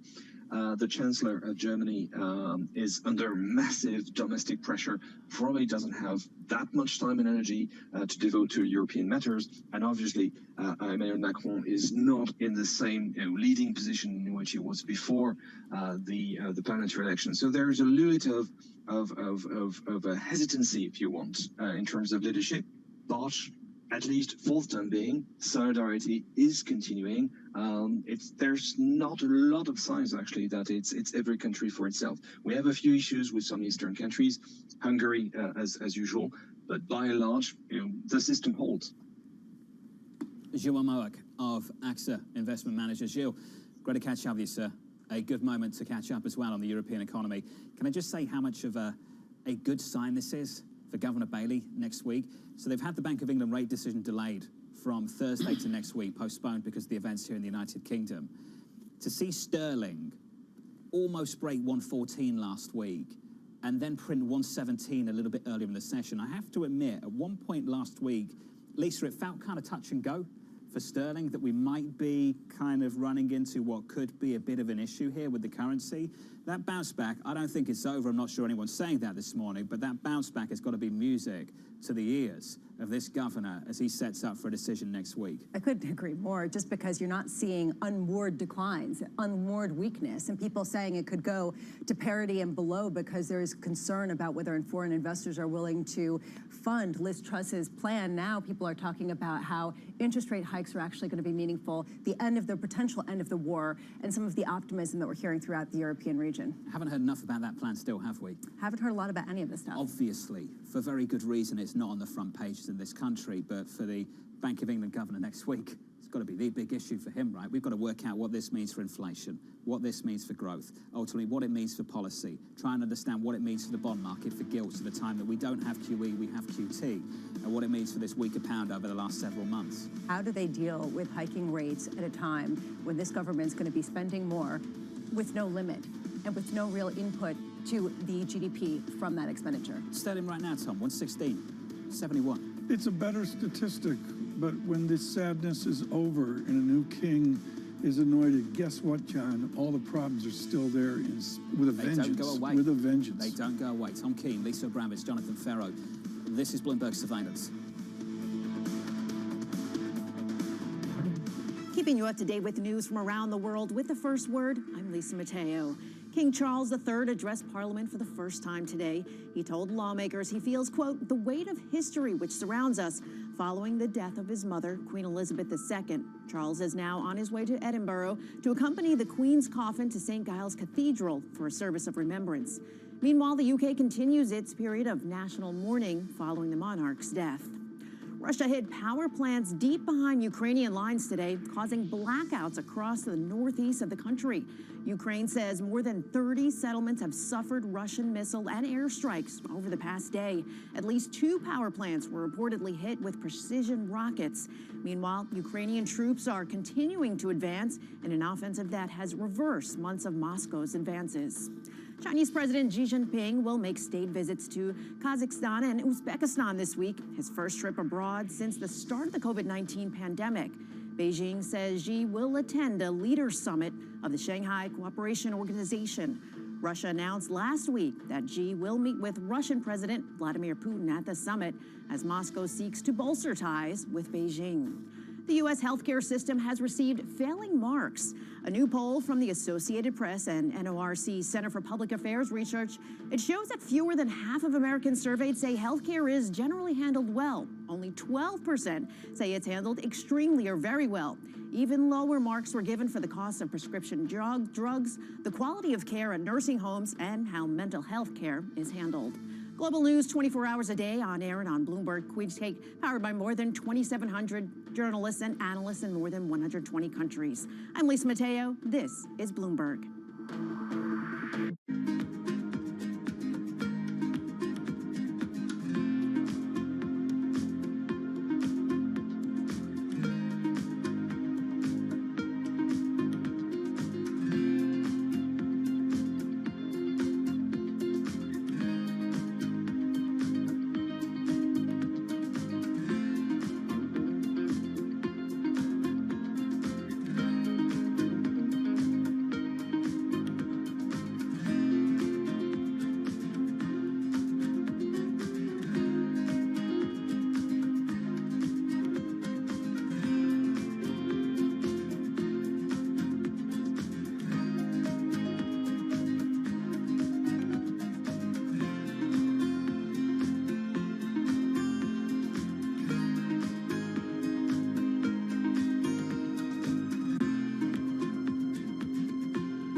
Make it very transparent to the shopper before they accept an order, what the order is going to look like, how much we're going to pay them, and how much the consumer is paying them. And so they can decide whether they take an order or whether they refuse it. And that's the kind of flexibility that our shoppers really value and the kind of transparency that they want. Are you seeing a labor shortage right now? And what are you doing to combat that? It's different in different places. Our demographic of shoppers is completely different from food delivery and ride sharing. We're 70% women and half of them are moms. And that's because a lot of the job at Instacart is very different than just being in a car with strangers. It's about going to the store, doing a good job of customer service, of really picking the right products for the consumer. And we are seeing that being very appealing to women.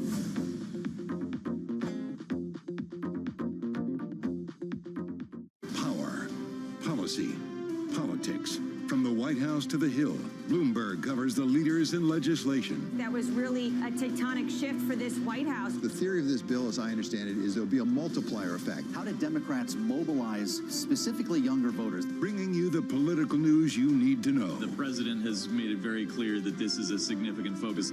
For the intersection of Wall Street and Washington, nobody covers politics like Bloomberg. BSO Now is your online home for weekly Boston Symphony Orchestra and Boston Pops performances. See new concerts that go behind the scenes, plus acclaimed archival concerts. Visit bso.org/now, where the music plays on. BSO season sponsor, Bank of America. A landmark climate bill passes through Congress.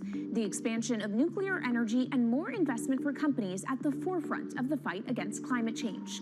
In this episode of Bloomberg Green, we'll explore President Biden's climate bill. I almost think there's no superlatives that capture the breadth and scope and scale of this law.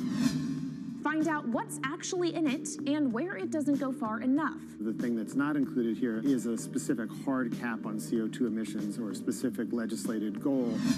And look at what more needs to be done to invest in modernizing and greening U.S. infrastructure.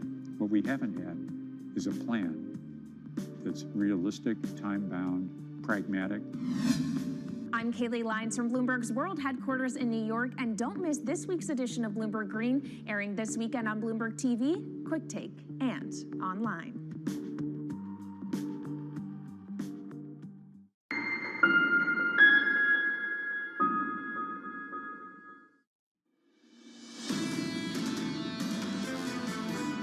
The constraints revealed by the pandemic are likely to be with us for some time, perpetuating imbalances, contributing to inflation, and likely requiring a sustained policy response. I'll also argue that constraints continue to bind policy. Can we thank Esther George, the Kansas City Fed president, for her service to the Kansas City Fed, Tom, and also her immense hospitality in Jackson Hole, Wyoming. Wasn't she brilliant? She was brilliant. I will state that, and we were making light humor about it, about her new puppy, which was an exit puppy for her from the Kansas City Fed named Pivot. But, John, I'm going to state this as clearly as I can. Jackson Hole was the greatest, most unaffected reality of diversity of guests I've ever seen in economics. She and the Kansas City Fed absolutely nailed an eclectic, informative set of guests. It was only a number of Fridays ago. Only a number of Fridays ago, and Lisa, already some people are questioning the communication, and we got a number of Fridays ago. What did Jonathan Golliver, Credit Suisse, say to us on Friday? I reviewed that interview with John. Me too. He said, okay, but they're not going to tell you what they're actually going to do next year, are they? They're telling you one thing, but I'm telling you they're going to do something else. He said that it was game theory, right? You need the markets to move in a certain way to work for them. So basically, you know, you can ignore them because you can figure that they just want to move the markets enough, and then they will continue to reverse course and lower rates. And this is actually the bull case for a lot of equities. He's not alone with this. And maybe he's right, Tom. We got equity futures up another 0.5% this Monday morning. A weaker dollar, and yields have been higher. They stabilized just a little bit so far this morning. I bet on what we're going to see on inflation tomorrow, and that's what we're focused on with the markets today, with the weaker dollar, sterling out to a 116. Round that up, a 117 level as well. We continue to monitor the travels of King Charles, his two brothers and sister this morning to Edinburgh. Right now, and this is exquisitely timed, we had to book her months in advance. She's so difficult to get. Professor Norman, Julie Norman, is co-director of UCL Center on U.S. Politics, but far more is acclaimed for study of terrorism and war unraveling, and that's certainly what we have seen here over the weekend. I commend to you the Washington Post article, which paragraph by paragraph shows the brutality of the present war. Dr. Norman, how bad is it? Well, Tom, we know that the war has just been grueling throughout the whole summer. So I think it's really notable today that headlines are actually back focused on it. And of course, that's because of the just extremely impressive Ukraine offensive that managed to retake. It's looking like about 1,500 square miles in just a matter of a number of days. Huge boost of morale for Ukrainians, even despite the devastation that we've seen left behind in the villages, as you mentioned. To take the Mideast experience, which you're expert on, I believe when the Allies went across North Africa, a guy named Rommel pushed back from time to time. Do the Russians have the capability to push back, as we saw from the Defense Secretary of Ukraine in the FT this weekend? It's an important point, Tom, because as much excitement and I think warranted that there is for Ukraine this weekend, we should be cautious with it as well. You know, Russia still controls about 20% of the country. They still are very strong in the south. They control the main cities in the south, the land bridge to Crimea. And most importantly, they still have a lot of wild cards up their sleeve in terms of both conventional and unconventional warfare that we know Putin, you know, is still a possibility that he could still use here. Can you think of a resolution of this war that leads to a recalculation of what's going to happen with energy supplies this winter? I ask that question, Julie, because there's a clear market reaction to today where gas prices are lower, the euro's stronger. Does it change anything for the energy crisis that we've got to work through this winter? Yeah, it's a great question because it changes the narrative right now in the moment, even though, again, the course of the war is still likely to be very long and very prolonged and very difficult for Ukraine. So obviously this week, we're still seeing EU leaders trying to decide on what they're going to do about this energy crisis. I don't see what happened over the weekend, you know, ameliorating all these concerns anytime soon, even though the markets are responding. So it was good news for Ukraine in the sense that I think they'll get a bit more sympathy and support from some European allies who may have been questioning policies moving forward. But in reality, in the long run, these are still going to be issues we're dealing with for quite a long time. This is humiliating for Vladimir Putin. This is not what he wants to have happened. How does he try to save face, and how potentially dangerous is that response? Yeah, well, this is obviously the concern that we never know what Putin is going to do next. We do know that when Putin feels backed into a corner or feels humiliated, that's often when things are the most risky and the most tense. So I think there's a lot of question marks as to what Putin may do. We've already seen him respond in terms of targeting civilian infrastructure, so cutting off power and water supplies to civilian areas in the province where gains were made. So we can expect more of that, but even perhaps even more grim kind of interventions as well. well. And so I would say nothing's off the table when it comes to Putin. Julie, where this president in the United States has had success, a lot of success, is keeping all the European nations on side, one voice, to address what's happening in Ukraine. Are you seeing any signs of cracks around that story within respective electorates across the continent at the moment? Yeah, Biden and the Biden administration has been so focused on that from the start and even before the start of this conflict. And I think that will continue to be their priority. In reality, though, I think Biden has a little bit less leverage with EU countries now going into this energy crisis, going into very likely recessions that are just simply going to affect Europe a bit differently than the United States.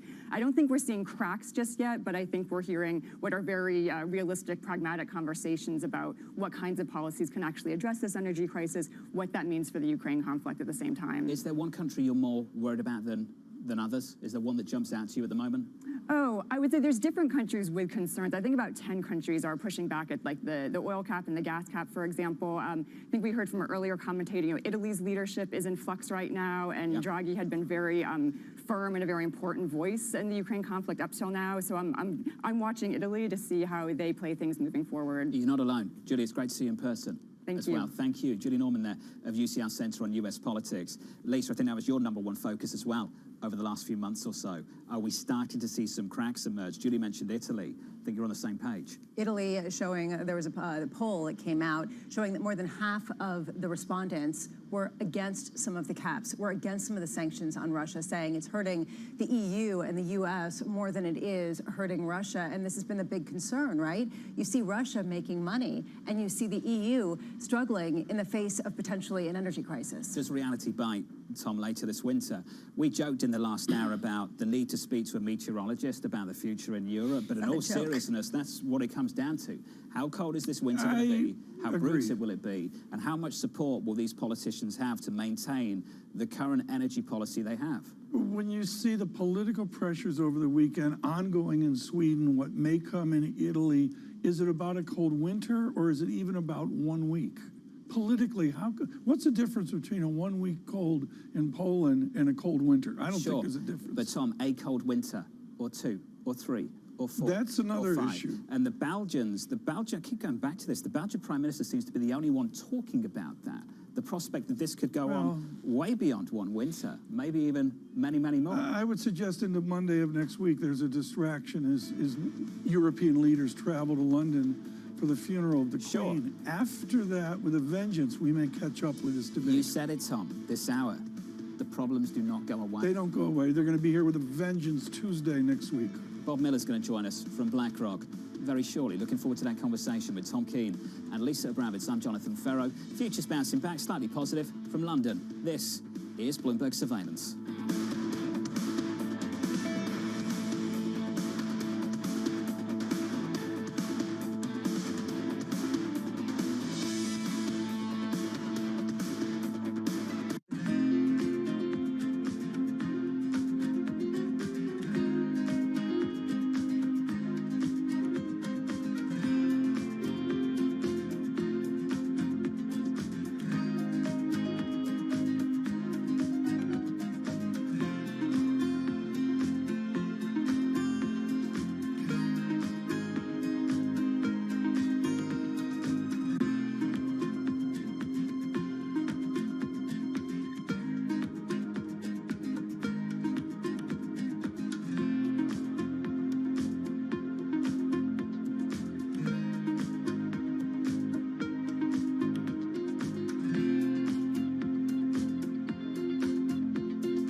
So is there more pressure when you're trying to win a basketball championship than when you're trying to please investors? Where's the greater pressure? Oh, I think it's definitely trying to win a championship. It's hard because a lot of, like when you invest, and you know this, when you're investing, you can control a lot more things. When you know, on a basketball court, you can't control whether somebody's going to make a shot. You've got to get lucky. And what's the greater pleasure, making 5 times your money on a distressed debt investment or winning the NBA championship? They're both fabulous. I wish I could do one each year. That would be great. But I think there's a great feeling in being right on an investment that you've done a tremendous amount of work and you've made money for your clients, which I think is great. I think winning a championship is...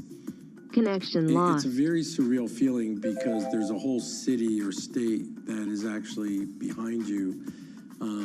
You know, we had 70,000 people at the finals, and we had them all outside. You had 17,000 in the stands, and then literally like 60,000 people outside. And when we won, like just the joy that you had brought to the city was phenomenal.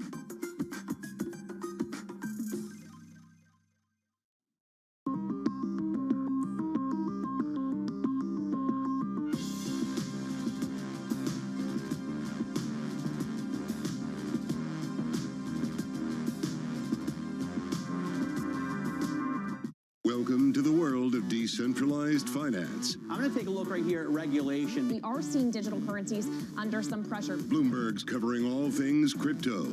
The people. I want to have some of my money outside of the sovereign. The transactions. It all comes down to the details here. And the technology. How does that affect disruptors like you? What happens to everything that you're investing in when the last Bitcoin is mined? Bloomberg Crypto, Tuesdays.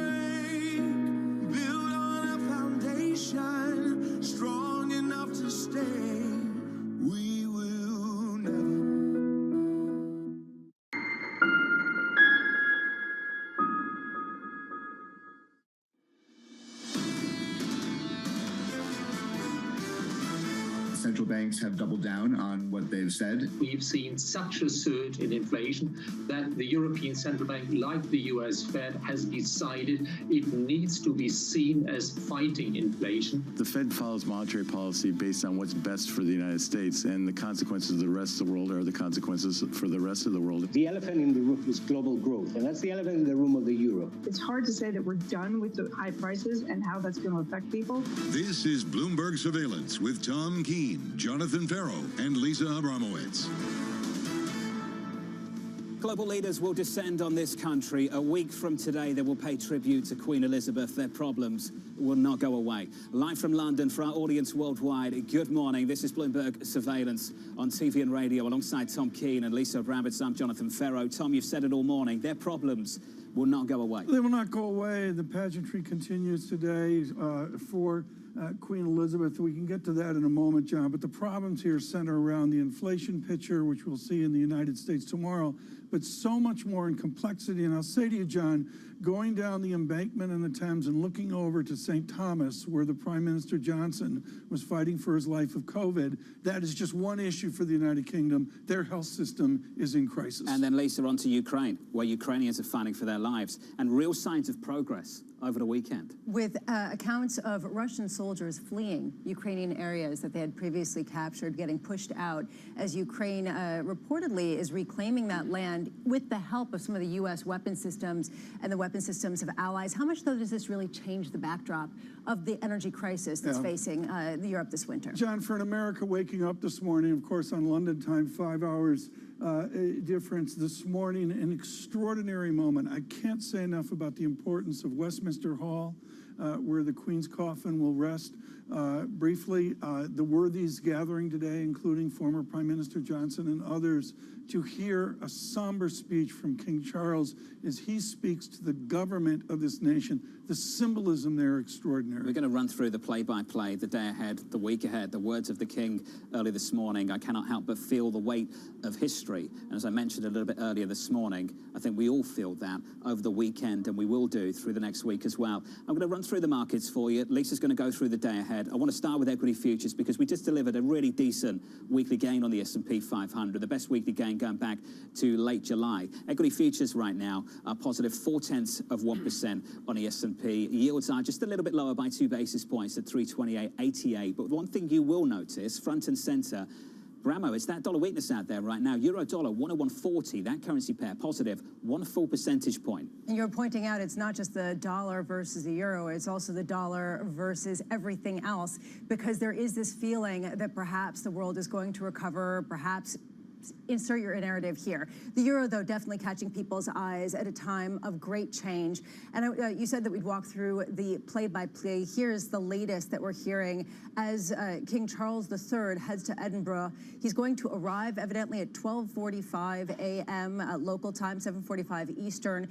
And then he is going to join in the procession behind the coffin of his late mother, starting around 9:35 Eastern. That is 2:35 p.m. local time, heading to St. Giles Cathedral. We'll be really catching up with you throughout the day about the proceedings. Then, of course, at 8 a.m. Eastern, we are going to be hearing from Isabel Schnabel of the ECB. She's giving welcoming remarks at the 7th Annual ECB Research Conference in Frankfurt. And this does follow some hawkish comments over the weekend from a number of ECB officials, including Bundesbank President Joachim Nagel. Some people saying this is part of the reason why you are seeing euro strength is because there is a reiteration of the willingness to hike rates again after the biggest ever rate hike by the ECB. And then at 12 p.m., a focus on the U.S. and some of the food supplies, not only in the United States, but throughout the world with the World Agricultural Supply and Demand September report. How much is there the support of the weather and of growing things at a time when food prices very much catching people's attentions when they go to grocery stores? The two headlines that stick out this morning after reports over the weekend that we've seen progress in Ukraine, Lisa. Here's one from Chancellor Scholz reiterating support for Ukraine, quote, for as long as it takes. And this from the Russians a little bit earlier this morning, this from the Kremlin spokesman, Dmitry Peskov, who said he sees no prospects for talks with Ukraine now. And Lisa, I think we all need an update on what's happening here, because certainly for some people, they're attributing the move in the euro, stronger euro this morning, the move in gas prices in Europe lower, to the events over the weekend. If there is progress, what does it look like if you do not see a Russia that is willing to retreat, that is willing to talk and come to some sort of agreement? Especially, we were just talking to Julie Norman, and she said the big fear is that we have a Vladimir Putin who is unpredictable and does not want to lose face. So what is his response going to be, and how does that really shake the status quo? The team coverage starts right now with Bloomberg's Anne-Marie down in D.C., Maria Tadeo over in Brussels. Maria, can we start there? What have you heard about developments over the weekend in Ukraine, and what does it mean for policymakers in your world in Brussels?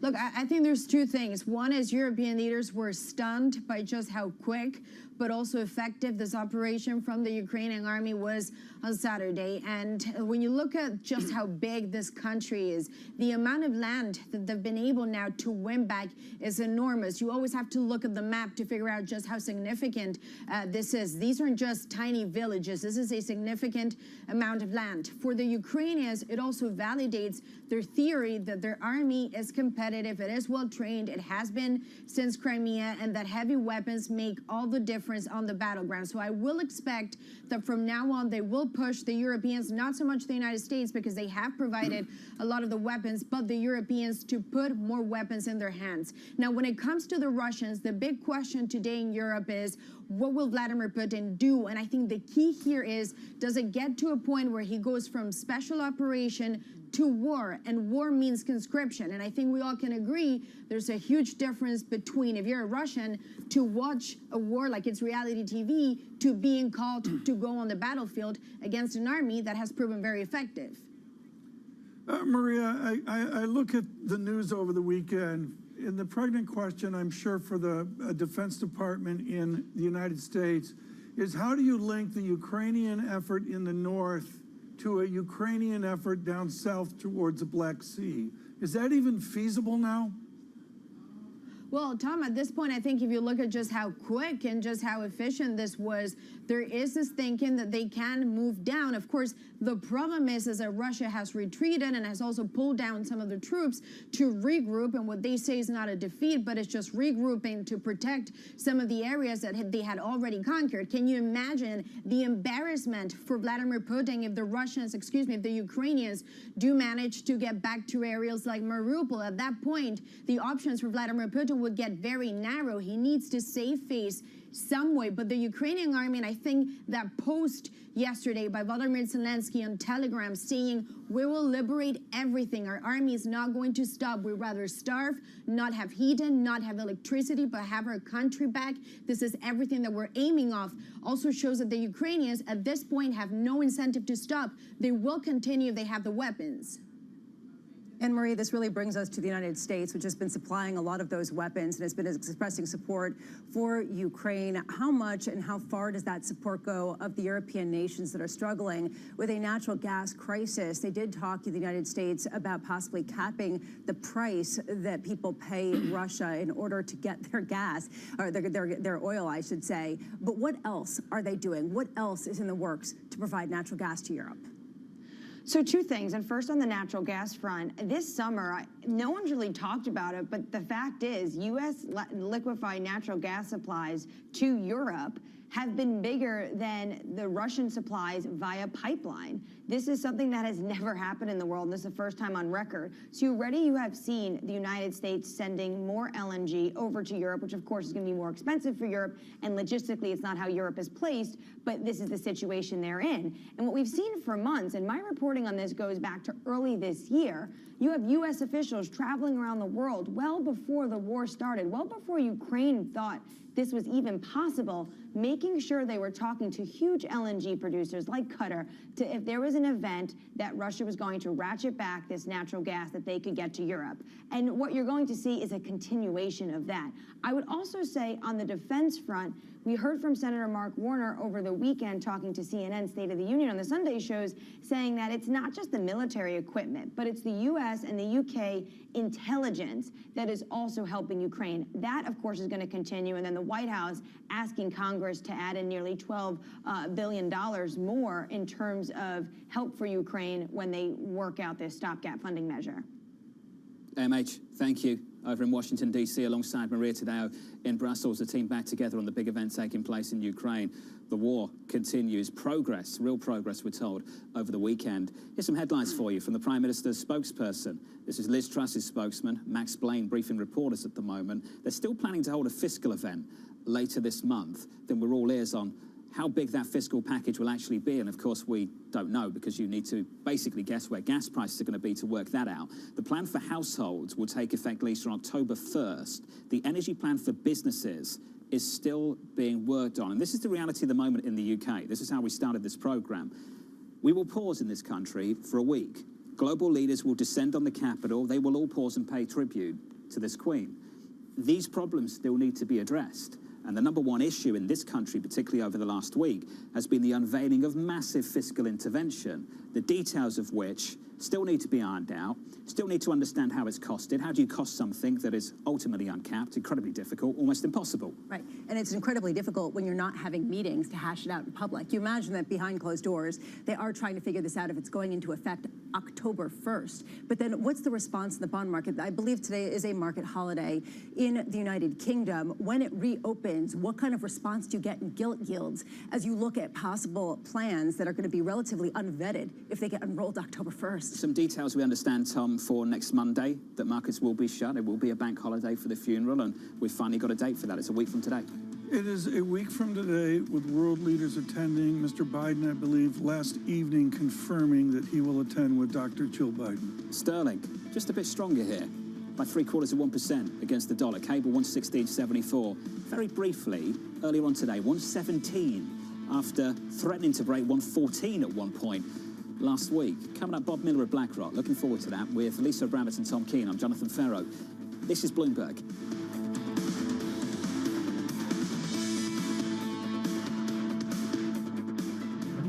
Keeping you up to date with news from around the world with the first word, I'm Lisa Mateo. King Charles III is vowing to uphold parliamentary democracy and follow what he called the selfless duty of his mother, Queen Elizabeth II. Addressing Parliament today, the king said he felt, quote, the weight of history surround him. Charles now heads to Scotland, where he'll lead a procession carrying the Queen's coffin through Edinburgh.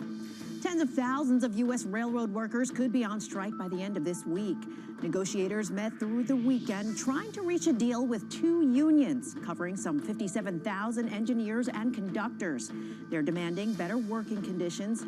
Work stoppages that clog major arteries of the nation's food and energy supplies could pose a potential risk to President Biden and other Democrats. Japan is reportedly easing some COVID-era restrictions. FNN says the country is planning to end its daily limit on arrivals from overseas visitors. Japan is also said to be considering allowing foreign visitors to book trips directly and travel freely within the country. The rules are expected to apply to travelers who've had 3 vaccine shots or can provide negative test results. Twitter is saying no to Elon Musk's latest effort to cancel his agreement to buy the social media network. Twitter says Musk's latest move is, quote, invalid and wrongful. That's according to a filing today. The billionaire says the company's treatment of a whistleblower gave him another reason to walk away from that $44 billion deal. It's his 3rd attempt to withdraw his offer. Global news 24 hours a day, on air and on Bloomberg Quick Take, powered by more than 2,700 journalists and analysts in more than 120 countries. I'm Lisa Mateo. This is Bloomberg.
Apple has identified its next big business, bringing advertisements to more parts of your iPhone. Today, Apple pushes ads in 3 places: the App Store, Apple News, and the Stocks app. In the News and Stocks apps, Apple shows display advertisements. That means that third-party companies like car dealerships or mortgage lenders can showcase their advertisements just like they can on a website. On the App Store, the situation is different. There, Apple has search ads. This allows developers to buy their way into showing up higher on search results. For instance, an App Store developer can bid for the term car racing or basketball, so their apps would surface above competing apps in the list of results. Apple's push into ads is a little ironic, given that its ATT, or App Tracking Transparency Privacy feature, limits the ability for Meta, Snap, and even smaller developers to generate as much revenue as possible from advertising. That's because the feature allows users to choose if they want their data collected and tracked across third-party apps and websites. Still, Apple's hoping to expand its own ads business and is planning to add search ads to its Maps app. Other areas where ads could eventually appear are in Apple Books and Apple Podcasts, along, maybe one day, with an ad-supported tier of Apple TV Plus to compete with new offerings from Netflix and other streaming video providers. I'm Mark Gurman. This is Power On. Access the financial world on demand. Hear from leading economists, policymakers, and industry experts via live and on-demand webinars, only from Bloomberg. Start exploring to see what's moving the markets. Visit Bloomberg.com/webinars. You will put a woman on Mars. You will bring forth global cooling. Because when you subscribe to Bloomberg, you won't just get news. You will get insight into limitless possibilities. Before you change the world, Bloomberg. Lots happening on Wall Street. I think Jay Powell said things that were indefensible. Need to catch up? This is Bloomberg Wall Street Week. I'm David Weston. We've got the information and insights We think that's the next secular shift. from businesses most influential and instrumental. It's knocking it out of the ballpark. It's a challenging dynamic. This is a level of uncertainty that we haven't had to deal with. Bloomberg Wall Street Week, live tonight with replays all weekend on Bloomberg Television and Radio. BSO Now is your online home for weekly Boston Symphony Orchestra and Boston Pops performances. See new concerts that go behind the scenes, plus acclaimed archival concerts. Visit bso.org/now, where the music plays on. BSO season sponsor, Bank of America. Wall Street prepares for the latest read on inflation. Things are moving. The news flow is extraordinary. Will headline inflation continue to ease? The totality of the data has been better than expected. Very positive movement on inflation. Instant reaction on Bloomberg surveillance. This is a new era, and it is one of the most pressing concerns facing us. And what it means for the Fed. This inflation fever is breaking and economies keep softening. They are on track, perhaps, for that soft landing. Inflation in focus tomorrow on Bloomberg.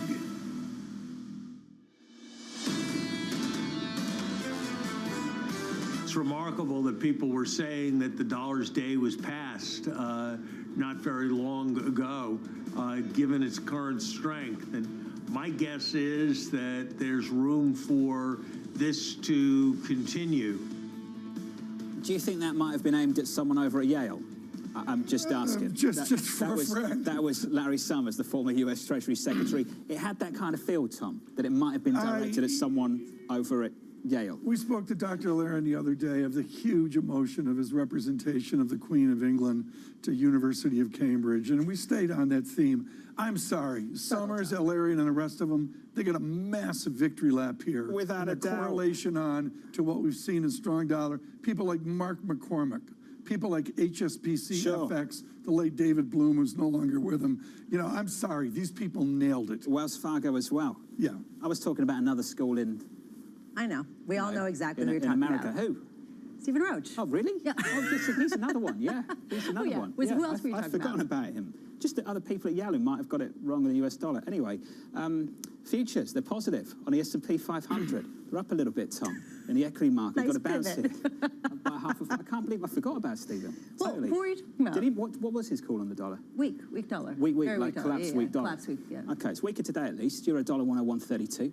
Tom, that currency pair up 0.9%.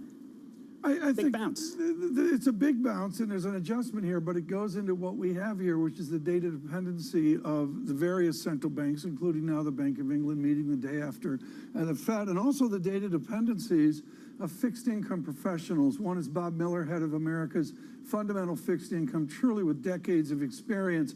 Bob Miller, what is the symbolism if the Lehman Barclays Bloomberg total return aggregate index breaks down to new lower price and higher yield? How do you redefine the bear market if we get that technical breakdown? Well, good morning, Tom. I hope all of you are well. It's good to be with you. Look, we think that yields are now reasonable. So yes, they can, prices can go down and yields can go higher from here, but we're in the range of reasonable. Fixed income offers some reasonably attractive opportunities today after, for the first time since 2018, and certainly after the period of no opportunity 2 years ago and a year ago. So you can build a high-quality portfolio that has a 4 to 5% yield, including treasuries, high-quality credit, even high-quality, add some high-quality high yield in the 8.5 to 9% range. You can build a pretty attractive portfolio for the first time in years, and specifically in U.S. fixed income. And we think that that's something that investors ought to be thinking about for the next year. No doubt things have been ugly this year, and there's no near-term relief in sight, but valuations matter, and these valuations look reasonable to us. They look reasonable compared perhaps to a year ago. They won't necessarily look as reasonable in a year if 10-year Treasury yields are 5%, where some people are suggesting they could be. Are you in the camp that says that we have seen peak yields on 10-year, or that we're close to it, even as we do see them start to climb and push up against and test some of the highs that we've seen of this cycle? Yeah, at least I don't know if we've seen the peak, but I think we're close. Because we're in the camp that inflation is going to decelerate, growth is going to decelerate. I think it's really important to keep in mind the magnitude of the financial conditions tightening that the Fed has engineered in just 6 months' time. They're going to raise rates by another 75, most likely in less than 2 weeks' time, pushing the funds rate to 3. That's in a 6-month period of time, 300 basis points off zero. 600 basis points annualized, right? This is not an insignificant move. It's a meaningful move, and it takes time, right? The famous long and variable lags. It takes time for policy adjustments, easing and tightening, to work their way through all of the cracks in the economy. It's coming. I think it'll be very unlikely that we look up in 3 to 6 months' time and growth and inflation haven't slowed by a sufficient amount that the Fed is probably able to pause with rates around 4% and just sit there for a while. So in order to get a 5% 10-year on a 1-year horizon, a lot of things have to go wrong, right? Maybe, it could be, but a lot of things already have gone wrong, and I think it's a little dangerous to extrapolate the last 9 months into the next 9 months without considering what's happening to financial conditions in the U.S. economy. They are tighter. Yeah, although you do still see the consumer having some strength, particularly with oil prices, or at least gasoline prices, coming down a bit. Have we fully taken into account the fact that Europe has also moved away from negative yielding regime with the biggest ever rate hike at the ECB meeting last week, and is poised to do more, that there is a cohesive and global synchronized rate hiking cycle that we really haven't seen in modern history? Yeah, it's a great point, and I would argue that adds to the reality of financial conditions tightening in a lot of different places, not just the United States, and that will ultimately have a delayed but likely a real impact on growth and inflation over the next year or two. Keep in mind, there's one central bank that isn't participating, that we think will likely be forced to by their own inflation dynamics in Japan sometime over the next 6 to 9 months. We wouldn't be at all surprised to see the yield curve control program that's been in place for some time, at a minimum, adjusted slightly, if not adjusted by a reasonable amount. Hey, Bob, we've got to pick up on that. Final question. What does that mean? And how would the rest of the global bond market respond to a move like that? Yeah, so Jonathan, great question. That's where, like, if you asked me what's the scenario where the question Lisa mentioned about a 5% Treasury yield, what's the scenario where that's a reality? It's either just unbelievably persistently high inflation that the Fed cannot get under control, so the front end is likely at 5, if not higher, or it's some resumption of global term premium by the ECB not only turning off QE, but perhaps even pursuing some balance sheet runoff, and importantly, the Bank of Japan abandoning yield curve